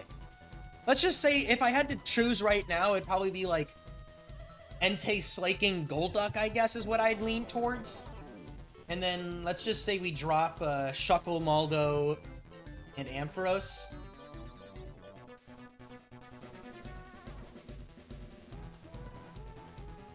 What do we got? Bodies aren't actually as likely as we want, you guys. They're not as likely as we want. Only like a 26% chance to see a Lottie. Gardevoir is much more likely, which makes sense because of Destiny Bond. And yeah, team, that's... Flamethrower into Metagross feels important, right? Also, I'd argue Flamethrower into Exeggutor is important. We don't want to get boomed, or that Leech Seed set. Flamethrower into Jinx. Flamethrower into Starmie. Registeel. Do I want to lead the Entei?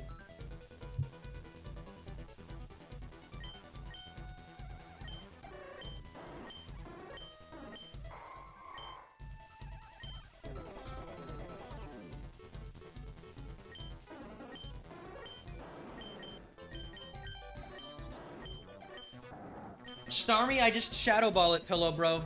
I just Shadow Ball it.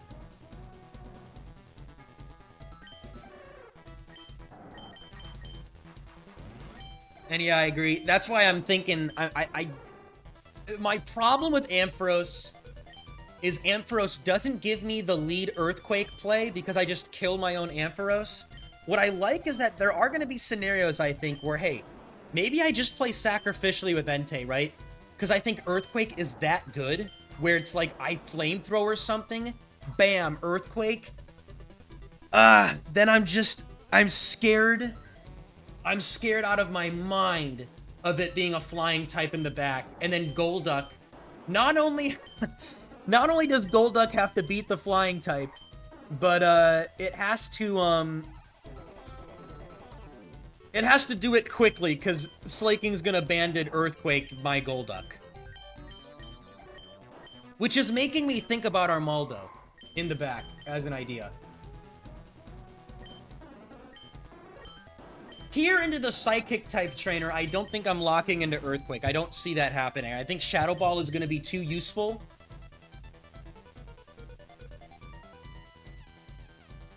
Yeah, or side KO the Slaking, which is hilarious. Golduck side KOing the Slaking. That would be an unbelievable necessary play. Golduck does not live the Earthquake. It actually has a chance, but I'm slower. It would have to be... I mean, Armaldo definitely lives the Earthquake, right? I definitely live the Earthquake. It's just, And so again, into Flyers, I like Armaldo 3. Like, I'm thinking of the scenario of locking into Earthquake with Entei, right? That's what I'm afraid of.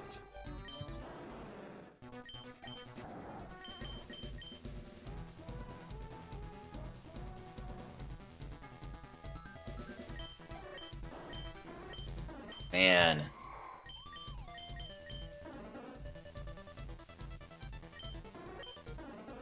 I don't know. Golduck 1's gotta be kind of bad. I mean, surely this is not a very good Pokemon. Like, hilariously, Dig doesn't even have... I mean, Dig is, I guess, kind of interesting, maybe? Versus like a slower electric, I guess dig is technically funny.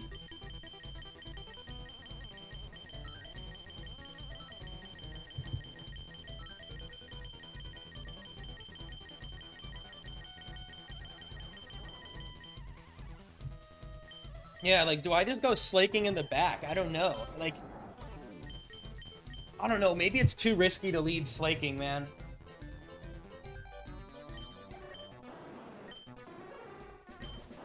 Like, I get to choose what coverage I have. Yeah, I'm so nervous locking into lead Earthquake.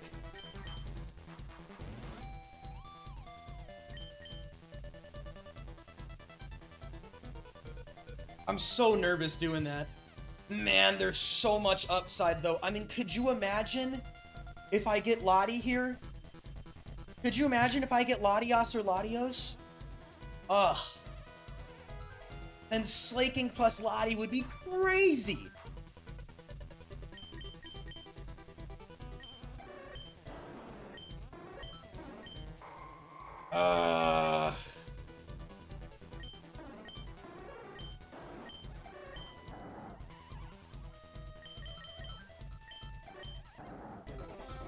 Yeah, I'm talking about... I get that I'm shadowballing most mons here. What I'm talking about... Yeah, Teeman, yeah, that's a good point. What I'm talking about is after the Psychic Trainer, right? After the Psychic Train... I mean, again, slaking is a shooter. This thing is great, right? Like... Does it matter if I have it in the back or in the front? Like, when I play singles, I always lead this thing. But this is doubles.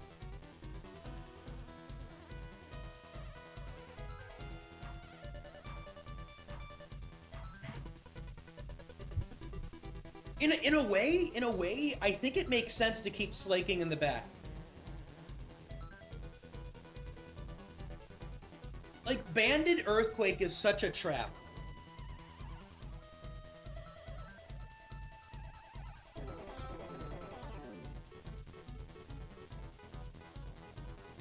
No, it's just Entei Golduck is so puke into, like, Lottie. Or something. I don't know. It's just a Pukemon.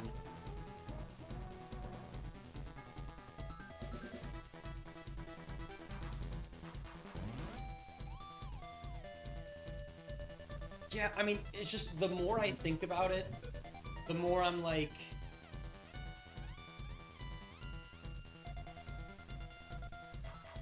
So many times I am going to want to lead Earthquake. Like, lead Earthquake is what's going to give this slaking the upside, because the problem is, two Pokemon could be attacking slaking, and then I'm truanting the next turn.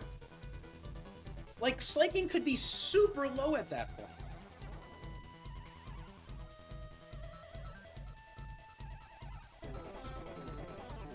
And dude, thank God we got slaking 3, by the way, though. That's so sick. It's probably not as good in doubles, but, like, Banded Earthquake has to be a shooter play. Has to be a good play. I think I am 100% leading Entei. I think what I really like about Entei is, A, it's fast, it's bulky enough to live most things, and it's good into Metagross. But I like that it's fast, and Double Edge is going to do some damage. And I like that it has Lum into, like, lead T-Wave stuff.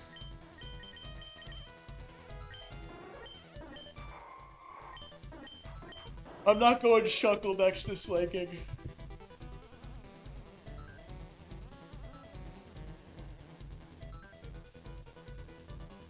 Yeah, but yes, if I don't know if it's Lottie.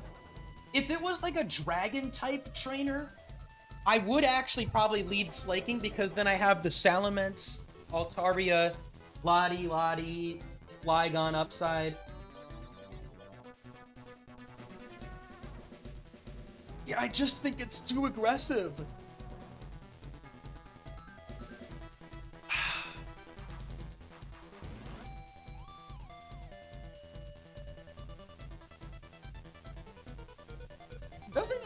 Doesn't Golduck 1 have light screen? Isn't that kind of funny too?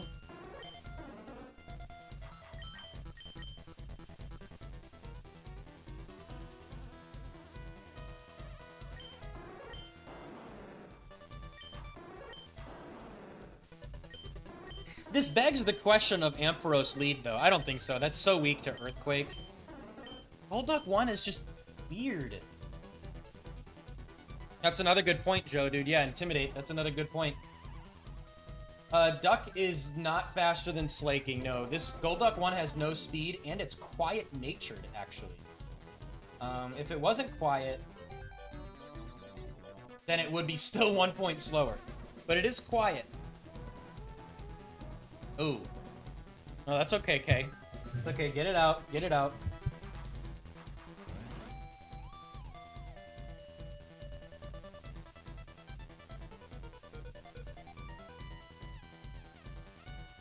Too far.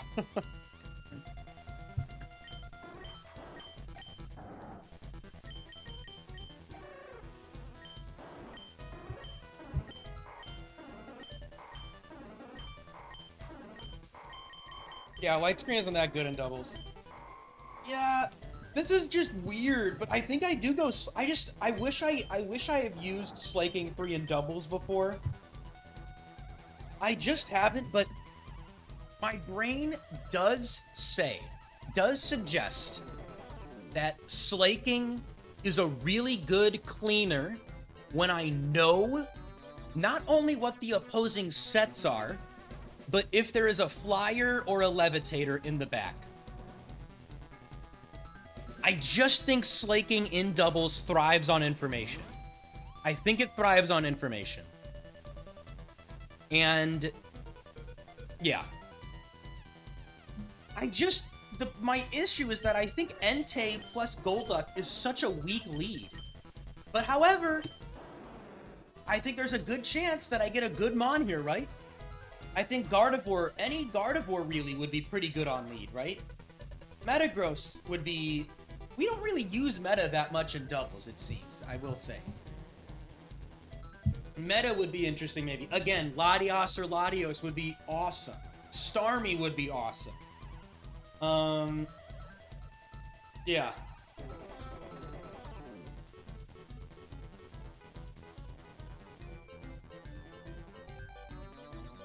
Yeah, I guess what I'm just deciding right now is I'm definitely going to go Slaking in the back. It's funny, I was initially really leaning to the front, but the more I think about Earthquake, the more I'm like, I just think Earthquake on lead is too devastating.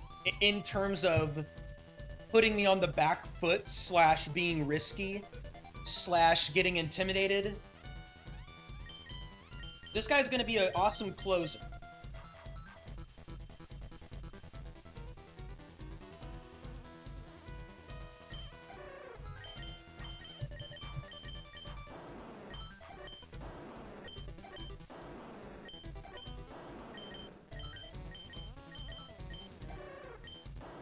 Yes, and Truant, yeah.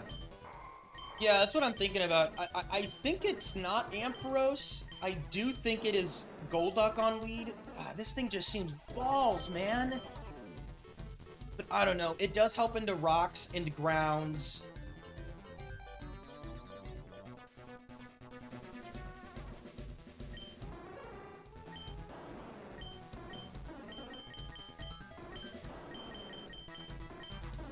I'm just gonna go Golduck. I mean, at least the Hydro Pump does hit hard, I guess. I wish I was damp. Cloud 9 is fine, I guess.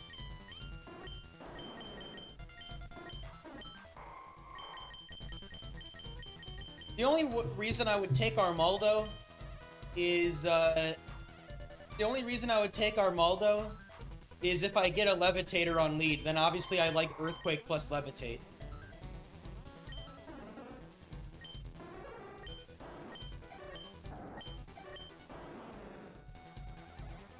Man, this better not be like Latios Starmie lead or something, dude.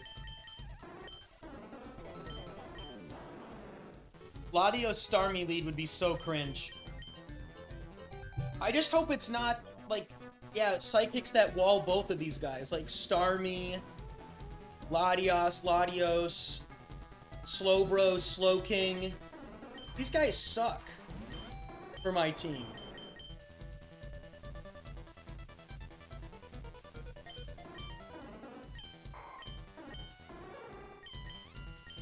Man, do I ever go Ampharos? Ampharos is so funny. I like T-Wave. Thunder Punch into waters.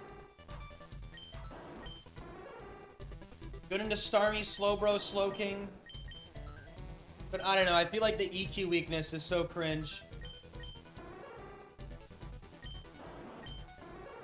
Yeah, it could still be them, though. I guess it's less likely because of the high risk, as well as, what am I trying to say? As well as, the fact that there could have been another water type on the team.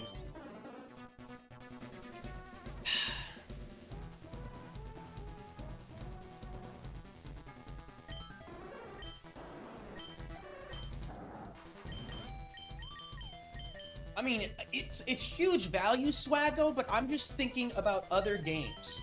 Other games, I'm gonna want Slaking in the back. I'm just gonna want to have Slaking in the back as like an insane closer Pokemon. Huge closer. There's gonna be a ton of end games where I just Earthquake and kill both of them. If I can kill a lead and chip the Pokemon, Slaking should be able to dominate the end game. I hate Golduck here, but I think it's my best. I do not like Golduck, though. Golduck scares me. I think I'm gonna do it, though. Okay, I do gotta use the restroom, though. So, BRB, stay tuned. 500 viewers, holy cow, we gotta use Slaking 3! BRB.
Okay.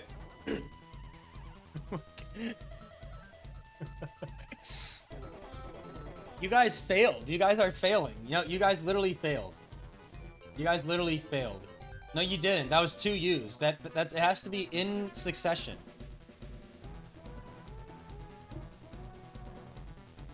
You guys failed. It's over. It's too late. Okay.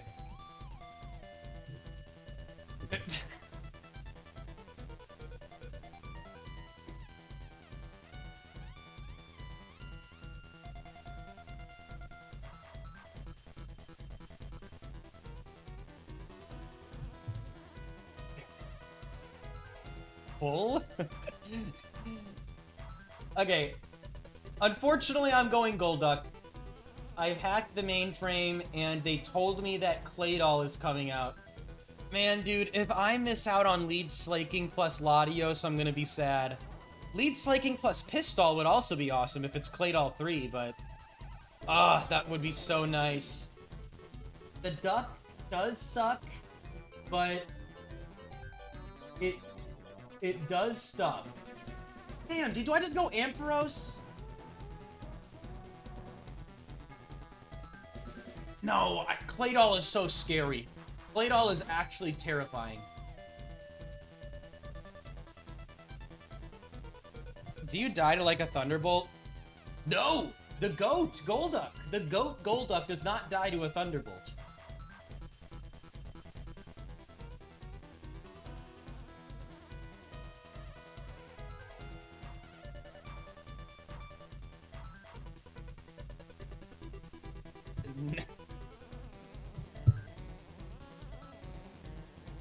I don't even agree, Teeman. I really don't think Slaking Lead is going to dominate 80% of the matchups. I disagree. I think it's... When I was in the bathroom, I was even thinking, I'm like, random counter is scary. Like, on, like, Machamp. Machamp, Stoy, Swampert, Regirock, Hariyama, Snorlax. I mean, like, counter is actually so scary.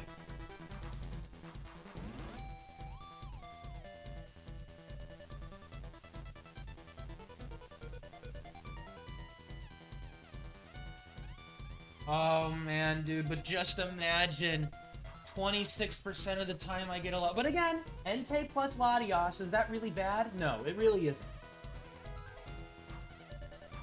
I really want to make sure I'm getting this right with Golduck. I really want to make sure I'm getting this right with Golduck. Because Golduck really doesn't seem the best here. It does help follow up into Metagross, because Flamethrower isn't going to kill. It can hit Gardevoir. It can hit Medicham.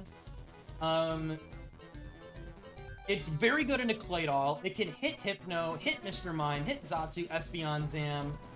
And just into the non-other type, like if it's high risk, we could be seeing, yeah, like Regirock or Dugtrio, or maybe a fire type. I'm gonna go Duck, man. Oh, I hope I don't regret this, dude. I hope I don't regret this. Okay, we're going Duck. Okay, what's our little phrase? What's the little phrase, everybody? I think it's slaking.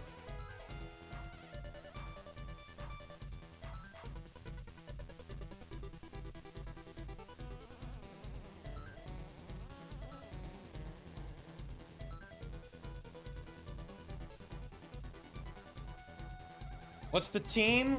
It's gonna be Entei. Actually, I should go Golduck then Entei. No, it's slaking in the back. Oh, this makes me nervous, dude. This makes me so nervous. Please just give me a doable Psychic type to get rid of Golduck for, man. I'm so nervous into, like, water leads and, like... No, I'm not passing on slaking. Gonna give this man ultimate factory prowess.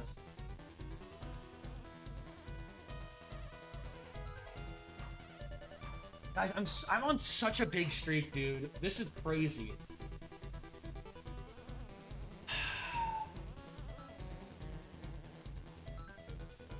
T-Volt Starmie lead would be funny. JK, JK, JK.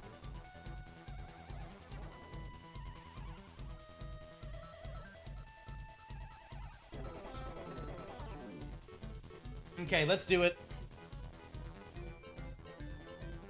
Let's do it. Let's do it. Let's go Golduck. Here we go.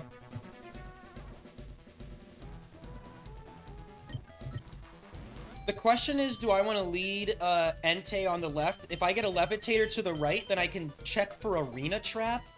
I doubt I'm ever swapping on Arena Trap, though, right? Am I correct there? Unless, does Entei 3 die to Doug Earthquake? No, so I'm not even, like... Yeah, I would just stay in anyway. So in case I ever go an Intimidator over Entei, I kind of want Latios to the left if I get a Lati, right? Does that make sense? I don't know, let's go Golduck, here we go. Here we go. Round, I don't even know what round it is. What is it? Like round 22? Round 22, here we go. Slaking 3 in the back to carry the team, and we are in trouble in the front. We are in trouble, but hopefully we get something good, please to God, please. Here we go. I did it. I did it. No going back. No going back. No going back. I did it. No going back. I did it.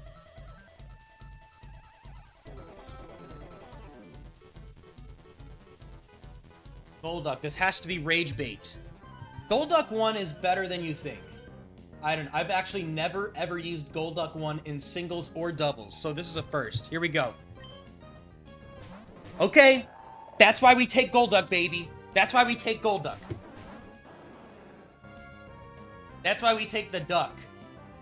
So that we can do this into claydol. If it's Pistol... Oh. If it's Pistol, that would be awesome. But I don't think I have time to scout if it's Pistol.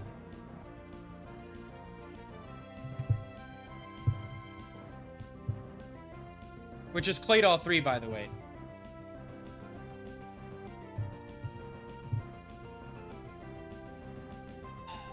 Okay. I think it's pretty clear we just flamethrower mime and hydro pump the claydol.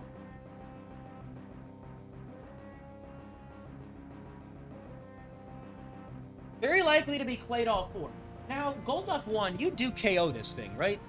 Just to be sure. Claydol, you die. Every claydol, you're dead. Claydol 2 probably has a chance to live. Barely.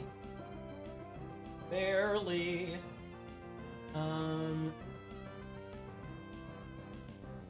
Yeah, let's just hydro pump it, man. That's what we gotta do. Hopefully Mr. Mime doesn't click fake out. That would suck. We wouldn't like that. Yeah, that'd be really balls, because then claydol could probably Earthquake if it's claydol 4, right? If they see a kill into Entei, they could probably Earthquake. But they don't, because they're so weak! Ha ha ha ha. Okay, guys, here we go. We're hydro pumping it up. Hydro pump. Do I flamethrower, or do I actually double edge into Mr. Mime? Hold on a second. Damn, that flamethrower's weak. Maybe I double edge. Well, mine one's gonna fake out anyway. Damn, do I double edge you? Look at how weak flamethrowers. That's crazy. Look at how weak that is. I think I'm double edging. I mean, I can always kill with flamethrower into double edge, I guess.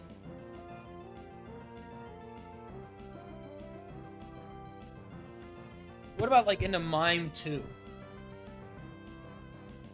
Man, I could just flamethrower double edge. I'm really considering, do I flamethrower or do I double edge first? Technically, flamethrowing first allows me to theoretically take a little bit less recoil. I guess I need to play into Hydro Pump miss, actually. If Hydro Pump misses... Let me think about this. Let's think about, what does Claydol do if Hydro Pump misses? First off, they're not as likely to boom because they could think I have damp, which is funny. Like, you know, Claydol 1's gonna Rock Slide. LOL, Claydol 1 is not even a threat. Claydol 2 is gonna, like, double team, which that is actually really scary. Claydol 3 will, like, Psychic or Sunny Day, which I have Cloud 9, so the Golduck 1 doesn't care about Sunny Day. And Claydol 4 is gonna click Psychic into something, right? Or they could Shadow Ball or whatever.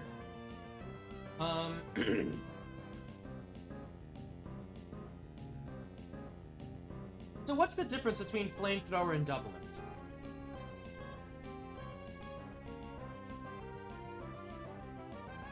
Like, I don't even really know. I think I'm just gonna double edge.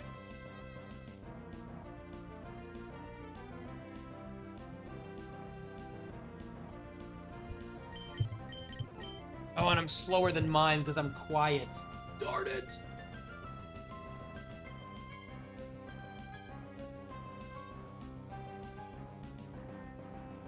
This is a decision I need to think about. Double edge or flamethrower?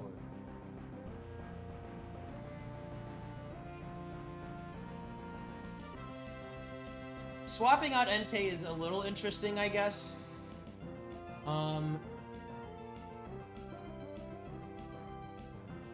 Like, I guess that's interesting. I think... Okay, the crazy idea as well is, can I 2-hit KO Claydol with double edge? No, I was gonna say, like, if I miss pump and mime Thunderbolts the Claydol, that kind of sucks. So maybe if I go into Slaking, I could Shadow Ball the mime before mime 2-hit KOs the Golduck? That's kind of interesting, right? Because if I miss pump, and it's mime 4, mime 4 could very well Thunderbolt the Golduck. Yeah, but I could just kill it with Entei. It doesn't even make sense. I could just kill it with Entei. Never mind. No. That doesn't make sense. I could just kill it with Entei.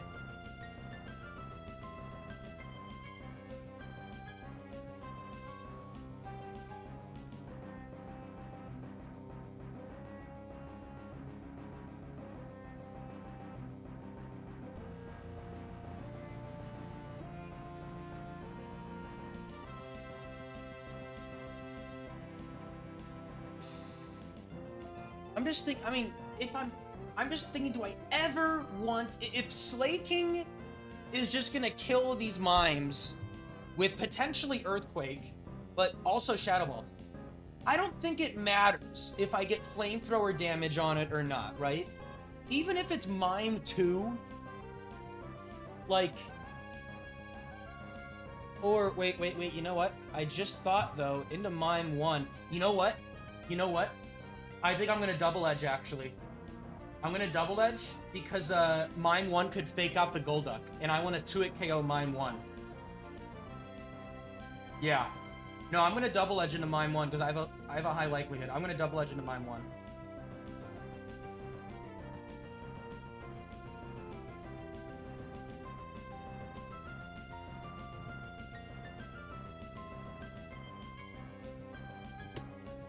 Okay. Whew. Okay, here we go.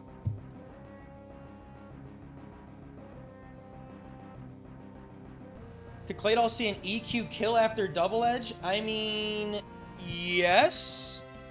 But surely I will land one of the pumps? No. They won't. Wait, actually, 67 to 80. I don't think... They could, but, like... It's not likely. And even then, Mime could still just target the Entei anyway.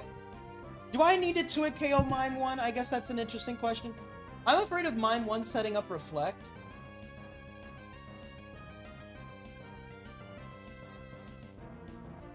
Maybe there's a world where Golduck needs the Hydro Pump, the Mime, and Flamethrower plus Pump might not kill, right? 65...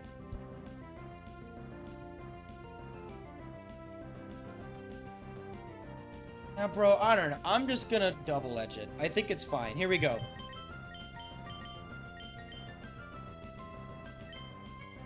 Okay, no Bright Powder. No Fake Out either. Yeah, that's Mime 3 or 4. If they trick, that's fine. Okay, Golduck has a Choice Band now. That's fine.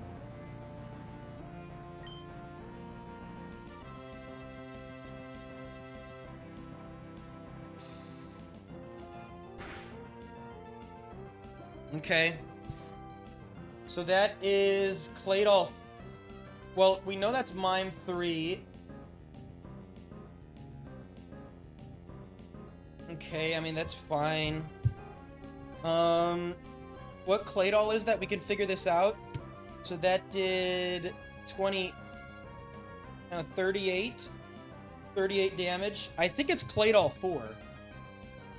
I think that's Claydol 4. We're gonna Flamethrower Mime, and we're gonna, Hydro Pump claydol still? Yeah.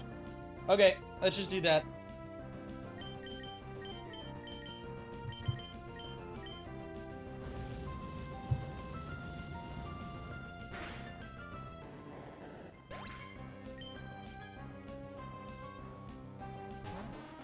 Okay. Golduck, please! Golduck, come on! Step it up. That actually really blows. This Eggy actually guaranteed has boom, which sucks. Guaranteed 3 or 4. That's really scary.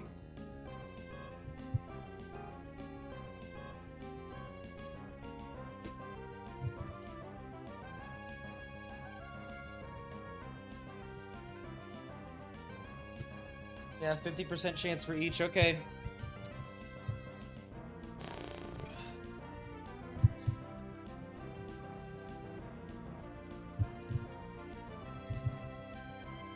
Okay. So here's what we're thinking about. Again, I kill claydol 4 with Hydro Pump. Right now, Golduck with that Spadef drop, Exeggutor 3 is gonna see a kill with Giga Drain. And Exeggutor 4 is either gonna Giga Drain or Psychic.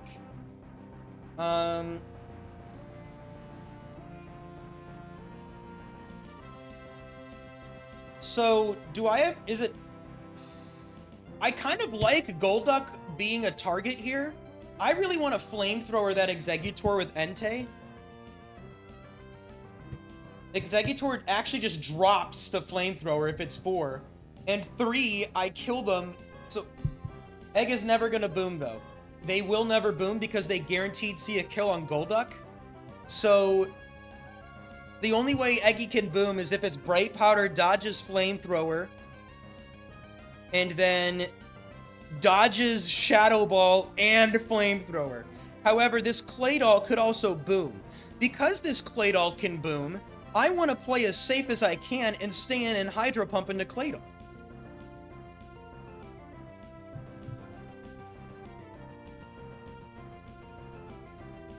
So I think I want to Hydro Pump the Claydol for sure, because that's something that can boom, and Flamethrower the Eggy.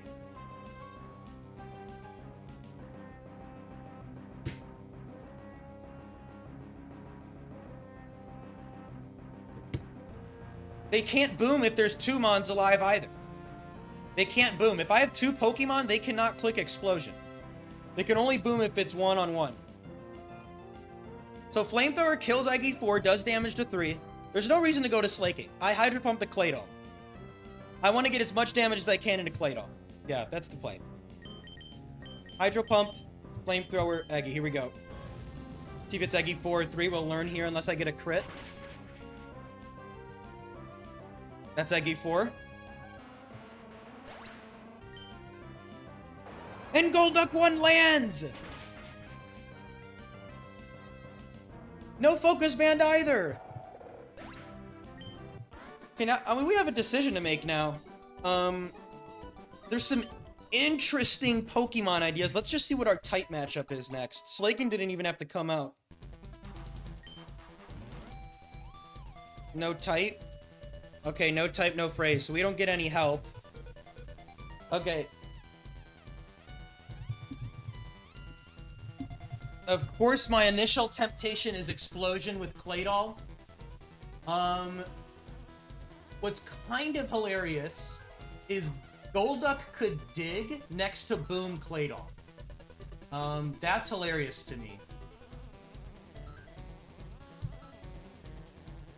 I could literally dig next to Boom Claydol. I find that hilarious. It's very funny.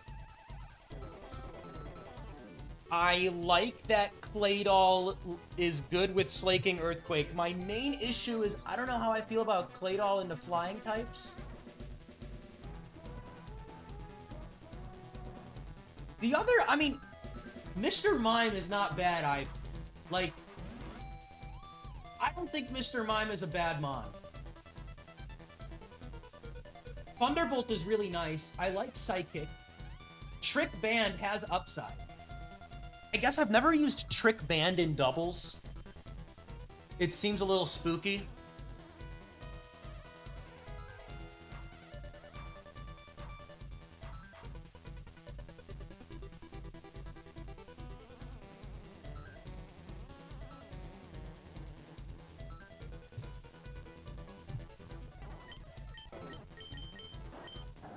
Let's see. Because I think I am...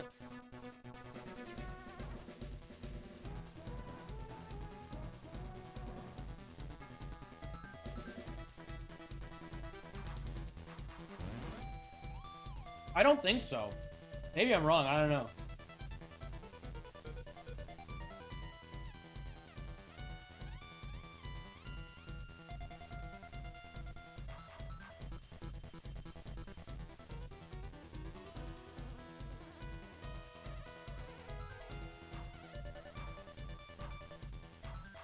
I don't even think this Entei is that cringe. I think the double edge is actually pretty cool. Like, I think this double edge is cool. It's fast. It gets consistent damage with double edge. I don't think Entei is a bad Pokemon.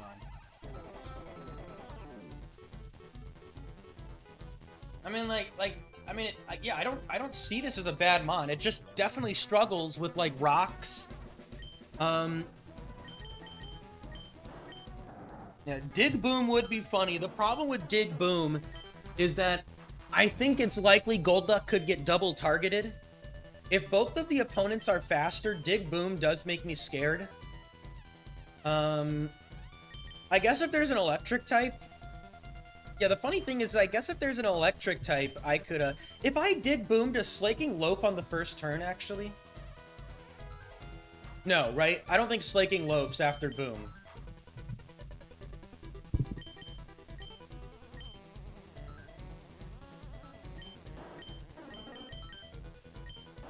Dig Boom is really funny. Like, I can't lie. That is hilarious.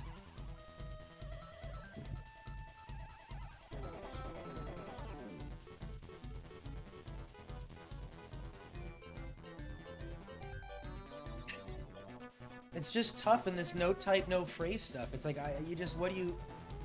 Man, dude, they didn't even give us good sidekicks. And there was 3 of them!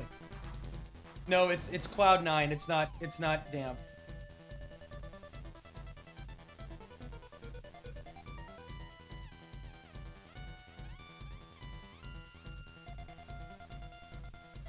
Yes, but Mithridium, that is true. What's up, by the way? But here it's like, I don't think my lead is very strong. So I am tempted to, like, try it.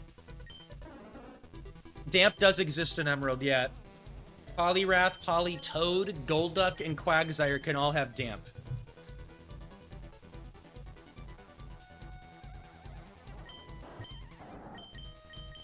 I think it's cringe. I think it's a little cringe. I do think Claydol is bulky enough to get the boom off. And... it's funny. It is funny. I think it's hilarious that I could have Dig, and I could Dig next to Explosion. That's hilarious. And if there's an electric type, I could Earthquake with Claydol and go into Slaking or something. Like... Claydol is also good for Slaking, Clicking, Earthquake.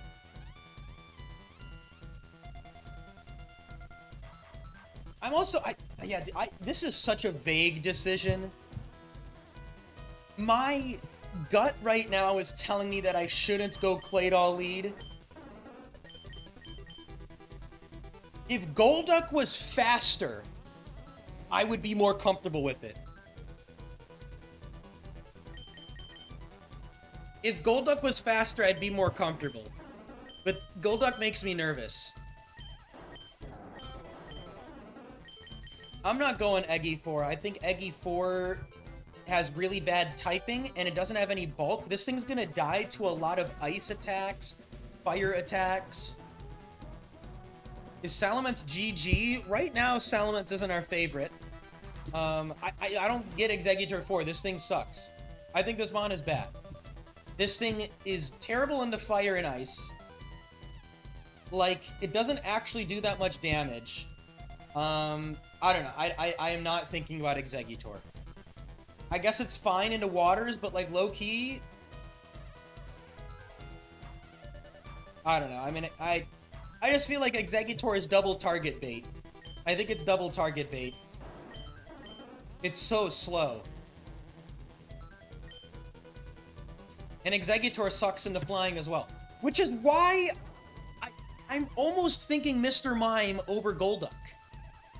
The reason I like Mr. Mime over Golduck is maybe Trick could be cool. Like, I don't know. Thunderbolt is good into flying. Thunderbolt is good into water. Could Trick be a cool thing in doubles? Another idea. What if I, like, side-tricked Entei to get banded double edge? That could go crazy. And slower, but maybe that's, like, interesting? What was phrase? The phrase is always going to be on this little notepad below my spreadsheet. It's note type, no phrase. Always going to be right here. You're always going to see it right there.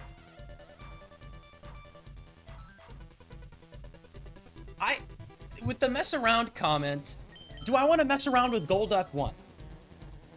Maybe it's just because it missed 2 Hydro Pumps, but this guy is not good. This is not a good Pokemon. It's not a good Pokemon. It really isn't. It doesn't... Hydro Pump is powerful, but man, this thing is pretty frail. Its other coverage is really bad. Rocks and grounds aren't the worst thing, though. Like, Golduck does help into rocks and grounds, of course. But, like, low-key, can I, like, just Psychic and double-edge the grounds? Like, Donphan 1, here we go. 63. Entei does what?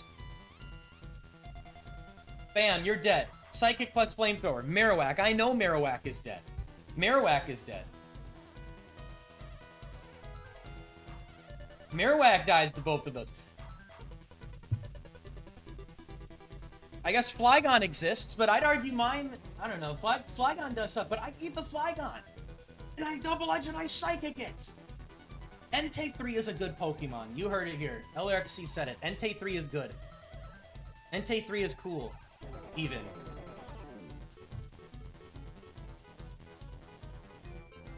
Dude, I just think Thunderbolt is really good next to Entei. I think it's really good. I think Dig Boom is really funny. It's really funny. It's too risky. It's too risky. I think Dig Boom is too risky.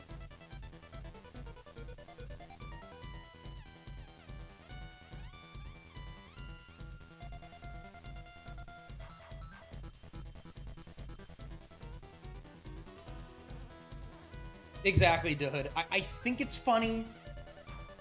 Is Claydol Golduck consistent?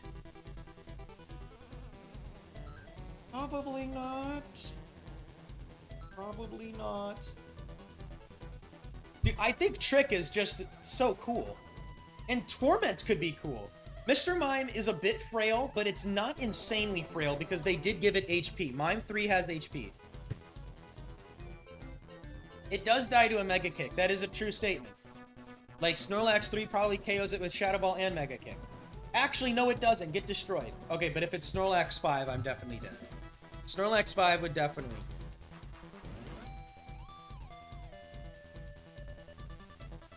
Now, that one, like, again, literally, if it was, like... Straight up, if it was, like, Dusclops Claydol...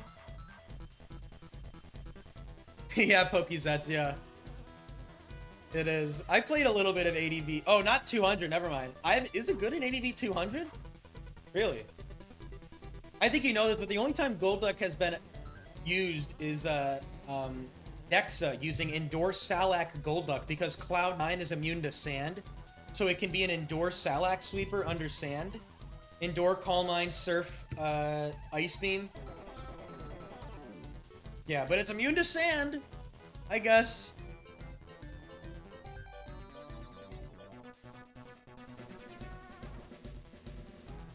Yeah. It's a good one trick. It's a nice one trick to click boom, and then I have slaking 3 in the back. That's a good trick. But I'm scared of boom. I think we're gonna go mime over Golduck.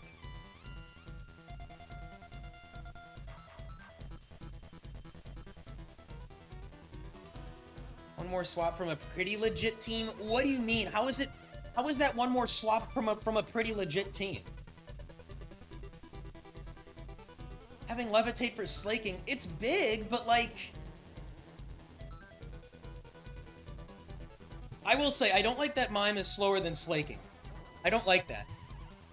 I don't like that mime is slower than slaking, and I just annihilate myself with side earthquake. I don't know, I just feel like locking into psychic is gonna be good for offense.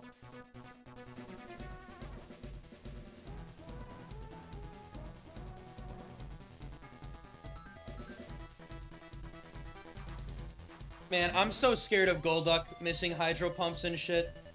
I'm so scared. Call me a chicken, but I'm scared of that, man. It's not even relatively single track, Dave. It's entirely single track. Because Claydol doesn't really want to click Earthquake.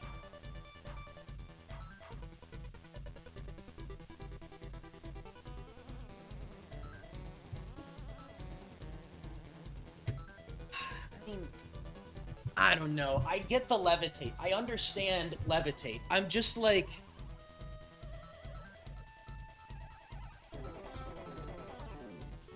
It's Claydol 4. I'm not a Claydol 4 believer. If this was Claydol 3... I'm not a Claydol 4 believer when it doesn't want to click Earthquake. How many times could I actually even dig Boom?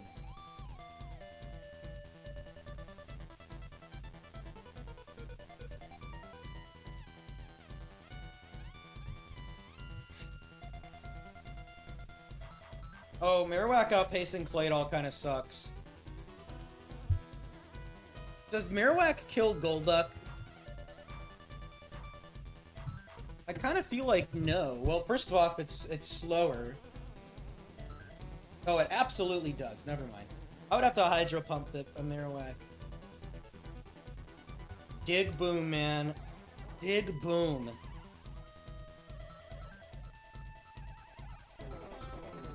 I don't know, man. Dude, I just feel like if Slaking's gonna finish off a team with Earthquake, it's gonna finish off a team anyway. What I still like is that Entei is faster than Slaking. So even if I'm clicking endgame Earthquake, I can help that endgame Earthquake by clicking Double Edge or Flamethrower, right? I just feel like Mime and Entei stay on the field longer than Golduck Claydol.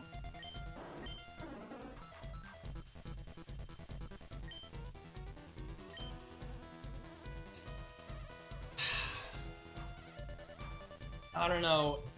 I feel like Golduck hates Quick Claw as well.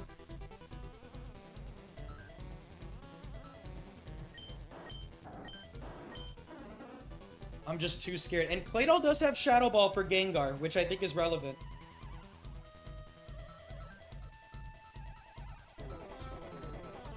Dig Boom, man. Dig freaking Boom.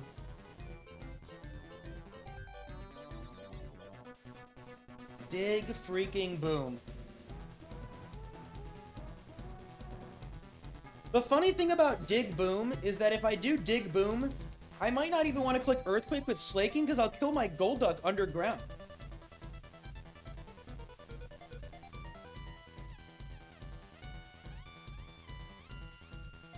Oh, it's so scary.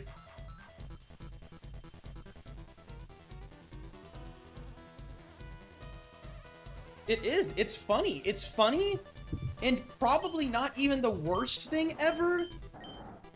Like, it probably is not the worst thing ever.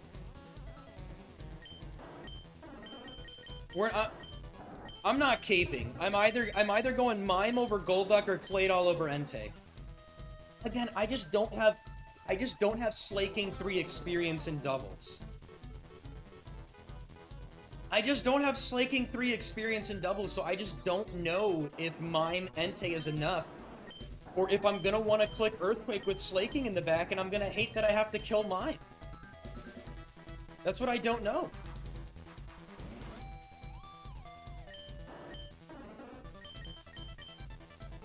Probably a lot.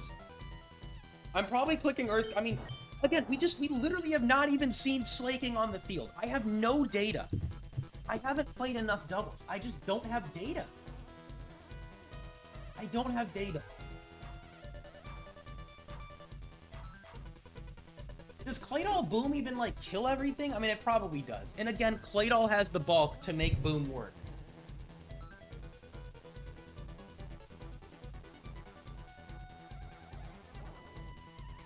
Oh, it's so interesting.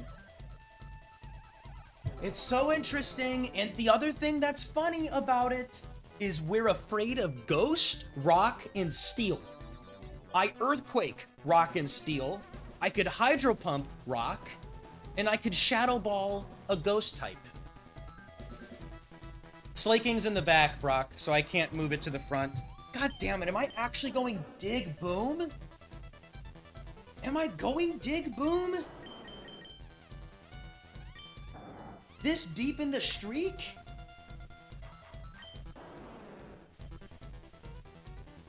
Ah.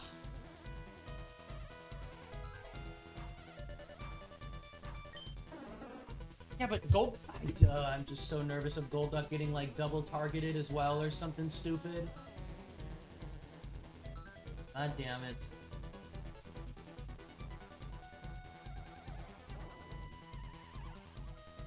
It is undeniably interesting.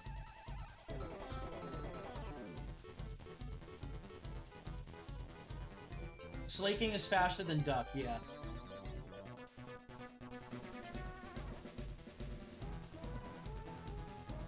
It's super sketch. It is, it's very sketchy.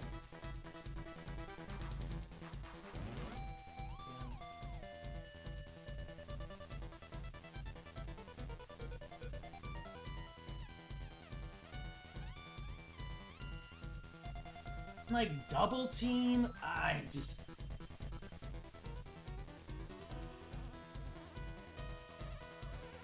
The other thing is that... The other thing I'm thinking about is...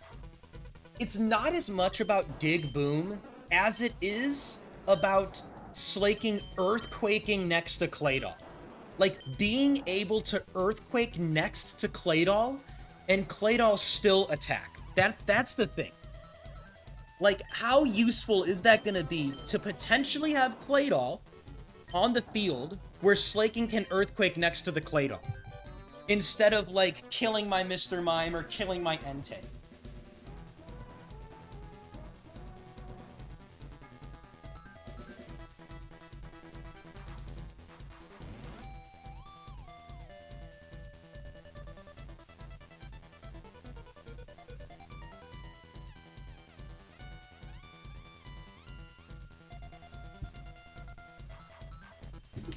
I gotta re-microwave this, hold on. I've been thinking so much, I haven't been eating. Give me a second. Dig Boom, bro. Dig Boom.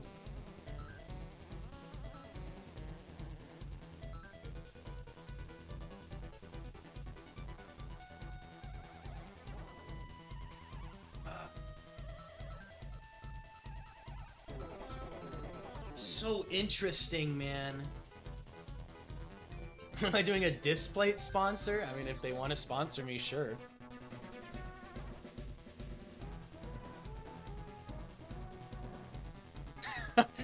What's up, Swab? LRC, you my Valentine gang. I won't tell my girl.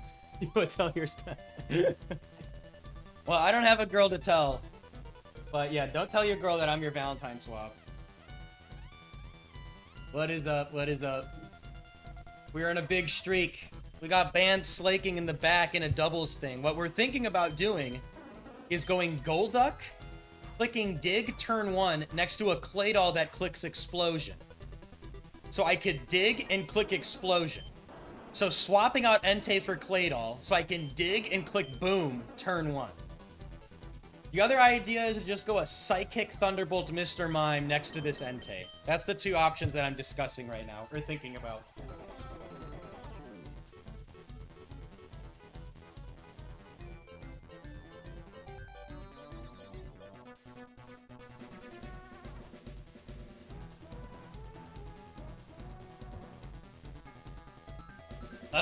Man, dude.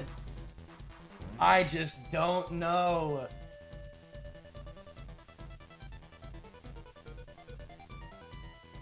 No, I gotta think about it. I'm on a big streak. I'll literally pause my studying. If someone forced me to make a decision right now, it would be Entei Mime. I'm just thinking, am I going to want to be able to Earthquake and also have claydol click a move? I don't know. I don't know. Mime clicking Thunderbolt seems really strong.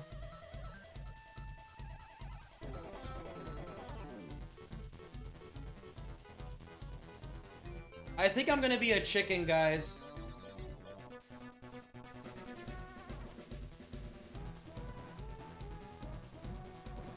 I think I'm leaning towards being a chicken right now and taking Mime on lead. Dig Boom is so fun, but I'm on a big streak, man. It scares me. It's so scary to me, and I think I like having Thunderbolt. I know, the aura's crazy. The aura's crazy. Nah, I think I'm gonna go Mime, man. I think I'm gonna go Mime. Maybe this is a cringe play. I don't know. I think I like Thunderbolt, though.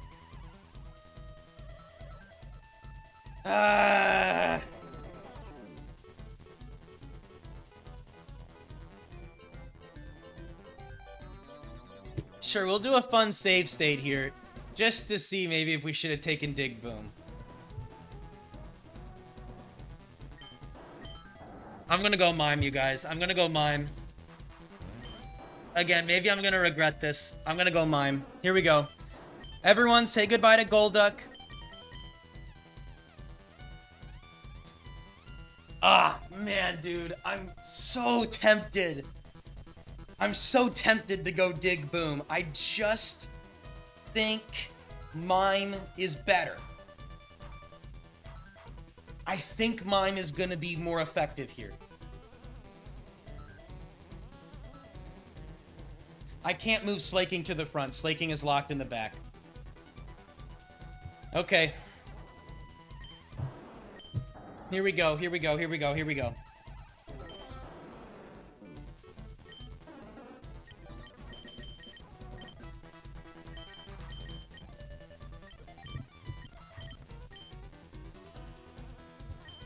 Okay, I did it. Ah, there goes Dig Boom. We're not seeing Dig Boom.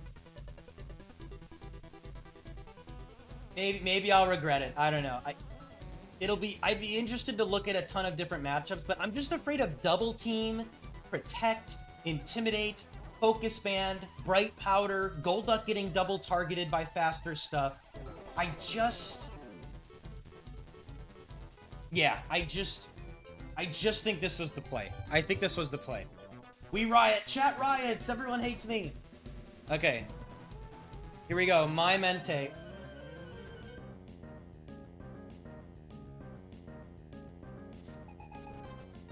Here we go. Gardevoir and Magmar. Let's see if it traces. It is trace. Soundproof. Okay, that's fine. Alright, this is pretty fine. Hopefully it's a really good Gardevoir, because then I could swap Mime for Gardevoir, I think would be pretty effective. But here we go. Magmar Guard. So already, Slaking Earthquake is looking really, really good here.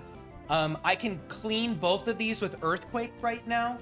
So, what does that mean I want to do? I'm leaning towards Thunderbolt and double edging the Gardevoir. That's what my mind says, because Magmar is just really not that much of a threat. Slaking can just follow it up, can just kill it with Earthquake. Magmar could actually counter here. If it's Mag 3. So yeah, I don't think this is that scary. Let's just see if Thunderbolt plus Double Edge usually kills a Gardevoir. Technically, Destiny Bond could become scary, but let's see. So like Bulkless Guard, Thunderbolt is doing 34, Entei's doing a ton with Double Edge. I just know it, right? Oh yeah, baby. Look at that damage. Woo! That's some good damage right there. Magmar's a little...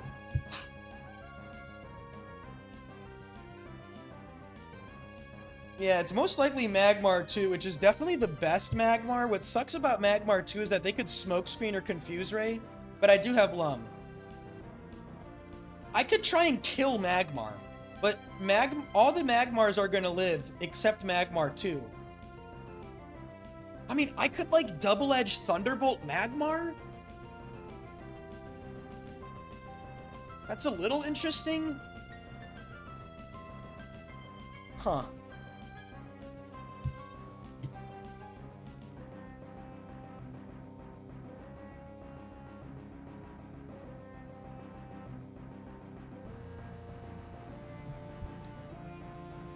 Nah, Trick Entei's too slow for what I want to do.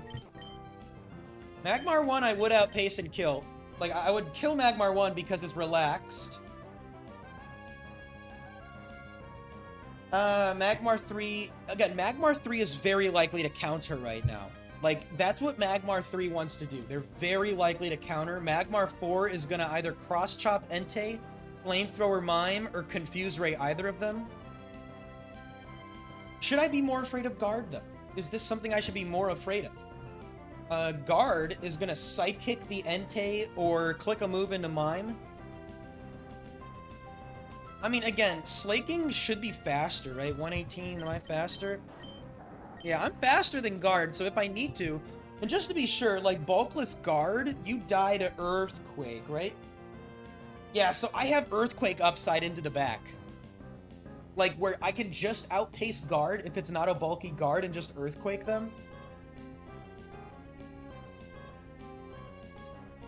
Yep, again, less likely to be the debond Gardevoirs. Gardevoir can't attract right now, which is really good.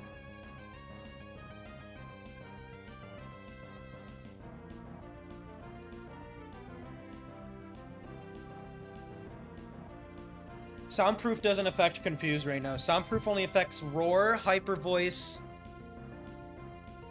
Perish Song, Sing, Uproar, I think.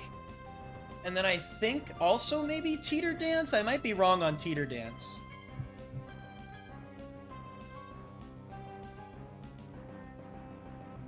And a Heal Bell. It makes it immune to Heal Bell.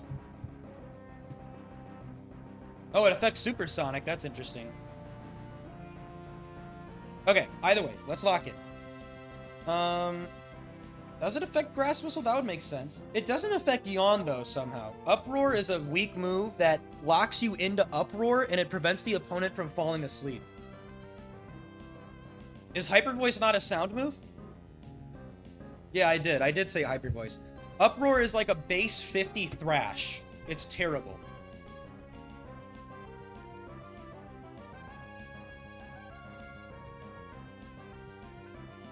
What's up, Roar? Anyway, okay. So, we are double targeting Gardevoir or double targeting Magmar. Low-key, I kind of hate Confuse Ray on Magmar, and I kind of want to knock it out.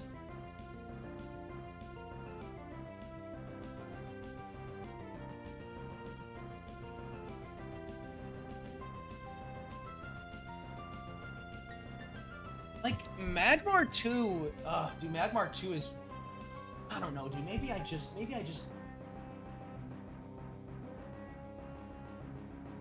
it's really, who do I double target?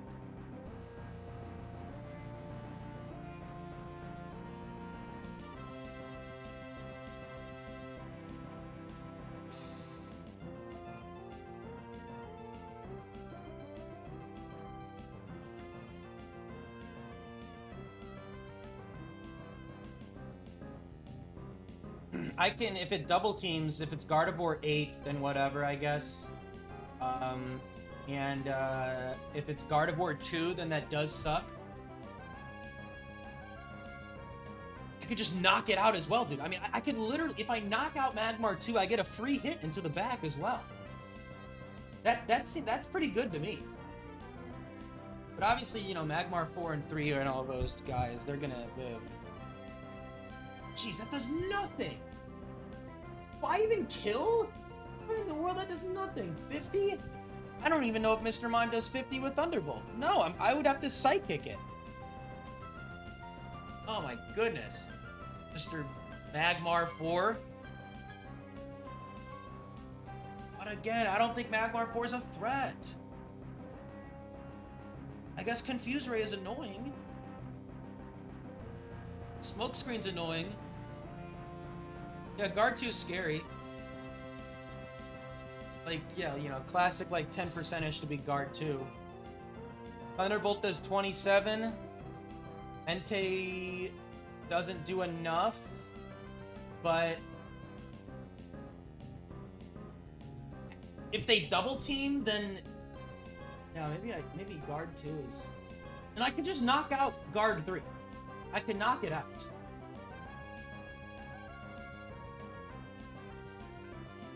I could just ignore the Magmar, I guess. Do I just decide to ignore the Magmar, let it Fire Blast Mr. Mime?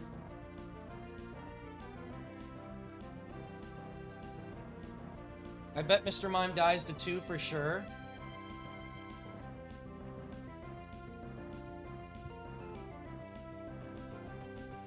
Absolutely. Aerial Ace does not do enough to guard 2. Well, I would beat it in a rest loop, but that's an end game thing. Or actually, I don't even know how that would Oh, actually, no, I don't. Oh, wait, that's 31 IV. Maybe I 2-hit KO it. Hold on. Huh? I'd probably just Shadow Ball. Side trick is funny to lock Entei into Double Edge and kill the Gardevoir. But no, I'm slower, so it doesn't even help.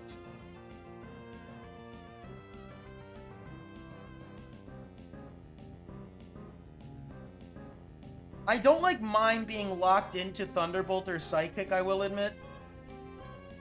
But, like, I don't think that's end of the world.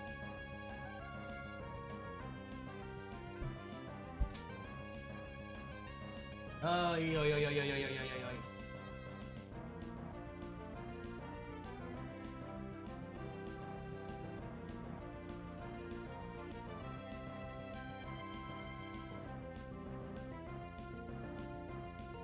Trick Band is pretty good in singles, Stranger Danger. It's pretty damn good. Trick the Scout? But in doubles, it's weird. If Scarf was in Gen 3, then yeah, that'd be sick.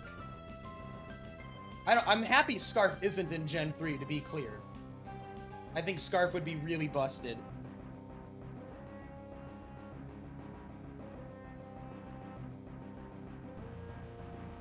Like, thank goodness Scarf doesn't exist. Holy cow. This is such a complicated turn 1. Tricking Gardevoir is not interesting to me. If I trick them into an attack, I need the damage. I'm not tricking this. Absolutely not.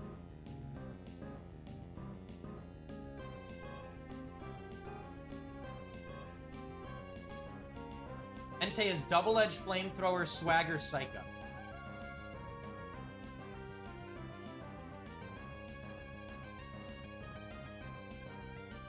Man, dude, maybe I just say Magmar isn't a threat. Maybe I just say Magmar isn't a threat. I don't know. I'm tempted to just say it isn't a threat.